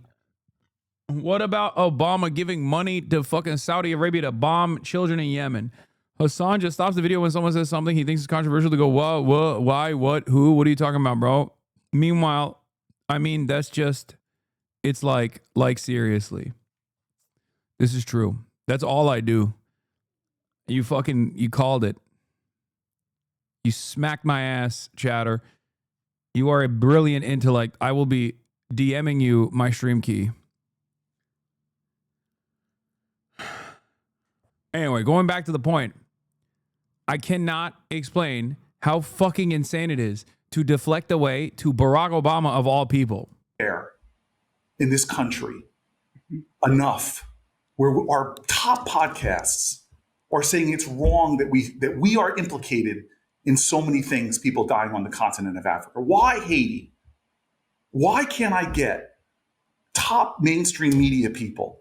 Dog, the question is, why do you have so much loyalty to Israel, and why won't you cut ties with Israel as it's conducting a genocide? And you're like, well, why can't anybody talk about Haiti? That's crazy, man. That's a crazy fucking deflection. I don't know how does this actually read to people as like a decent approach to this conversation? Especially considering that, like, for a lot of people, I think they also view what Israel's doing as like a white supremacist act of violence anyway. Especially because despite the fact that Israel is very Arab, right? Lots of Arab Jews in Israel. Most Western world Jews are Ashkenazi and therefore white. So for a lot of people in the Western world, they don't even realize that like Israel is also a brown on brown violence technically. And also, a big part of the Israeli violence is the same exact pattern that he's talking about in Haiti or Congo or Sudan. Foreign intervention at the behest of Western imperialism in many circumstances where you keep the native population of black and brown people down and servile and destroy them. So Israel is identical in that regard. What is this? Bro is doing what about for every conflict we do? He's just trying to deflect. What is this? He didn't? What was the question? I can't find him introducing or voting for a bill to block arms sales against Saudi Arabia during Obama's term. Maybe he just kept it to himself. Maybe he was like, yeah, I really hated it, but I didn't tell anybody. I just like kind of kept it to my own damn self. To give a damn about the atrocities there. The International Criminal Court singles out Israel, but not Iran, not Syria, not other. Yeah, he became a Pan-Africanist Maoist at the first mention of Israel, except like I've never met a Pan-Africanist Maoist who wasn't the most anti-Israel person you've ever met.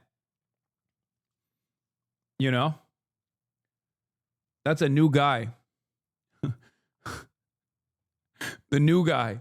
Van Jones? Yeah, Van Jones. Van Jones is like Thomas Sankara, but also pro-Israel. Folks, I don't understand. I'm with you on the ending of the nightmare and the ceasefire. I'm with you on criticizing the Netanyahu administration, which I think is worse than the Trump administration. Oh, but wow. As a guy who is focusing so much of my effort I can't believe on it. ending. Wow, you hate Trump and you really hate Netanyahu. Except you don't hate him enough to like refuse to fucking visit him. And also on top of that, oh, sorry. A little burpy burp came out of my mouth while I was trying to fucking talk here. But you just have consistently defended his genocide, Israel's genocide. And you're doing that right now by deflecting to other instances of American death and destruction around the globe. I can't believe it, dude. I cannot believe it. I can't believe the Obama mission is so wild to me. I've had a podcast Jennifer Welsh implores Cory Booker after he refused to call Netanyahu a war criminal to take the outrage over Gaza seriously. Booker claims he has to go, says the ICC singles out Israel and criticizes the podcaster for not focusing more on Africa instead. He's not exactly wrong to note Obama's crimes in Yemen, but it's interesting that this where Booker has reached in his defense of Israel's conduct. Yeah, push him a little bit further. And he's going to start talking about like the USSR or some shit. Like he's going to start talking about how the USSR absolutely did the right thing to quash the counter-revolutionary Hungarian revolution by force.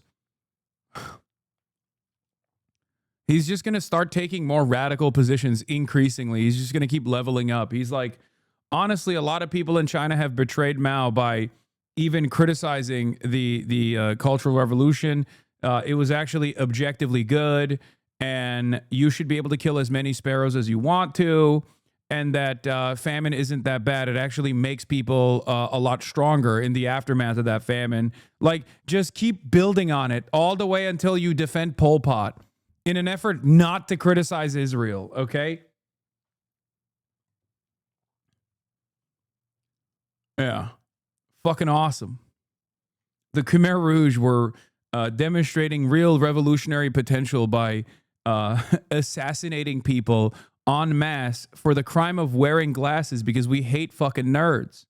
Okay? You don't understand. This is a valid approach to revolutionary violence, and you simply don't understand it with your mind. Okay? You just don't get it. He's a communist. Please stop me. Please stop demanding that I talk about Israel. Every time you push me on this, I'm going to get more and more ultra. I'm going to turn into an ultra here, okay? I'm going to make fucking Jason Onruhe blush. He is not an ultra anyway. What the hell are you talking about? I'm just making a joke because he literally fucking talked about Obama's foreign policy against Yemen in a negative tone in an effort not to talk about Israel. Human suffering on the planet Earth, on the biggest humanitarian nightmares. I can't get people with powerful platforms to speak even. Yeah, in this clip, Booker says his efforts are focused on ending all human suffering on planet Earth, except for Israel, by the way. Except for Israel. Just everyone. Honestly, that is the true pro-Israel position. Only Israel gets to do a genocide. Only Israel gets to do war crimes. Only Israel gets to do an apartheid. Any other war around the world is unjust and must be stopped, so that it is only the most moral nation on the planet that gets to do its most moral genocide. What is this? Remember what he said about AIPAC 6 years ago? In leaked recorded, Cory Booker says he and AIPAC president text message back and forth like teenagers. I mean, that's not shocking, surprising. That's why I think, though, he's hitting this from the maximalist, like the most pro-Israel position you can actually arrive at, which is only Israel gets to do war crimes, genocide, apartheid. Nobody else. Once about the nightmares that are going on. It drives me nuts. And it makes me feel like I have felt when I was representing.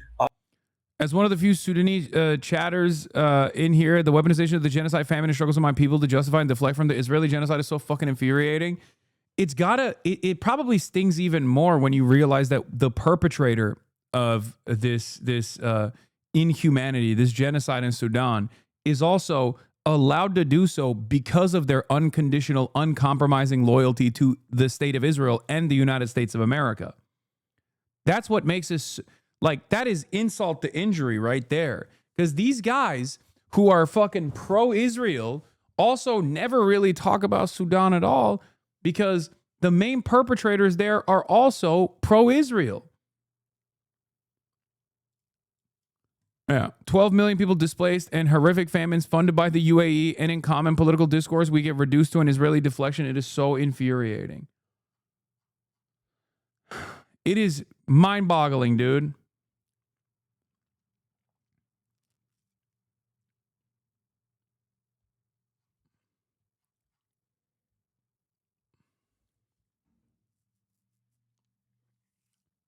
When you ask them if they think the support for Israel is already costing Democrats elections, what would be the correct response in your view? What, like an honest politician should say, yes, it is costly for the Democrats, and that's precisely why we must decouple from Israel in our foreign policy.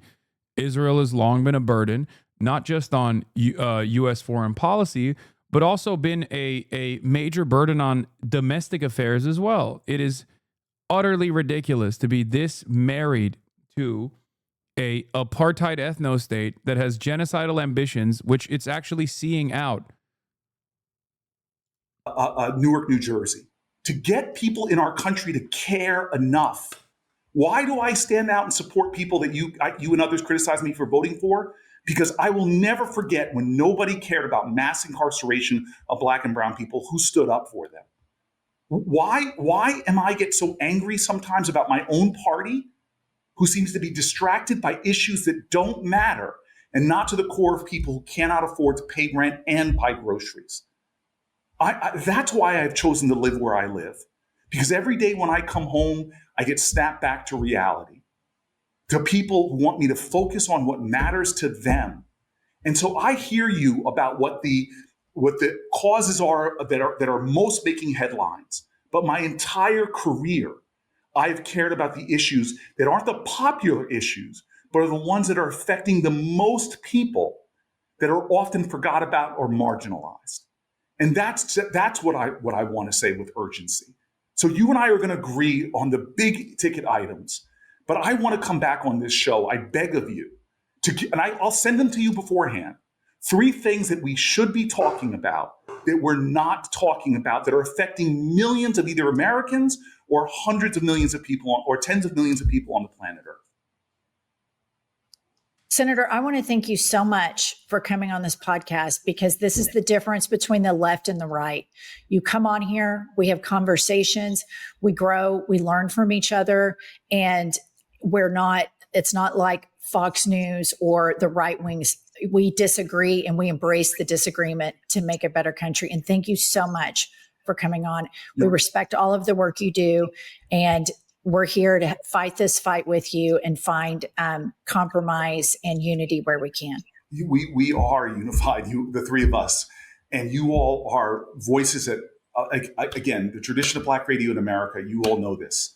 It was people like you all that have platforms that would entertain people, that would inform people, that would engage people, but most of all, would help to heal the hurt, to inspire people to act even when they were starting to feel despair.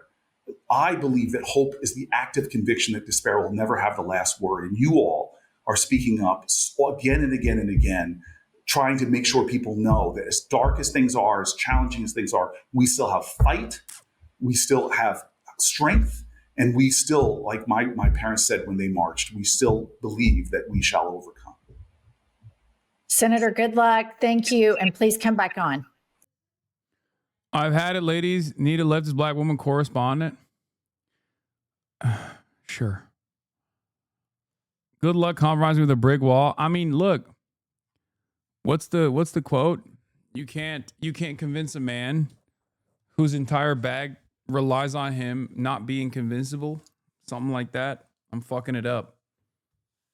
It's just like, guys, stop calling him AIPAC Shakur. That's Hakeem Jeffries, okay? Cory Booker is a different person. This is the only real immovable position Cory Booker has. Ironically enough, this is correct.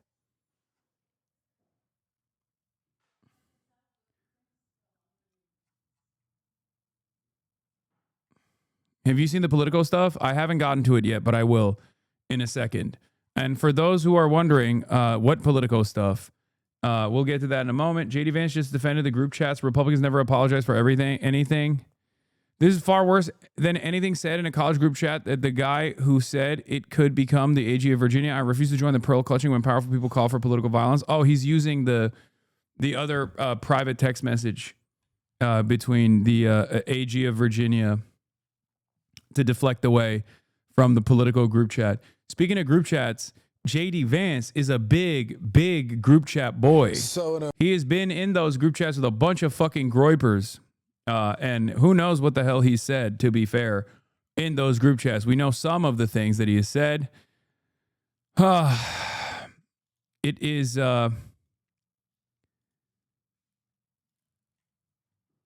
he was in that one? Oh, he was. Okay. Breaking New York Times said, Israel said Hamas violated the new ceasefire deal. We already covered that. Here's the Politico thing. Okay. Exclusive. Thousands of leaked messages show leaders of young Republican groups joking about gas chambers, slavery, and rape in a private Telegram chat. Inside the rising GOP leaders' racist chats obtained by Politico spanning more than 7 months. I will be honest. I don't think this kind of stuff has motion anymore. I don't. I don't think people care. It's the least surprising thing of all time. But you have to remember, this kind of stuff only mattered if people in positions of power actually had a sense of dignity and shame.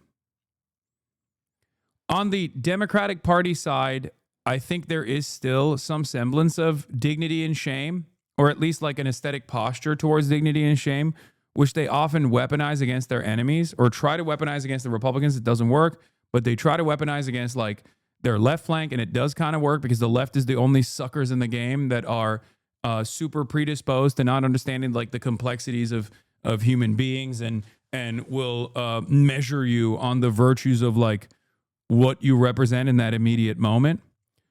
But even when it goes above and beyond, when these guys are actually playing out these desires that they joke about in group chats, I just don't think that it works anymore. I think it just, especially for the right, it does not work. I guarantee everyone in that group chat knows who you are and hates you. Oh, for sure. These are the extremely online young Republicans. Of course they fucking hate me.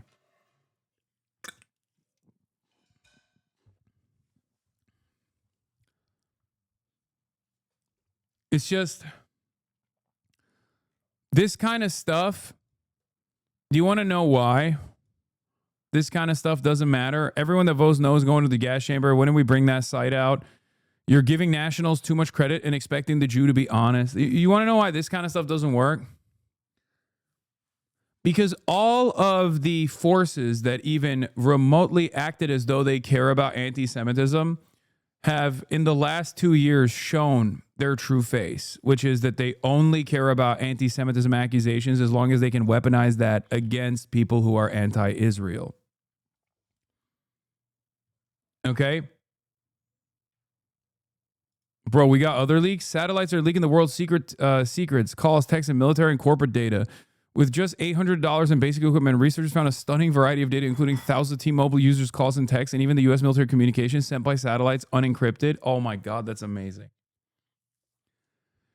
Anyway, the other reason why this stuff doesn't matter anymore is because of the weaponization of shamelessness demonstrated by the Republican Party. And last but not least, look at Twitter. This kind of communication is no longer just done in private chat groups that actually showcase people's secret opinions. People say this stuff publicly and get hundreds of thousands of views on Twitter. The permission structure for neo-Nazi sentiment has expanded. The permission structure for being a reactionary has expanded dramatically. Okay? A part of that, and I think about this all the time, a part of that I think is just the way we communicate and the way we spend time online. As more and more of our interpersonal communication development actually takes place in an environment that is utterly removed from like your all of the other markers of what makes you a human being, where you can't tell if the other person on the other side of the screen is actually a fucking fully fleshed out adult with a fully functioning brain or an absolute sociopath. You end up assuming neutrality across the board. You end up assuming, I think, that the person that you're communicating with online is basically you on the other side. Like their background resembles you to a certain degree. Sometimes I'm reminded that that is not the case when, I don't know, one of these like Twitter accounts will be like, I'm 21, or they'll talk about like age gap relationships or something, like a political account that I follow. We'll talk about like age gap relationships. It'll be like a 23-year-old and a 20-year-old should never date. And I'm like, oh my God, you're literally a child.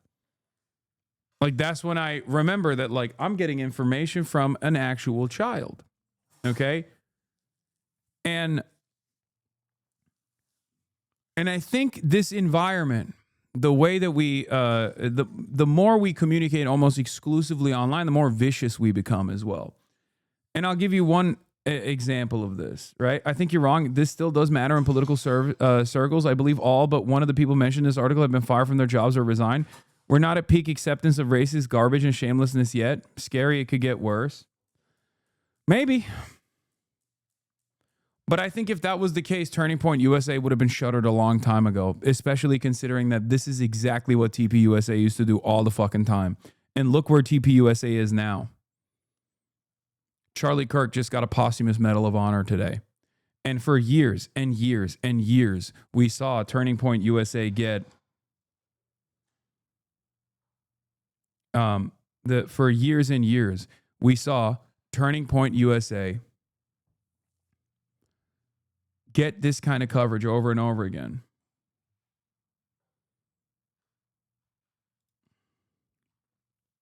And look where it's at now. Yeah, Big Balls remained in government after his racist messages got leaked. I think they just don't care. I think people don't care, especially because the administration is openly putting to policy what these opinions actually are behind closed doors. When you have an administration that is also posturing as though they want to defend whiteness in this country, yeah, of course the people that are champions of that cause behind closed doors are going to be even more gross. Okay? This is what I mean when I say that the permission structure has expanded so dramatically on the right. On the one hand, you can't have a conversation about like the violent retaliation to the endless amounts of violence that colonial subjects receive without being branded a terrorist. It's completely unacceptable. You can't say that. You can't even say that like Hamas is a national emancipatory group and has no like jihadist or Salafist ambition beyond that without being branded a terrorist. But on the other hand, you could just literally talk about like you can't trust Jews. As long as you're pro-Israel, you can say that. You know, you can say, great, I love Hitler. As long as you're advocating for Hitlerian-style anti-immigrant policy.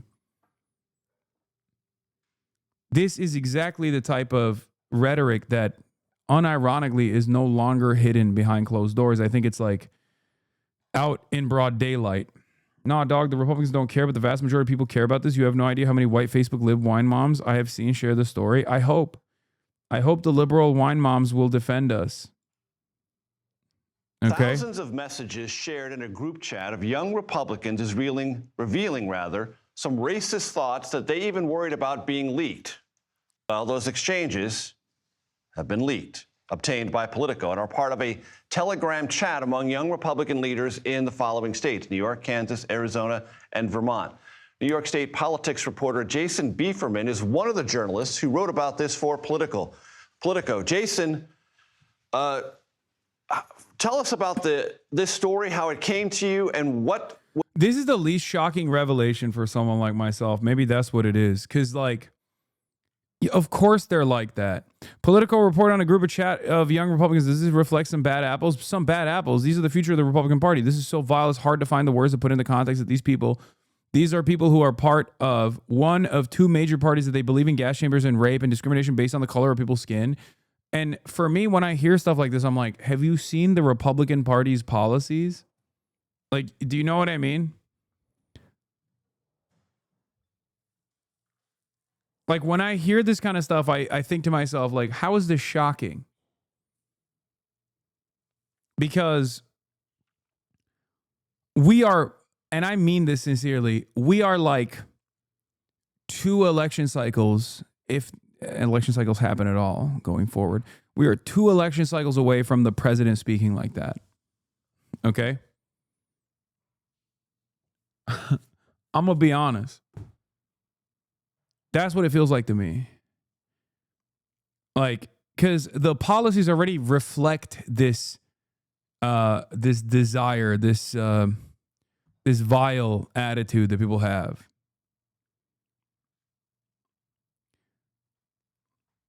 And slowly but surely, the Republicans have redesigned political discourse in this country to make people, sometimes by force, be much more open towards this kind of ridiculous,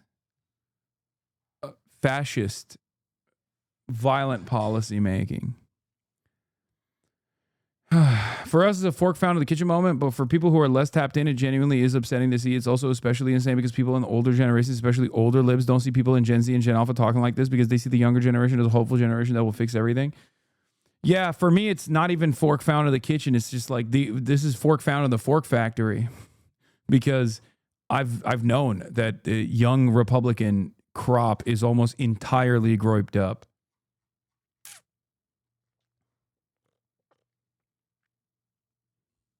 You know? Yeah, Hitler Youth found beside Hitler. Like, for us in this community, for us in this chat, for as tuned in as we are to like the back and forth and the commentary on the right wing spaces nowadays. Does this come even remotely as a surprise to you that a group chat of young Republicans leaked and it reflects the virtues, the values that you see from young Republicans that publicly posture in this way all the goddamn time? For me, I'm like, yeah, of course they're saying this shit. Of course they are. This is what they openly say as well, oftentimes under the guise of anonymous accounts. Oh, yeah. Speaking of fork found in the kitchen, breaking MAGA pastor who wore Charlie Kirk's freedom shirt and sermon, arrested for soliciting minors and distributing child sex abuse images.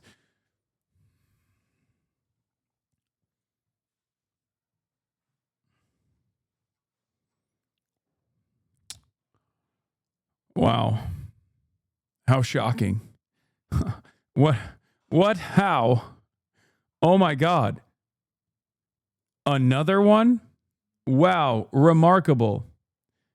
Let me tell you how confused I am, okay? This is confusing to me. I am a guy who was born yesterday. I actually just got out of a coma.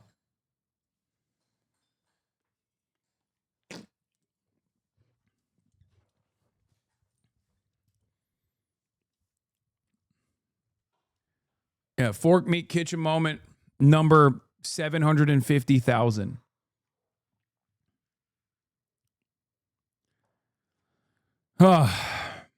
Let's continue. Was exchanged in these Telegram messages. You are born yesterday or just got out of a coma? Decide. Both. I was born yesterday and I was comatose. And today I woke up out of that coma. Based on what your reporting has revealed. Politico obtained over 7 months of thousands and thousands of messages in a Telegram group chat between, like you said, leaders in the young Republican state organizations in Arizona, New York, Kansas, and Vermont. Now, it's kind of a misnomer, young Republicans, because it's called the Young Republicans, but these are, full-grown adults, 18 to 40 years old.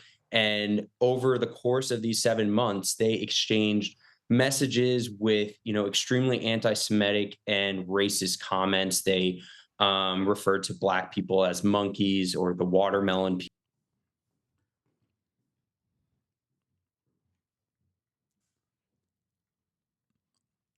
I saw a lot of chatters go 40, Lamau, young Republican. Yes, for the Republican Party, 40 is young. Come on now. Yes, bro. Anyway, I can't make up my mind. I'm the leading chief counsel of the ADL, and I can't make up my mind until I find out what these people's positions are on Israel.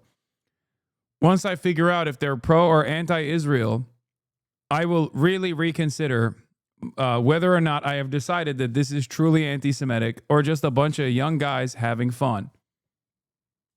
People, they called rape epic. They talked about the love of Hitler with factions of their party, or even supporting slavery. This was a chat with members elected to lead their states within a prominent Republican youth political organization that numbers 15,000 people. And they were in a campaign to lead this organization nationally.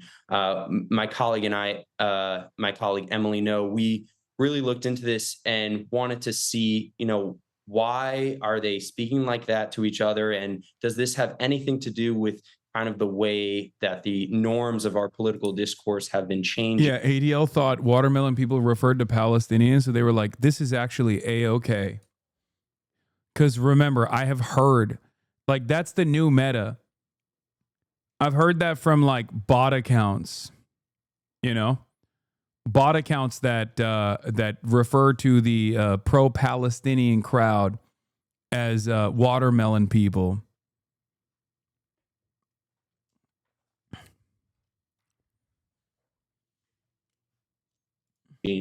Some would say since President Trump came to power. It's just, bro, like the Department of Homeland Security is literally Groyper posting every day, bro.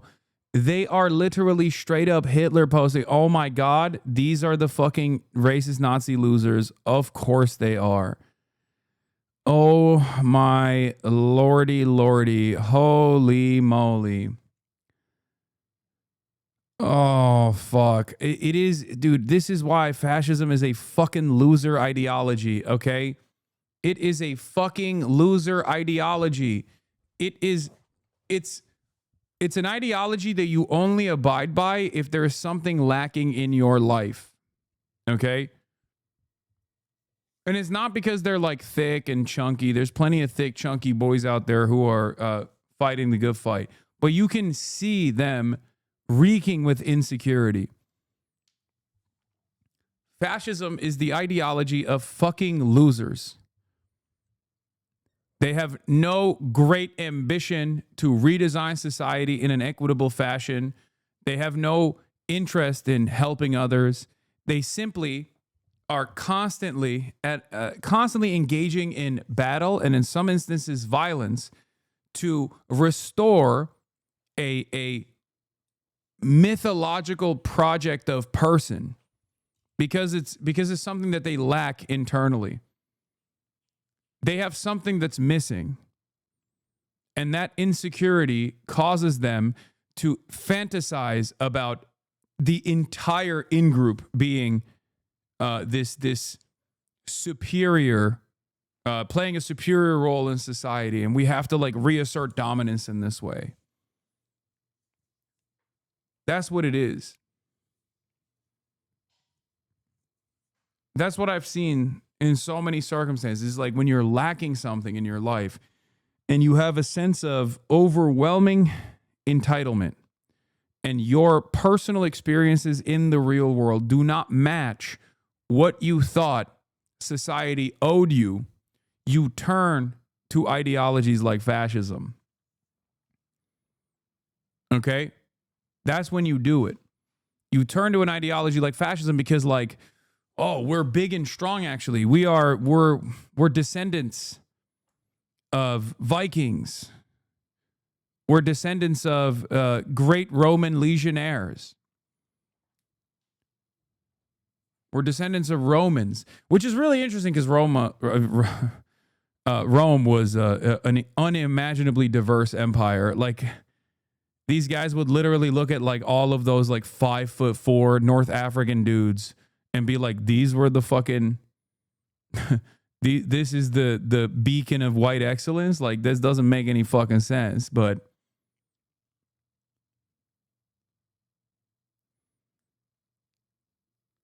it's just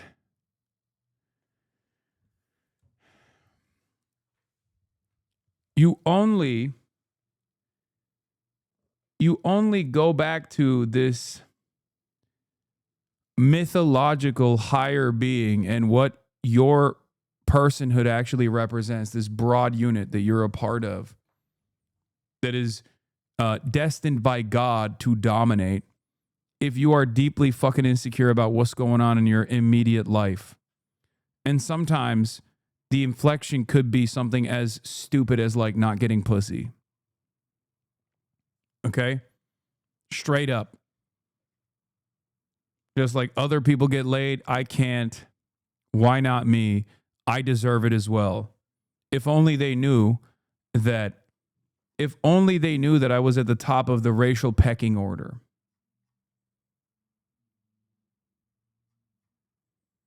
Hasan, better watch your knees? What does that mean? Are you saying I'm old? Because you're not wrong. I am getting there. I'm getting up there in age.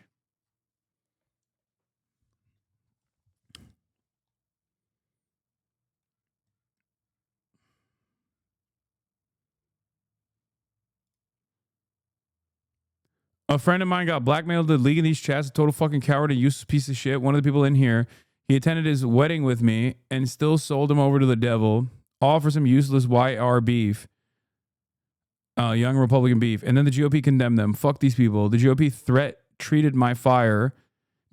What? threatened to fire my friend and vice chairman from his AG job because of TikToks I posted about immigration.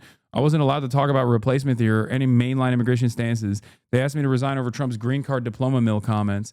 I was blacklisted by Young Republican National and blocked by their accounts because their leader is a BLM sympathizing closet case. Oh, the GOP tried to fire my friend. Everyone in this article is a patriot, and everyone attacking them is a dirty, treacherous, impotent, cowardly bundle of sticks. They all deserve to be destroyed. I like that Evan says, own your beliefs. I think he is, to be fair. To be fair to the fucking neo-Nazi, it seems like he is owning his beliefs. He's saying that the Republicans or the Republican Party broadly is not owning their beliefs. A bundle of sticks, I assume, is the F slur, right? That's what he's like. I guess he isn't owning his beliefs in that regard because he won't say the F slur. Instead, he's just saying bundle of sticks. He is whining about the leak, though, is Evan's point. True. All right, let's get to the fucking article. The article is titled, I Love Hitler. Leaked messages expose young Republicans' racist chat. Leaders of young Republican groups throughout the country worried what would happen if their Telegram chat ever got leaked, but they kept typing anyway. They refer to black people as monkeys and the watermelon people and mused about putting their political opponents in gas chambers. They talked about raping their enemies and driving them to suicide, and a lot of Republicans who they believe support slavery. William Hendricks, the Kansas Young Republican vice chair, used the words N-word and variations of a racial slur more than a dozen times in the chat. Bobby Walker, the vice chair of the New York State Young Republicans at the time, referred to rape as epic. Peter Junta, who at the time was chair of the same organization, wrote in a message sent in June that everyone that votes no is going to the gas chamber. Junta was referring to an upcoming vote on whether he should be chair of the Young Republican National Federation, the GOP's 15,000-member political organization for Republicans between 18 and 40 years old. I'm going to create some of the greatest physiological torture methods known to man. We only want true believers, he continued. 2 members of the chat responded. Everyone that votes no is going to the gas chamber. When do we start bullying, dude? We have a solid 3 people who can probably have them want to jump. If they vote for us, why would they be gas? When do we bring that side out? I'm going to create some of the greatest physiological torture methods known to man. We want only true believers. Can we fix the showers? Gas chambers don't fit the Hitler aesthetic. I'm ready to watch people burn now. We got to pretend that we like them. Hey, come on in. Take a nice shower and relax. Boom. They're dead. Gas chambers is a Dutch oven. That's...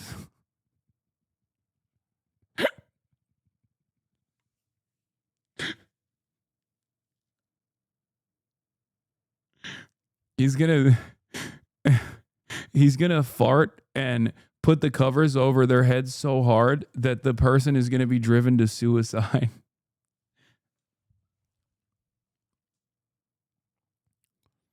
Also, it doesn't make sense. Gas chambers absolutely fit the Hitler aesthetic. What is this guy saying? Not to be that guy, but like, is that just like, is he also like denying the Holocaust while demanding more of it? Because it kind of feels like it, where he's literally, he goes, can we fix the showers? As in like, you know, it's like a common Holocaust denial, while simultaneously, like guess he wrote that. Next sentence reveals the statement. Can we fix the showers? Gas chambers who don't fit the Hitler aesthetic. Joe Maligno, who previously identified himself as general counsel for the New York State Young Republicans, wrote back.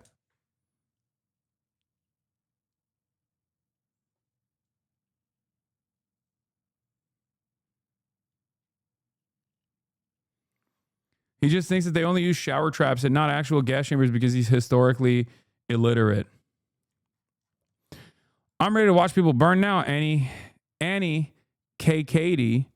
That's what Annie K. Katie, New York's National Committee member, said. The exchange is part of a trove of Telegram chats obtained by Politico and spanning more than 7 months of messages among young Republican leaders in New York, Kansas, Arizona, and Vermont.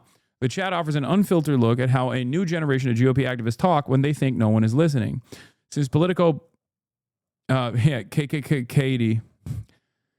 began making inquiries, one member of the group chat is no longer employed at their job, and another's job offer was rescinded. Prominent New York Republicans, including Representative Elise Stefanik and State Senate Minority Leader Rob Ortt, have denounced the chat. And festering resentments among young Republicans have now turned into public recriminations, including allegations of character assassination and extortion. The 2,900 pages of chats shared among a dozen millennial and Gen Z Republicans between early January and mid-August chronicled their campaign to seize control of the National Young Republican Organization on a hardline pro-Donald Trump platform. Many of the chat members already work inside the government or party politics, and one serves as a state senator.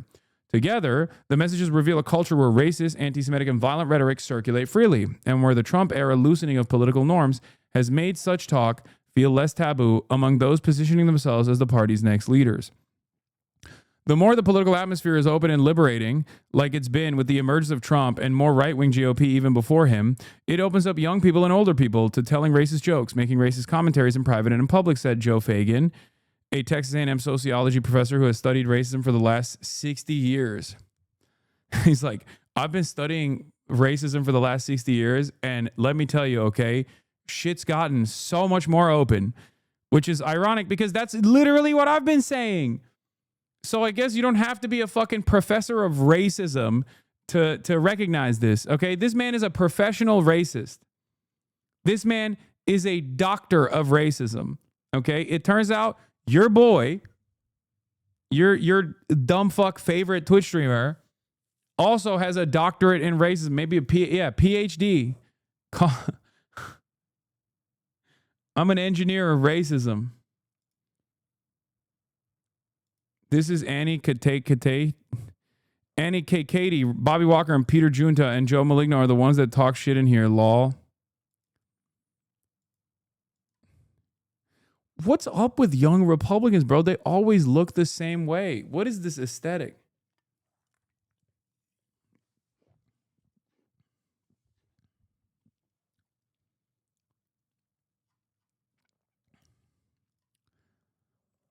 Anyway, but yeah, see, look.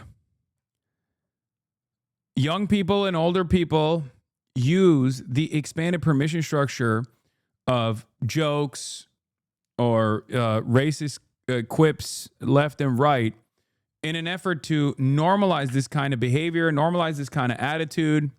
And that normalization also obviously revolves around the policy-making apparatus. In the past, Republicans used to still have racialized policies. That much is true, right? But nowadays, they also openly say that they're doing this for racial animus. And the more this becomes commonplace, I think the more it softens people's approach. The more it makes people...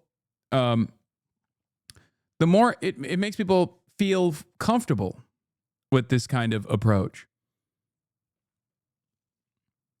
He's also concerned that the words would be applied to public policy. It's chilling, of course, because they will act on these views. Except, unlike Joe Fagan, I am not a professor of racism for the past 60 years. I'm a professor of racism for the past 34 years. Okay? And let me tell you, they've already been applying this stuff.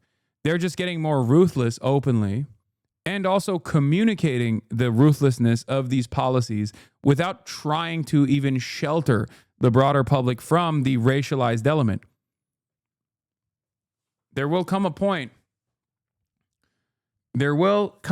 when I think you no longer actually fear that you no longer actually fear to be called a fascist, and you wear it as a badge of honor. The dynamic of easy racism and casual cruelty played out in open, dark, vivid fashion inside the chats where campaign talk and party gossip blurred into streams of slurs and violent fantasies. The group chat members spoke freely about the pressure to cow to Trump to avoid being called a rhino, the love of Nazis within their party's right wing, and the president's alleged work to suppress documents related to wealthy financier Jeffrey Epstein's child sex crimes. Trump's too busy burning the Epstein files, Alex Dwyer, the chair of the Kansas Young Republicans, wrote in one instance. Dwyer and K. Katie declined to comment. Maligno and Hendricks did not return requests for comment, but some involved in the chat did respond publicly. Junta claimed the release of this chat is part of a highly coordinated year-long character assassination led by Gavin Wax and the New York City Young Republican Club, an allusion to a once obscured internecine war that is now spilled out into the open. These logs were sourced by way of extortion and provided to Politico by the very same people conspiring against me, he said. What's most disheartening is that despite my unwavering support of President Donald Trump since 2016, rogue members of his administration, including Gavin Wax, have participated in this conspiracy to ruin me publicly simply because I challenged them privately. Wax, a staffer in the Trump State Department, formerly led the New York Young Republican Club, a separate city-based group that is at odds with the state organization, the New York State Young Republicans. He declined to comment. Despite his allusions to infighting, Junta still apologized. I am so sorry for those offended by the insensitive and inexcusable language found within the more than 28,000 messages of a private group chat that I created during my campaign to lead the Young Republicans, he said. While I take complete responsibility, I have had no way of verifying the accuracy and am deeply concerned that the message logs in question may have been deceptively doctored. At least one person in the Telegram chat works in the Trump administration, Michael Bartels, who, according to his LinkedIn account, serves as a senior advisor in the Office of General Counsel within the U.S. Small Business Administration. Bartels did not have much to say in the chat, but he didn't offer any pushback against the offensive rhetoric in it either. He declined to comment. He's probably thinking, oh my God, thank God I didn't say shit in there, bro. Oh my Lord. Also, are you fucking Michael Burgles? What are these names, man? A notarized affidavit signed by Bartels and obtained by Politico also sheds light on the intra-party rivalry that led to the Restroyer War Room Telegram chat to be made public. Bartels references Wax as well. He wrote that he did not give Politico the chat and that Wax demanded in a phone call that he provide the full chat log. When I attempted to resist that demand after providing some of the requested information, Wax threatened my professional standing and raised the possibility of potential legal action related to an alleged breach of non-disclosure agreement. Bartels claimed in the affidavit. My position within the New York Young Republican Club was directly threatened. Walker, who now leads the New York State Young Republicans, touched on a similar theme, saying that he believes portions of the chat may have been altered, taken out of context, or otherwise manipulated, and that the private exchanges were obtained and released in a way that clearly intended to inflict harm. He also apologized. There is no excuse for the language and tone of the messages attributed to me. The language is wrong and hurtful, and I sincerely apologize, Walker said. I am going to once again explain something that I have said for years. Ronald Reagan was a monster. Ronald Reagan was a racist. Ronald Reagan openly advanced racist policies both at the governor's office and as president. Okay? But liberals still revere him. Only until they found out that Ronald Reagan called African diplomats monkeys who don't know how to wear shoes did some liberals turn around and go, oh, wow, that's so racist. If you recall, that was recently at the time, it was like a newly recovered tapes between him and Nixon, their private correspondences. Okay. And liberals were like, oh my God, I can't believe how racist Ronald Reagan is. And it's like, dude, look at his policies. Of course he's fucking racist. What are we talking about? And it's like, it's always shocking to me that the administration right now that is acting out the desires of these young Republicans, who sometimes even use the language that these young Republicans are using, with the exception of basically saying the N-word or wholeheartedly endorsing Adolf Hitler, okay? With those two exceptions, they are advancing Hitlerian policy. But unfortunately for the average American, they can't comprehend that. They just look at state violence, or they look at the agenda of the federal government as just the agenda of the federal government. They cannot comprehend that this is just pure Hitlerian domestic fascism until they hear Donald Trump say the N-word, and I don't mean nuclear, the other N-word. I don't think people will assume that Donald Trump is like a racist person. I don't think the overwhelming majority will assume that. And by that point, it might have been normalized anyway. Look at this other young Republican law. Mike Johnson's friend Bobby Walker said rape is epic. Dude, what is happening? Look at how jolly this person looks. You shouldn't be saying that, little man. You should not be saying things like that.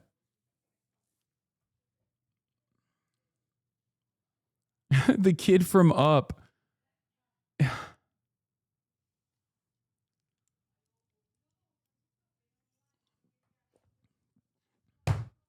What do you say? What do you say? What do you do? Behold the master race, the Heil Titler Brigade, once again. Fucking awesome. That dude sounds like this when he walks. Bumba dum ba dum ba bumbity bumba dum. Bumba bumba.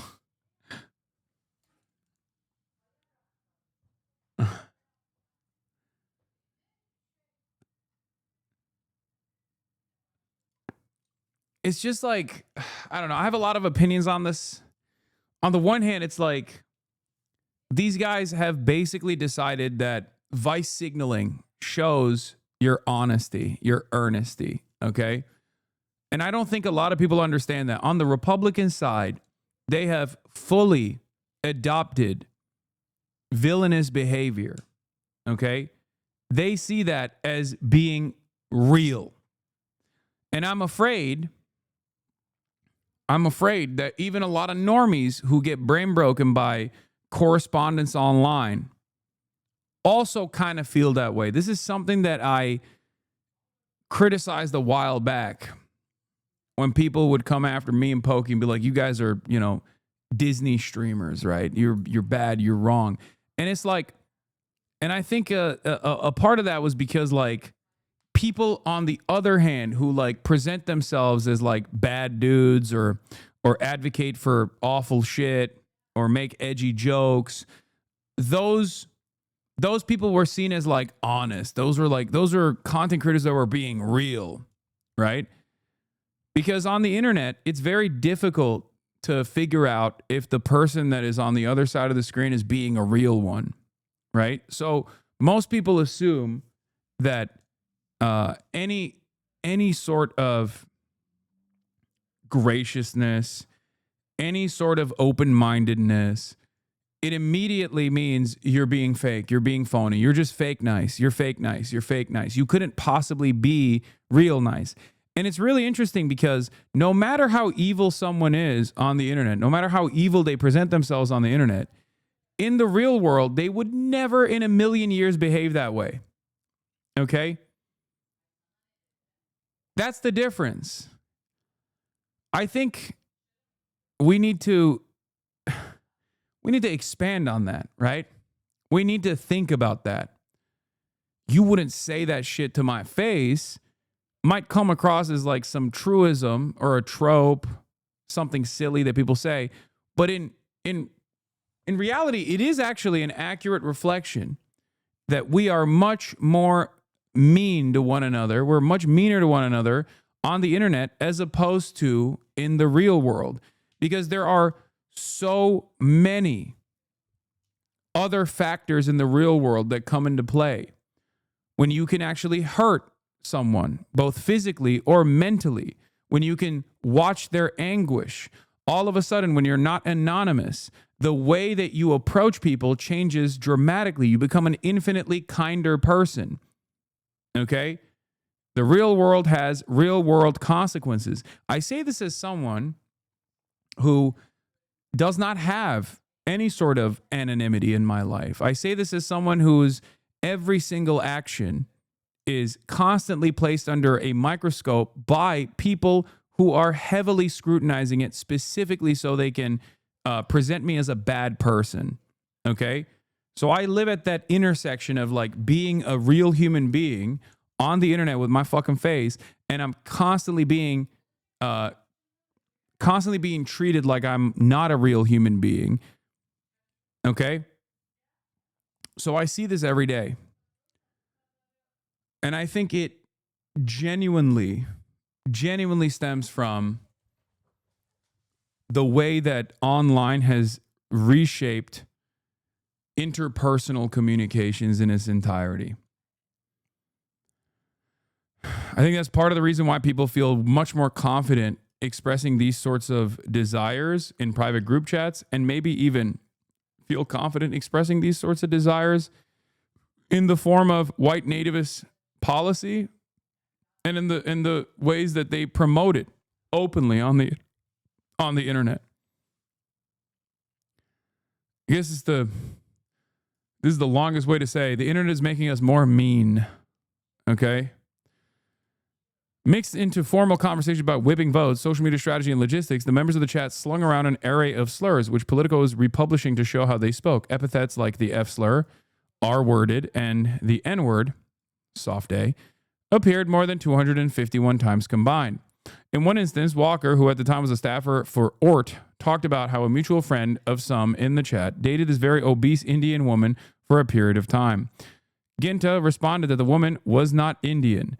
She just didn't bathe often. Samuel Douglas, a state senator from northern Vermont, the head of state's Young Republicans, replied to Ginta. What's crazy about it is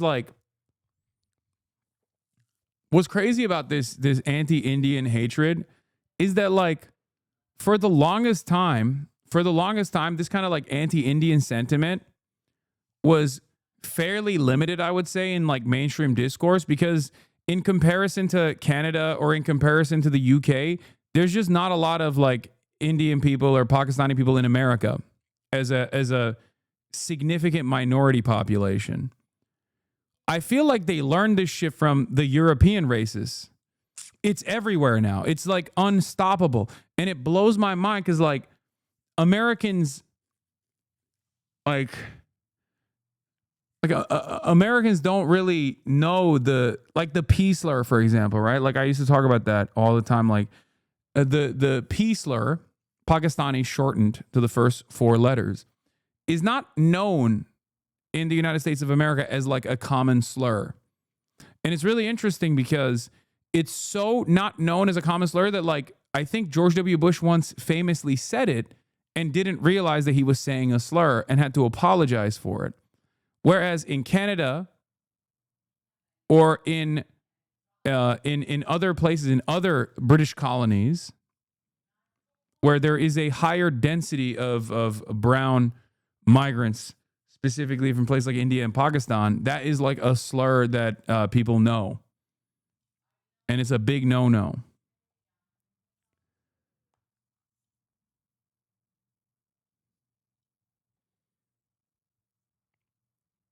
It's very interesting. I guess what I'm trying to say is the racism doctorate recipient here is that Americans have advanced on their racism. And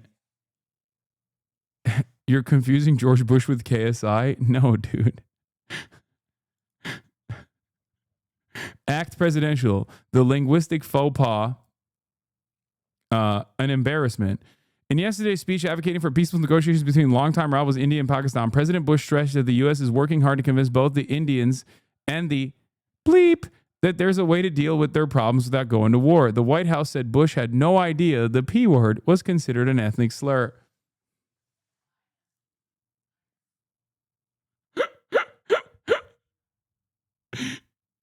Yeah, that's a fucking lie. No, dude. Dude, come on. Why would you believe that? Because I know how fucking stupid George W. Bush is. And I think some of you are too young. That's how his advisors spoke. Maybe. But I think George W. Bush is notoriously fucking stupid.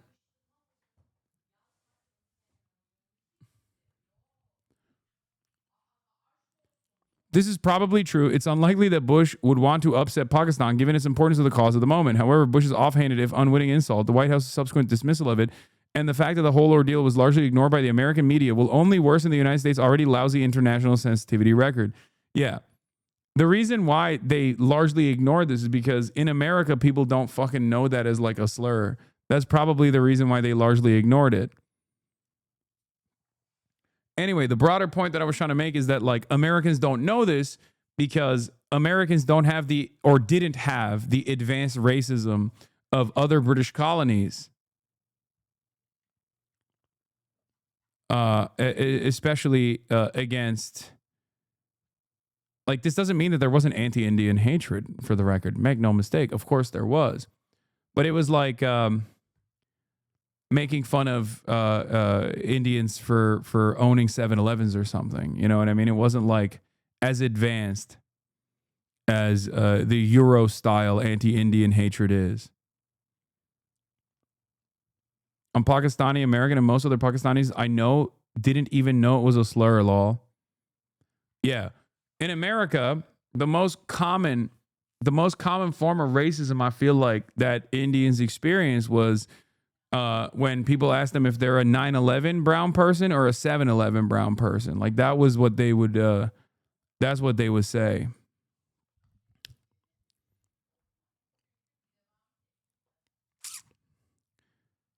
Americans, I'm trying to explain, are indiscriminate in their discrimination. Okay, they're not very. They don't have the advanced mind of a Euro style racist, if that makes sense. It's just they don't really care. They're like, you're not white. That's all I care about. Okay, you look kind of brown to me, boy. And that's their starting point. You know, calling all Asians Chinese, stuff like that. I can't tell if that's more advanced or less advanced racism when you really think about it.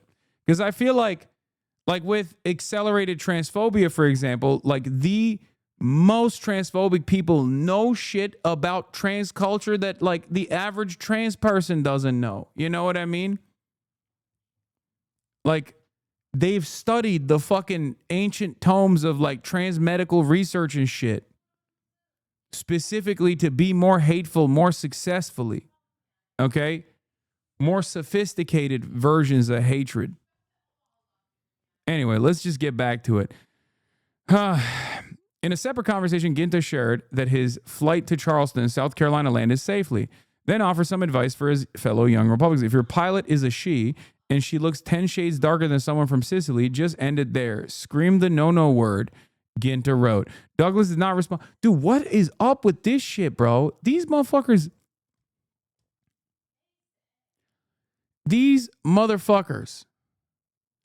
I feel like maybe they believe it. This is like unbelievably childish that it always made me feel like, oh, they're just saying that because they want to signal to other people that they're the right kind of racist. But like who the fuck makes this calculation, bro? Honestly, like there's never been a moment in my life where I have been fearful of a person that is in control of my destiny on the virtue of the color of their skin. Okay? I just cannot comprehend how little you must trust the institutions and how confident you are in like racial superiority that you don't just say it because you want others to believe it, but you personally believe that like a brown woman is incapable of commanding your flight. That's so fucking stupid. Okay, Disney streamer. No, I think this is being a dumbass. Like this isn't a virtuous position, man. Like I need you to understand something. I'm not being like, oh, look at how woke I am. I don't get scared when a fucking brown woman is my pilot. Like, that's a psychotic thing to even say. Okay? Like, that's not a demonstration of virtue. Okay? That's just being a normal human being who understands the unimaginable amounts of fucking training that is required for someone to become a fucking pilot to begin with. Like, I understand the background. Okay? I understand the background and what it takes to get to that point, specifically so that planes aren't fucking falling out of the goddamn sky. Whereas these motherfuckers unironically believe it, it seems. Like I thought that they were just saying DEI because they cynically want more white men to be in positions of power. I didn't realize that they were saying DEI because they're genuinely fearful of black and brown people because they genuinely believe black and brown people are inferior.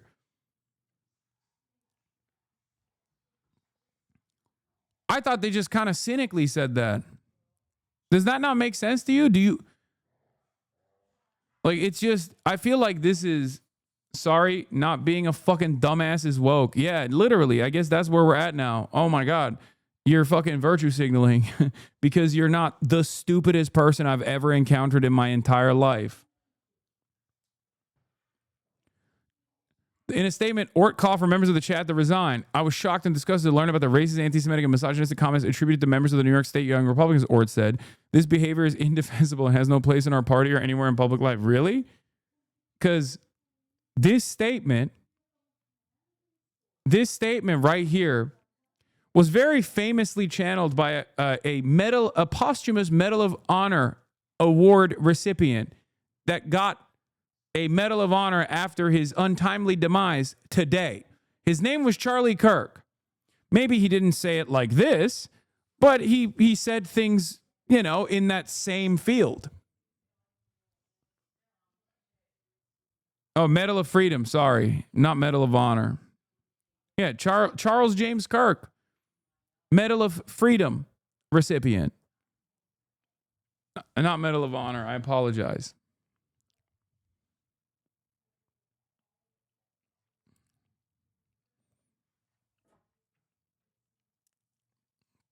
Medal of Freedom. Charlie wasn't a vet. Listen. Are we that far removed from giving a non-military member a Medal of Honor for being racist?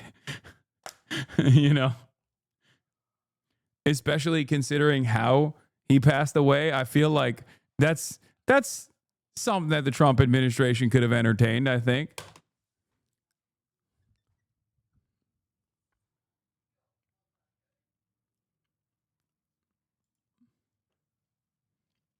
Notable, in light of many revelations in Politico's report, subjects direct ties and endorsements from Charlie Kirk's TPUSA operations / operatives and contrived public concerns about rhetoric from the left.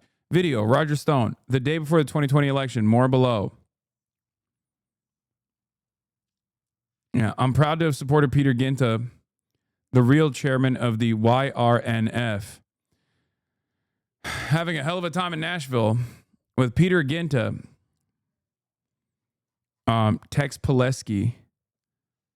Like, these guys are all intertwined with all of these other. These guys are all mixed and mashed in all of the National Republican Party political machine.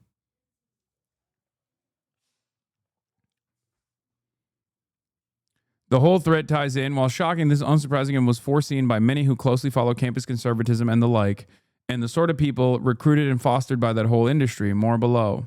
There are threads. Have numerous related receipts. Pictures. Holt's observation from 3 years ago. This is Jared Holt, who used to be at Right Wing Watch. I don't know where he is now. Leader of one of the most powerful GOP youth orgs today returns to Twitter the post. Great replacement theory. Light to his 1.7 million followers. Oh, 2022. Remember 2022 when woke was still alive, chat?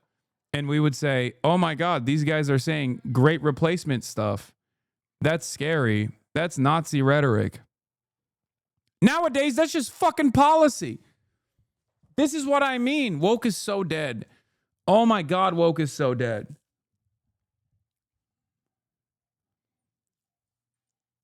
Yeah, Charlie Kirk. There's an undeniable war on white people in the West. Not a great political environment we've got here in the U.S. where folks like Kirk feel comfortable posting racist psychobabble like this. Yeah. The representatives of the youth wing of the party have become overtly Hitlerian. And that is reflected in the overtly Hitlerian policy of the administration. That is my point. Okay? That is my point. And this didn't happen overnight. The type of shit that, Jared Taylor used to fucking say for years and years was an analog to what Tucker Carlson was saying. And slowly but surely, people looked at that kind of messaging and went, this is great. I love this. And the permission structure expanded day by day. Jared Taylor is a famous white supremacist. Nowadays, it's hard to separate the fucking Grand Duke of the KKK from like the average young Republican in the way that they communicate on this stuff. Honestly, when you go back to it, I think Gamergate did do a fucking number on American men. Seriously. All it took was for a bunch of insecure dudes to feel like the one safe space that they had was being threatened by yucky women and gays. and they just all became like straight up fucking neo-Nazis. And then the second wave of that Gamergate was with the rise of Andrew Tate and accelerated misogyny.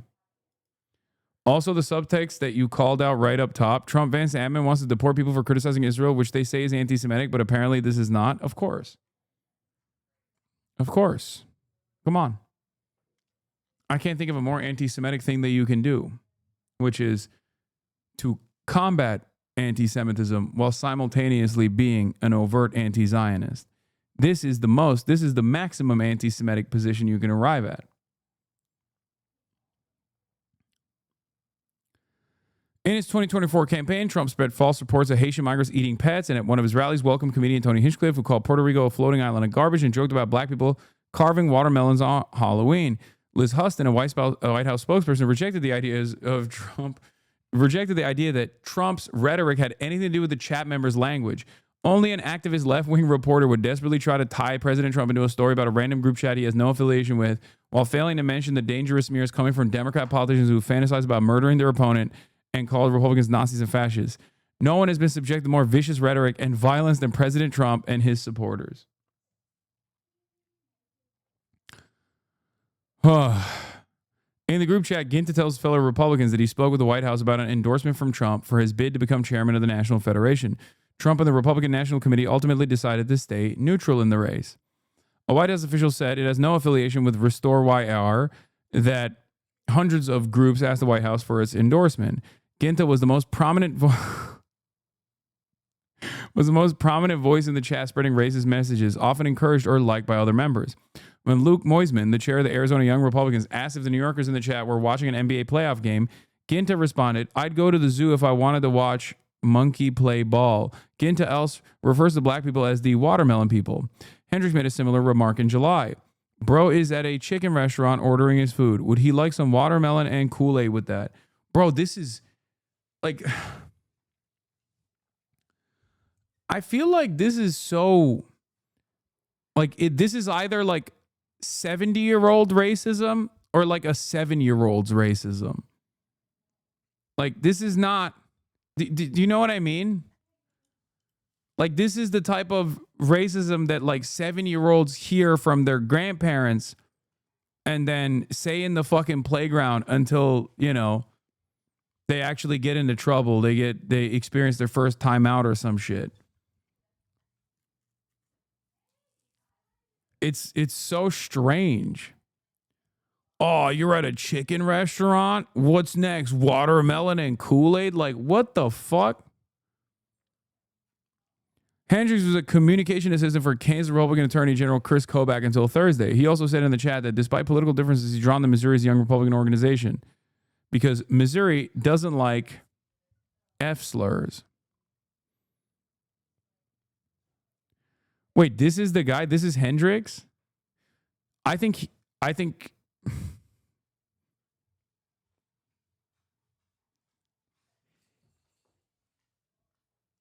if you're built like a butch lesbian that just got out of the Navy, that is now commandeering the McDonald's as the regional manager, you should be able to say the F slur.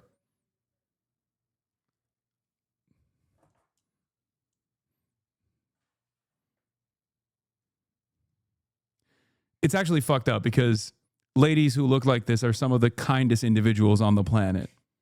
They're the most aggressive in defending social justice, and they have such kind hearts in general. This haircut is appropriation, though. Butch lesbians, fight back. Do not allow this. This is literally my non-binary aunt. Messed up.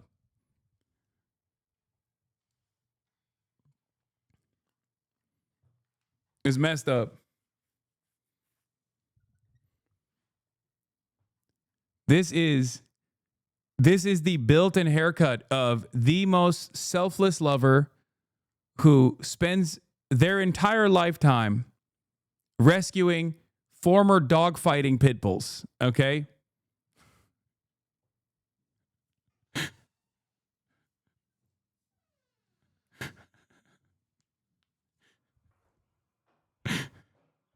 This is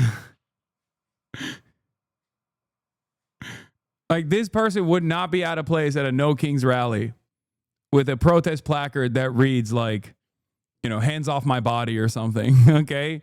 Or Orange Man is a fascist. Okay. I'm going to move on. It's just crazy.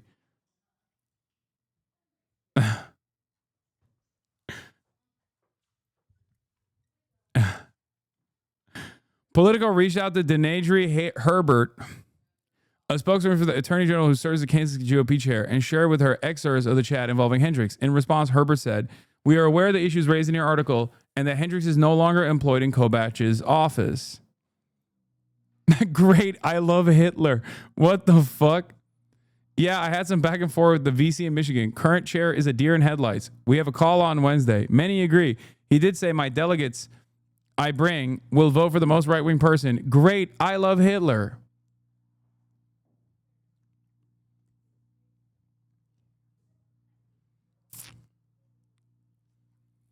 In another exchange, Dwyer, the Kansas chair, informs Ginta that one of the Michigan's young Republicans promised him the group will vote for the most right-wing person to lead the national organization. Great. I love Hitler, Ginta responded. Dwyer reacted with a smiley face.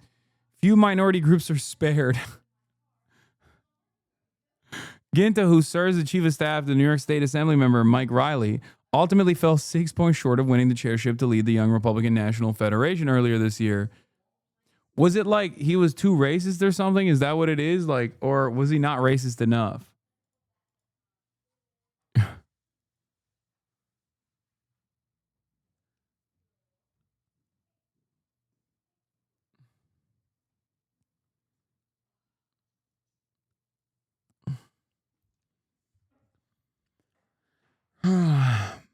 Italians spared, guys, please. I think half of the dudes saying this shit are Italian.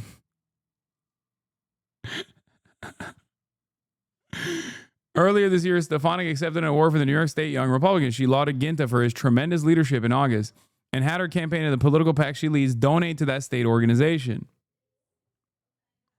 Alex DeGrasse, a senior advisor for Stefanik, said the Congresswoman was absolutely appalled to learn about the alleged comments made by leaders of the New York State Young Republicans and other state YRs in a large national group chat. According to the description provided by Politico, the comments were heinous, anti-Semitic, racist, and unacceptable. He continued, noting Stefanik has never employed anyone in the chat. If the description by Politico was accurate, Congressman Stefanik calls for any New York Young Republicans responsible for these horrific comments in this chat to step down immediately. Stone also condemned the comments in a statement. Do we even believe that prominent national Republicans don't also speak exactly like this? I certainly don't. I believe that they do speak exactly like this. Am I crazy for this assessment?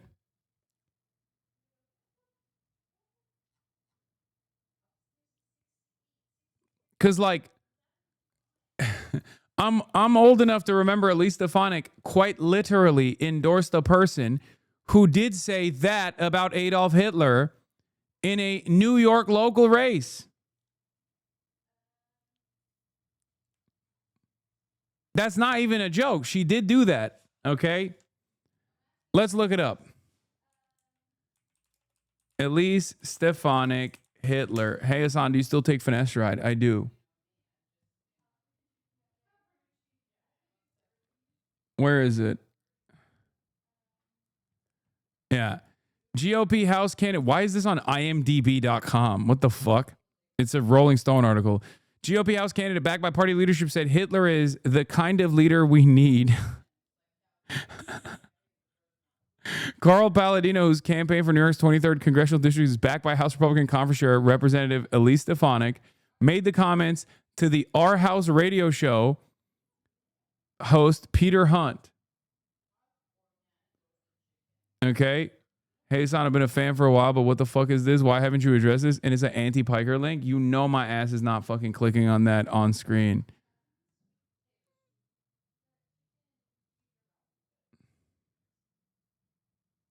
Yeah, bro said that on radio, dude. I remember this about Elise Stefanik because Elise Stefanik has been seen as a champion of the rights of Jews in America, famously, with her blistering critique of numerous presidents of elite institutions of higher learning that weren't sufficiently pro-Israel. And she got a couple people fired as a consequence of her scathing interrogations.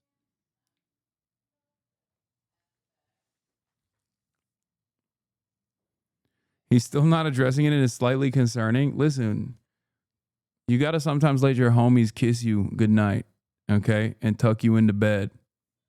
It's all good.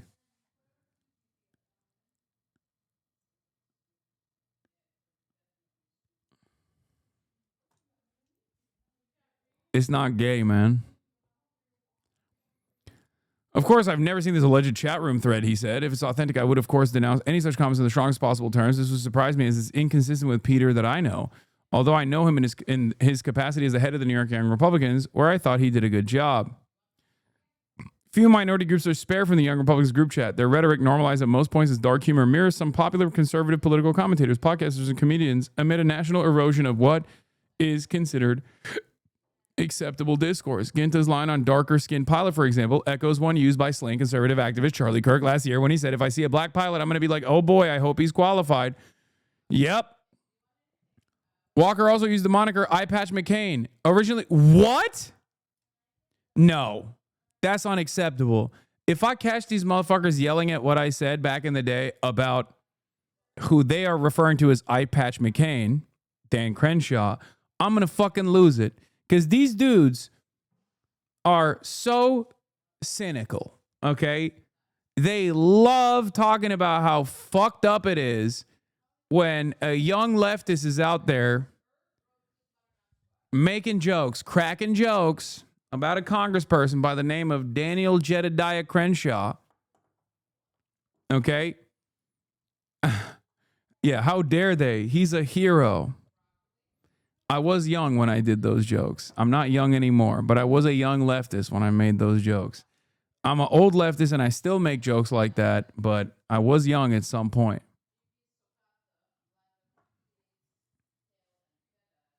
Yeah, one eye hole joke and I'm a fucking monster.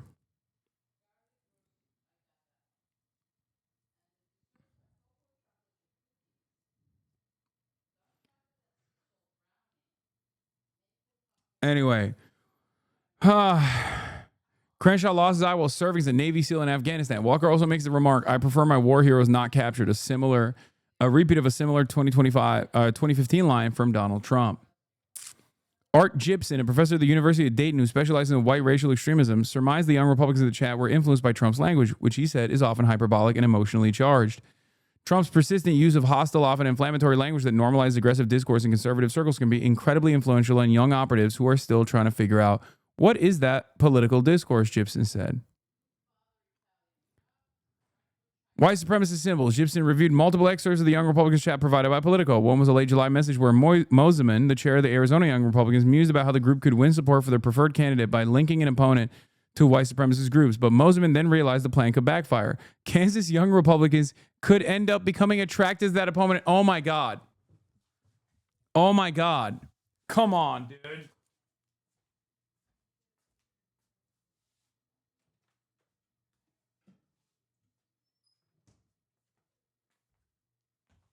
Like, come on, bro. That's like, what more do you need to say? That's it. That's the heart of the story. The base likes it. That's it. Can we get them to start realizing Nazi edits with her, like pro-Nazi and fascistic propaganda? He asked the group. OMG, I love this plan. Rachel Hope responded. The only problem is we will lose the Kansas delegation, Moseman said. Hope and the two Kansas Young Republicans in the chat reacted with a laughing face to the message. Hope did not respond to requests for comment.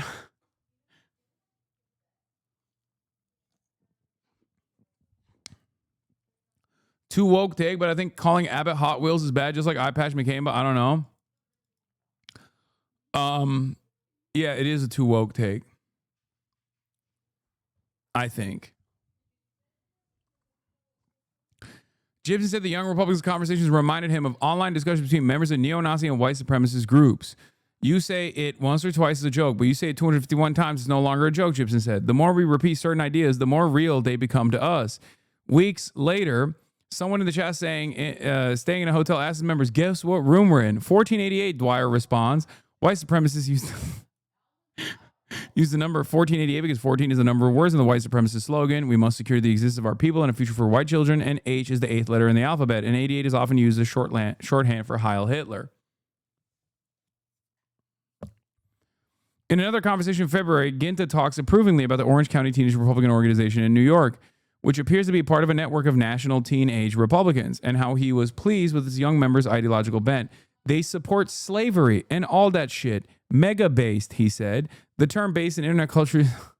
I love the way that like boomers try to explain to other boomers what like internet commentary is, like internet language is. But it is pretty funny where they're like, they support slavery and all that shit. They're mega based. Yeah, man. That's a really good national campaign. Like, I think this is the type of shit that like even boomers would be disgusted by. You know what I mean? Like, that's crazy. We're not like in, I don't know, 1894. You know what I mean? Like, this is not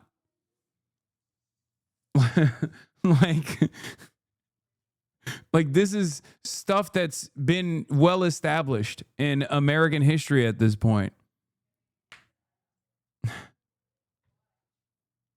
Bro, what is anyone disgusted by at this point? Where is the bottom? I mean, this is not the bottom.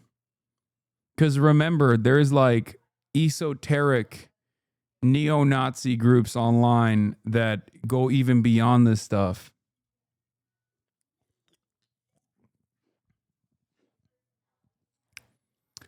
Give it a couple more years and you'll see where the bottom is. Except it won't be the bottom. There will always be a new bottom. Bottomless mimosas.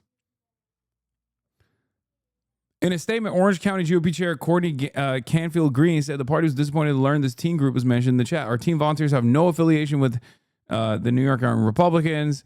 She said this behavior has no home within the Republican Party of Orange County.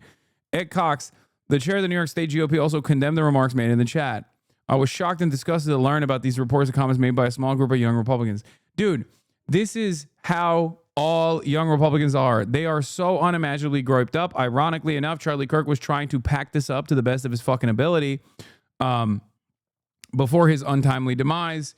But we already know this is exactly what young Republicans look like, because the ones that work for the Ron DeSantis team couldn't stop themselves from placing the Black Sun logo behind Ron DeSantis edits. Okay, it is so unimaginably common. Most Republicans at this stage, most young Republicans at this stage, identify by these vices. Okay, they find this to be cool and based. Like they want to restore some kind of like full blown fascist movement.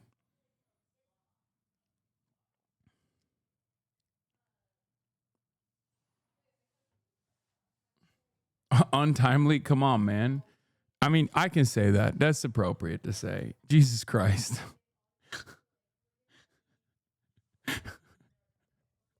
Come on, man.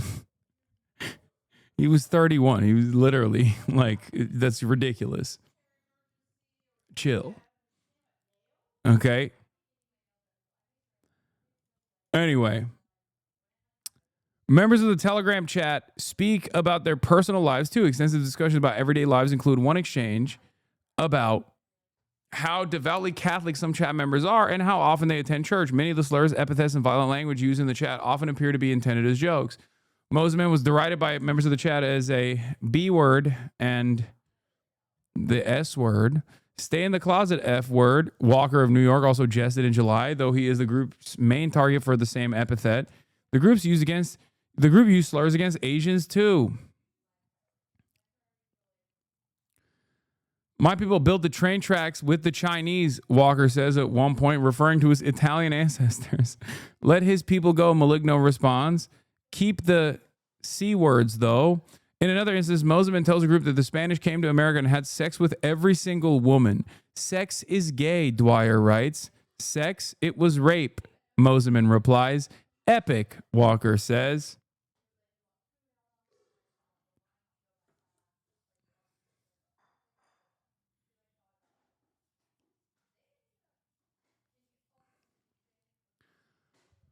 I need you to understand that the age range of these people is 18 to 40 in this group chat. It's not 12 to 14, okay? It's 18 to 40. There are like, I don't know how old some of these guys are, but they're not like 16 years old in a fucking Xbox Live lobby where they're going, rape is epic, Omega based. You're cringe if you have consensual sex. Like the very fact that he said epic instead of based implies that he is at least a faillennial.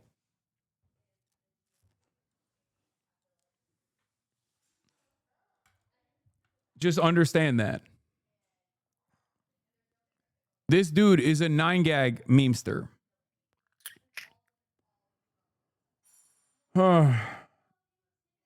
It was pictured with Mike Lawler too. Another Bobby Walker photo. Dude, he is so rotund.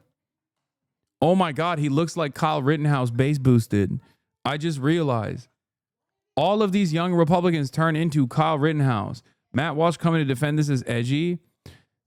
Virginia Attorney General candidate fantasizes about murdering children, and no Democrat at any level call for him to resign or denounce him in any serious way. Meanwhile, a few college kids make edgy group jokes in a group chat, and conservatives are tripping over themselves to denounce it and disavow and call for firings and resignations. Absolutely pathetic. If you still playing by the rules the left sets, but doesn't even follow themselves, you're hopeless, completely hopeless.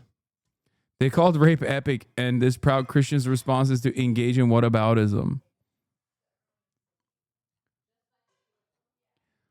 I don't know, man. I feel a lot like this kind of shit. This kind of shit only works if the opposition party goes, you know what, you're right.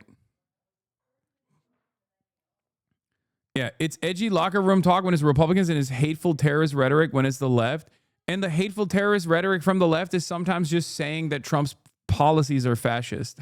Like that's just an objective reflection of contemporary events matching up with historic patterns of fascist ideology, fascist movements. Okay? That's not terroristic threats that must be stamped out. It's just the truth. And I say this as someone who does sometimes go above and beyond with my rhetoric, okay? Sometimes. Not all the time, but sometimes. Yeah, the real F slur is fascist. Anyway. There's more explicit malice in some phrases too, especially when they turn their ire on opponents outside the chat, such as leader of the rival Grow YR Slate, Hayden Paget. Who defeated Ginta and was reelected chairman of the Young Republican National Federation this summer. So you mean Hayden... Sorry.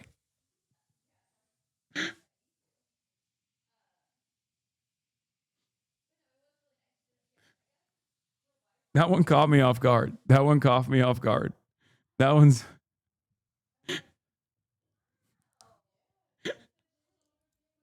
I'm not laughing. That's fucked up. Hayden Efsler, who wrote the resolution himself, Ginta asked the group about the National Young Republicans chair in late May.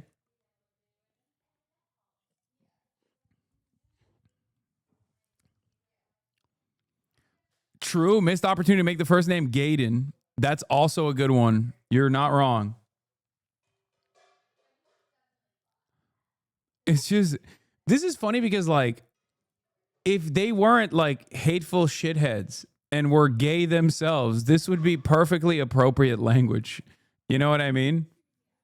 Like, this is not even remotely heinous in like the average gay Discord server like mine, okay?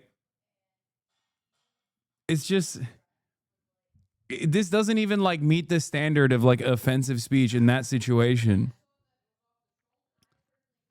But of course, it's the energy behind it and the context that makes it fucked up when you really consider it. Okay? Rape Hayden Moseman. This guy, man, this guy's a real threat. Okay, this is different. This guy keeps constantly talking about raping people. I don't understand what the fuck's going on in this dude. Adolf Paget is in the F-word bunker as we speak. Paget responded to the chat's language in a statement. The Young Republican National Federation condemns all forms of racism, anti-Semitism, and hate, Paget said. I want to be clear that such behavior is entirely inconsistent with our values and has no place within our organization or the broader conservative movement.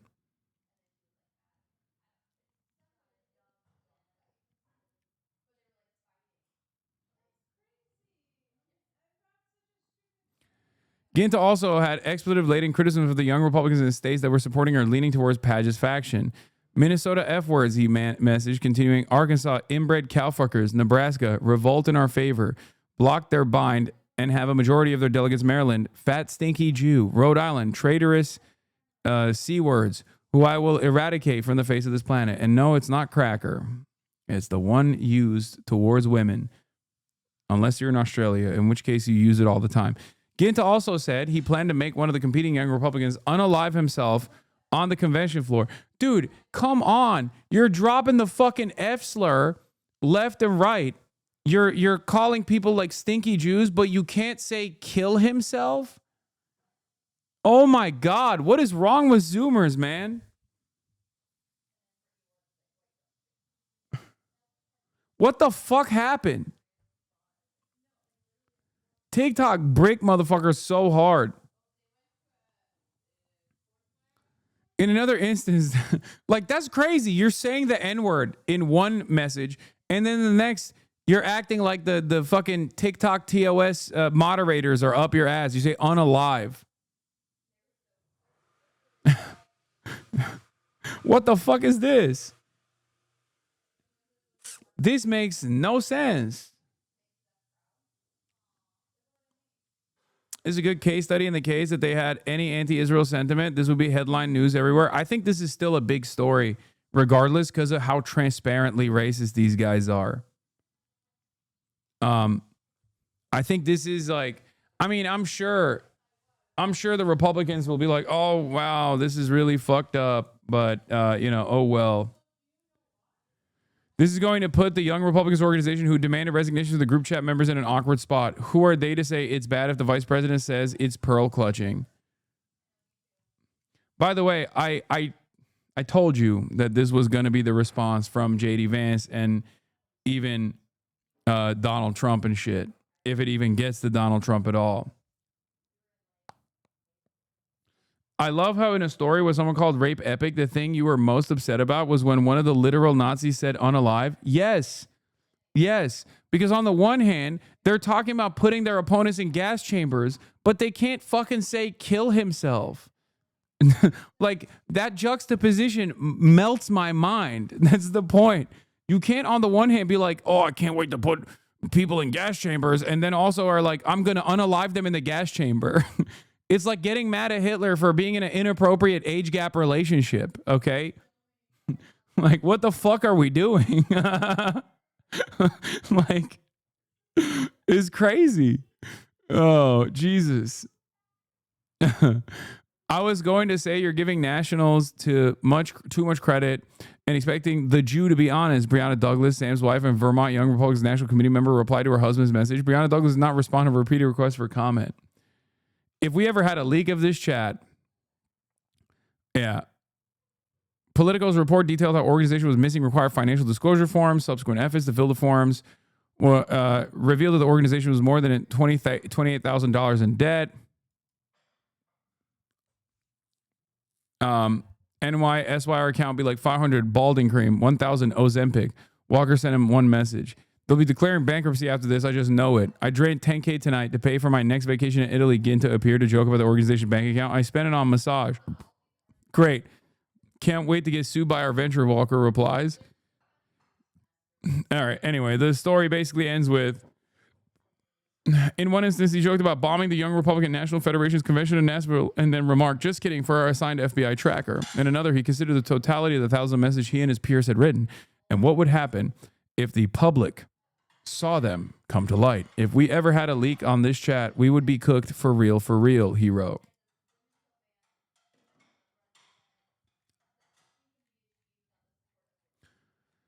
Yeah, I mean, do I think that this will...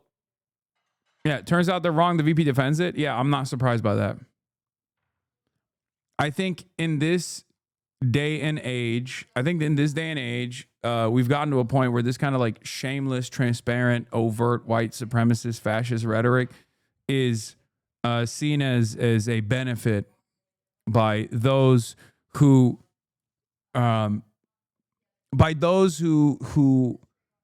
see the future of the Republican Party. Like, that's the reason why J.D. Vance is defending it.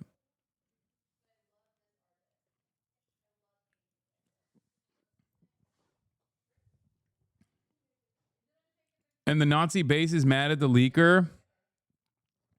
Seriously, fuck Gavin Wax. Should be immediately blacklisted from any political circle. Zero tolerance for friendly fire. Yeah. I mean, these are all people who voted for Donald Trump because he reminds them of their racist grandpa. No, for sure. But I think this is community organizing for the right nowadays. Okay. I think like the more transparently evil you are, the more transparently awful you are, the more you're, signaling vices, the more other people go, yeah, that's a real one. It's vice signaling all the way down. The United States has no obligation to host foreigners who wish death on Americans. The State Department continues to identify visa holders who celebrated the heinous assassination of Charlie Kirk. Here are just a few examples of aliens who are no longer welcome in the U.S. Just came here to say Charlie Kirk can rest in fucking piss. And yet again, if you have any empathy at all for people like this, you can go ahead and remove yourself as my friend. I do not give a fuck about the death of a person who devoted his entire life to spreading racist, xenophobic, misogynistic rhetoric. It's hot as fuck where this man currently is, and it's deserved. An Argentine national said that Kirk devoted his entire life. Okay. A South African national mocked Americans grieving the loss of Kirk, saying they're hurt that the racist rally ended in attempted martyrdom and alleging he was used to astroturf a movement of white nationalist trailer trash. Visa revoked. Neanderthals can't have their cake and eat it. This evening, they went openly anti-black racist, and now they're hurt that the racist rally ended in attempted martyrdom. Charlie Kirk won't be remembered as a hero. He was used to astroturf a movement of white nationalist racist trash. A Mexican national said Kirk died being a racist, he died being a misogynist, and stated that there are people who deserve to die. There are people who would make the world better off dead. Visa revoked. A Brazilian national charged that Charlie Kirk was a reason for a Nazi rally where they marched in homage to him, and that Kirk died too late. Visa revoked. Wait, first of all, Charlie Kirk was the reason for a Nazi rally. That's true. A German national celebrated Kirk's death and attempted to justify his murder, writing, "When fascists die, Democrats don't complain. When Faschisten sterben, jammern Demokraten nicht." A Paraguayan national charged that Charlie Kirk was a son of a bitch and he died by his own rules. Visa revoked. POTUS and Secretary Rubio will defend our borders, our culture, and our citizens by enforcing our immigration laws. Aliens who take advantage of America's hospitality while celebrating the assassination of our citizens will be removed. This is so fucking ridiculous, dude. This is the free speech presidency, okay? This is supposed to be the administration that places a lot of emphasis on free speech, okay? Charlie Kirk himself used to always say free speech is not about, free speech is there's no such thing as hate speech in this country. There's bad speech, there's gross speech, but we don't have a hate speech provision for a reason because that's all covered under free speech. And now the administration is using his death to advance some of the most ridiculous erosions of the First Amendment. Every single one of these statements are constitutionally protected. Remember, a lower court already ruled that the administration actively going after documented migrants for their constitutionally protected First Amendment rights, where they have demonstrated or where they have written op-eds against Israel, is not valid for visa removal or is not valid to reconsider their legal status in this country. Okay? It is utterly ridiculous and, dare I say, possibly unconstitutional to do this. Now, for these guys, I don't even know if they want to fucking stay in this dumbass country, right? But having said that, it is still fucking illegal. What is this? Oh my God, Taylor Swift has a Nazi controversy. No way Taylor Swift has a SS necklace with 8 bolts. Oh my God. That's crazy. Is this a joke? Be for real.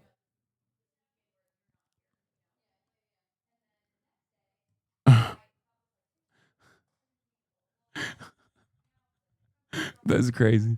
Look, I don't think this is deliberate, but it is wild that it happened, okay?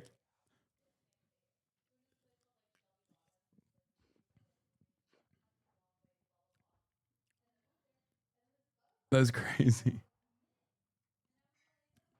Taylor SS Swift.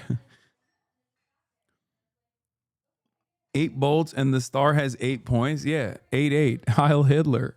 That's a real, yeah, there's a real Northern Lion moment right there.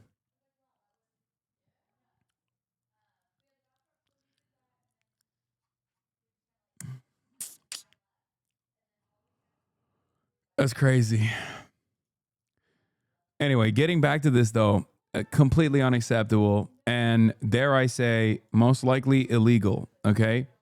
There are constitutional protections against this sort of thing. This is unacceptable. She has a hat too. This is not a joke, it's real. And the hat that goes along with this says protect the family.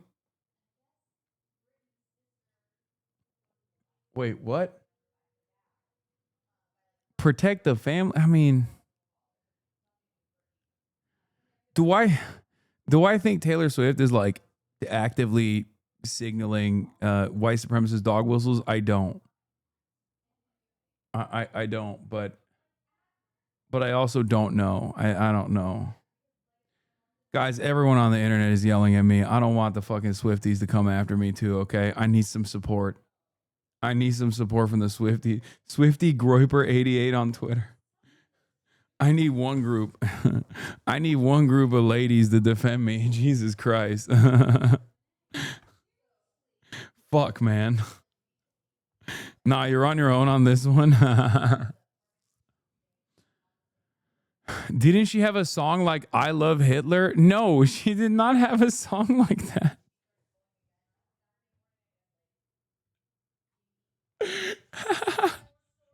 Are you thinking of Kanye West?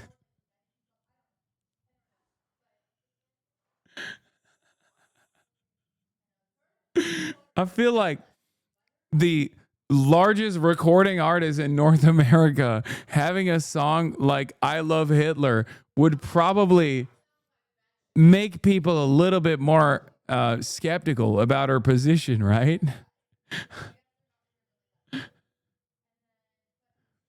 She punched people on the way to vote for Hitler. That's true. I went back in time to vote for Hitler. I punched every woman on my way to vote for Hitler. Someone saw that and unironically thought that was a real lyric. If there's anyone that actually said, I went back in time in a time machine to vote for Hitler and punched every woman, it's Laura Trump. Okay? And on that note, let's watch. Laura Trump will be performing her critically reviewed single to close the TPUSA halftime Super Bowl show. Without your bravery, we're all out of luck. No, this can't be denied. You gotta be special. It takes. If you don't appreciate this song, we will deport you. Okay? You will get denaturalized. Do you understand? If you don't listen to Laura Trump and I see real tears coming down your eyes, okay, on the side of your fucking face, I'm telling you right now, you're Hamas, you're actually a radical socialist, and you are going to be denaturalized and also deported. Do you understand? Not to put you last and everybody first. Who's she talking to? Another win for the deaf. Oh, what a horrible time to have ears.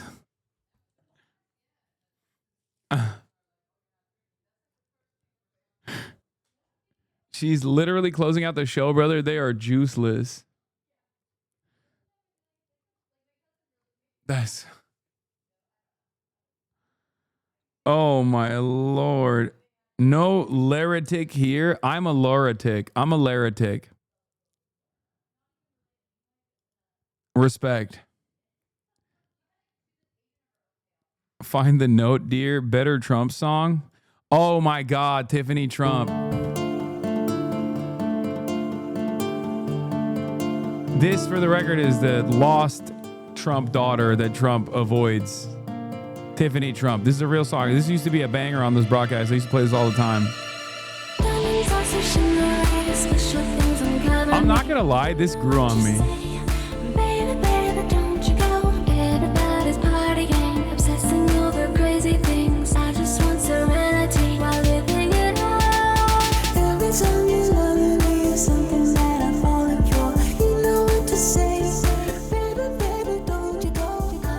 This is like, this is kind of a gay bop if you're gonna be honest.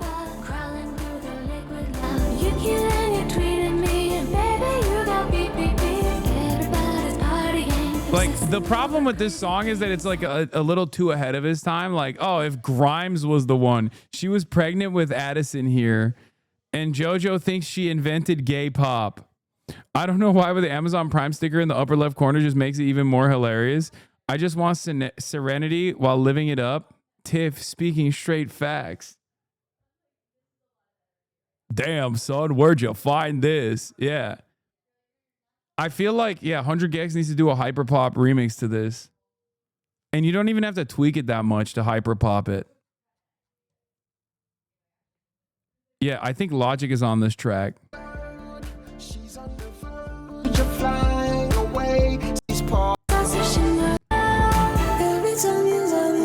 Something that I've fallen for, you know what to say. Baby, baby, don't you go. I know what you're feeling, baby. You know that I'm growing, baby. If you feel the beat, and you're living it up.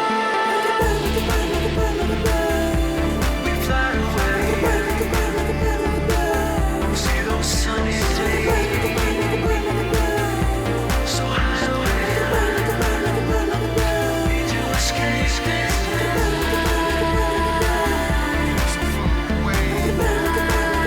What is the background? Look, what is he saying? Ba-da-ba, ba-da-ba, ba-da-ba, ba-da-ba. What the fuck? What is happening, bro? Yeah, they put this out again in July 19, 2016, but I'm pretty sure this song is far older than that. Oh, they're saying like a bird, like a bird, like a bird, like a bird. Yeah, the song is... Come on. They stopped making shit like this in the early 2010s, I think. This song goes hard on coke. This song is so spiritually stuck in like 2007 at most.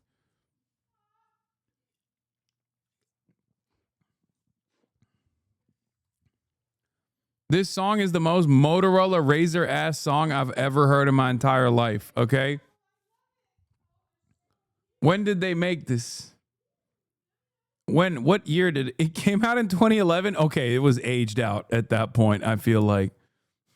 Cuz spiritually by the time, like, this song can't be played on anything post an iPod, okay? Like, you can't play this. This is like This is the song that you can only either play on a Walkman, Discman, not a Walkman, a Discman, or like the early iPods, iPod Shuffle. Zune material, yes. If it's aged out, why am I popping my pussy right now? No, I mean, it kind of goes. It kind of came back is what I mean. Like, it went out, but then it came back. I hope you and all your viewers are doing okay. Wait, why? Why would people be doing poorly? We're popping our pussies to Tiffany Trump. Like a bird. featuring Sprite and Logic, a 2011 iconic bar with laconic beats from the greatest recording artist of all time. Available on Prime. Tiffany Trump, Like a Bird.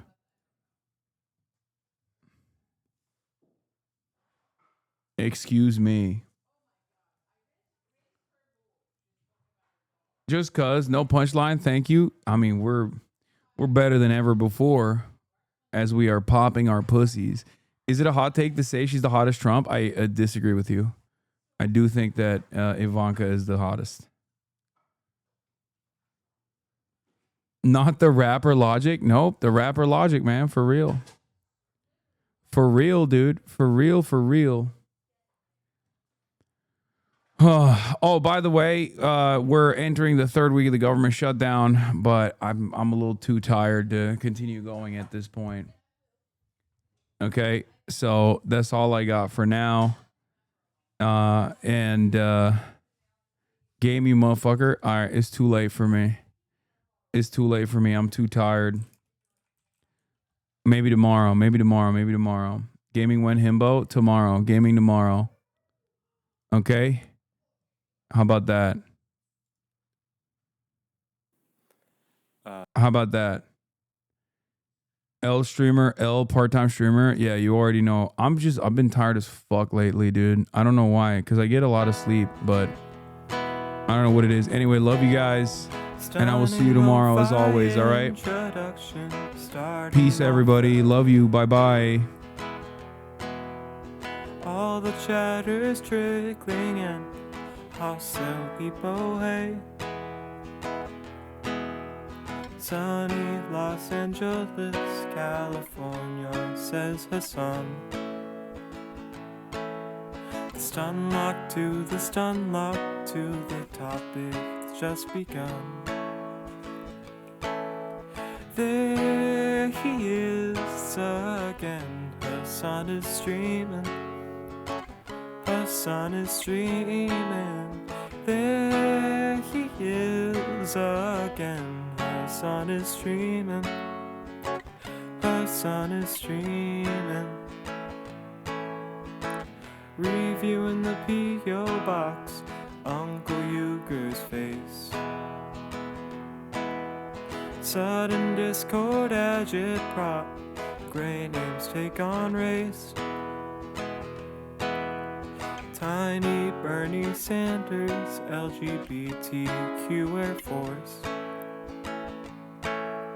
The whole left at your fingertips, and Anye out your door. The H3 Crowder debate, the Young Turks online show. 3 full fucking years of this, and plenty more to go. 90-day fiance talks of champagne bourgeoisie. A Trump rally live reaction, a mass riot in D.C. There he is again. Hasan is streaming. Hasan is streaming. There he is again. Hasan is streaming. Hasan is streaming. Reading live stream fail comments. Austin show chat advice. In all the ways the right-wing pipeline can suck you in online. JCS react lord frame gets broken cover blown. A full-blown mass pandemic, months of streaming in your home. Total radicalization coming out to find the system you were taught to trust in was broken the whole time.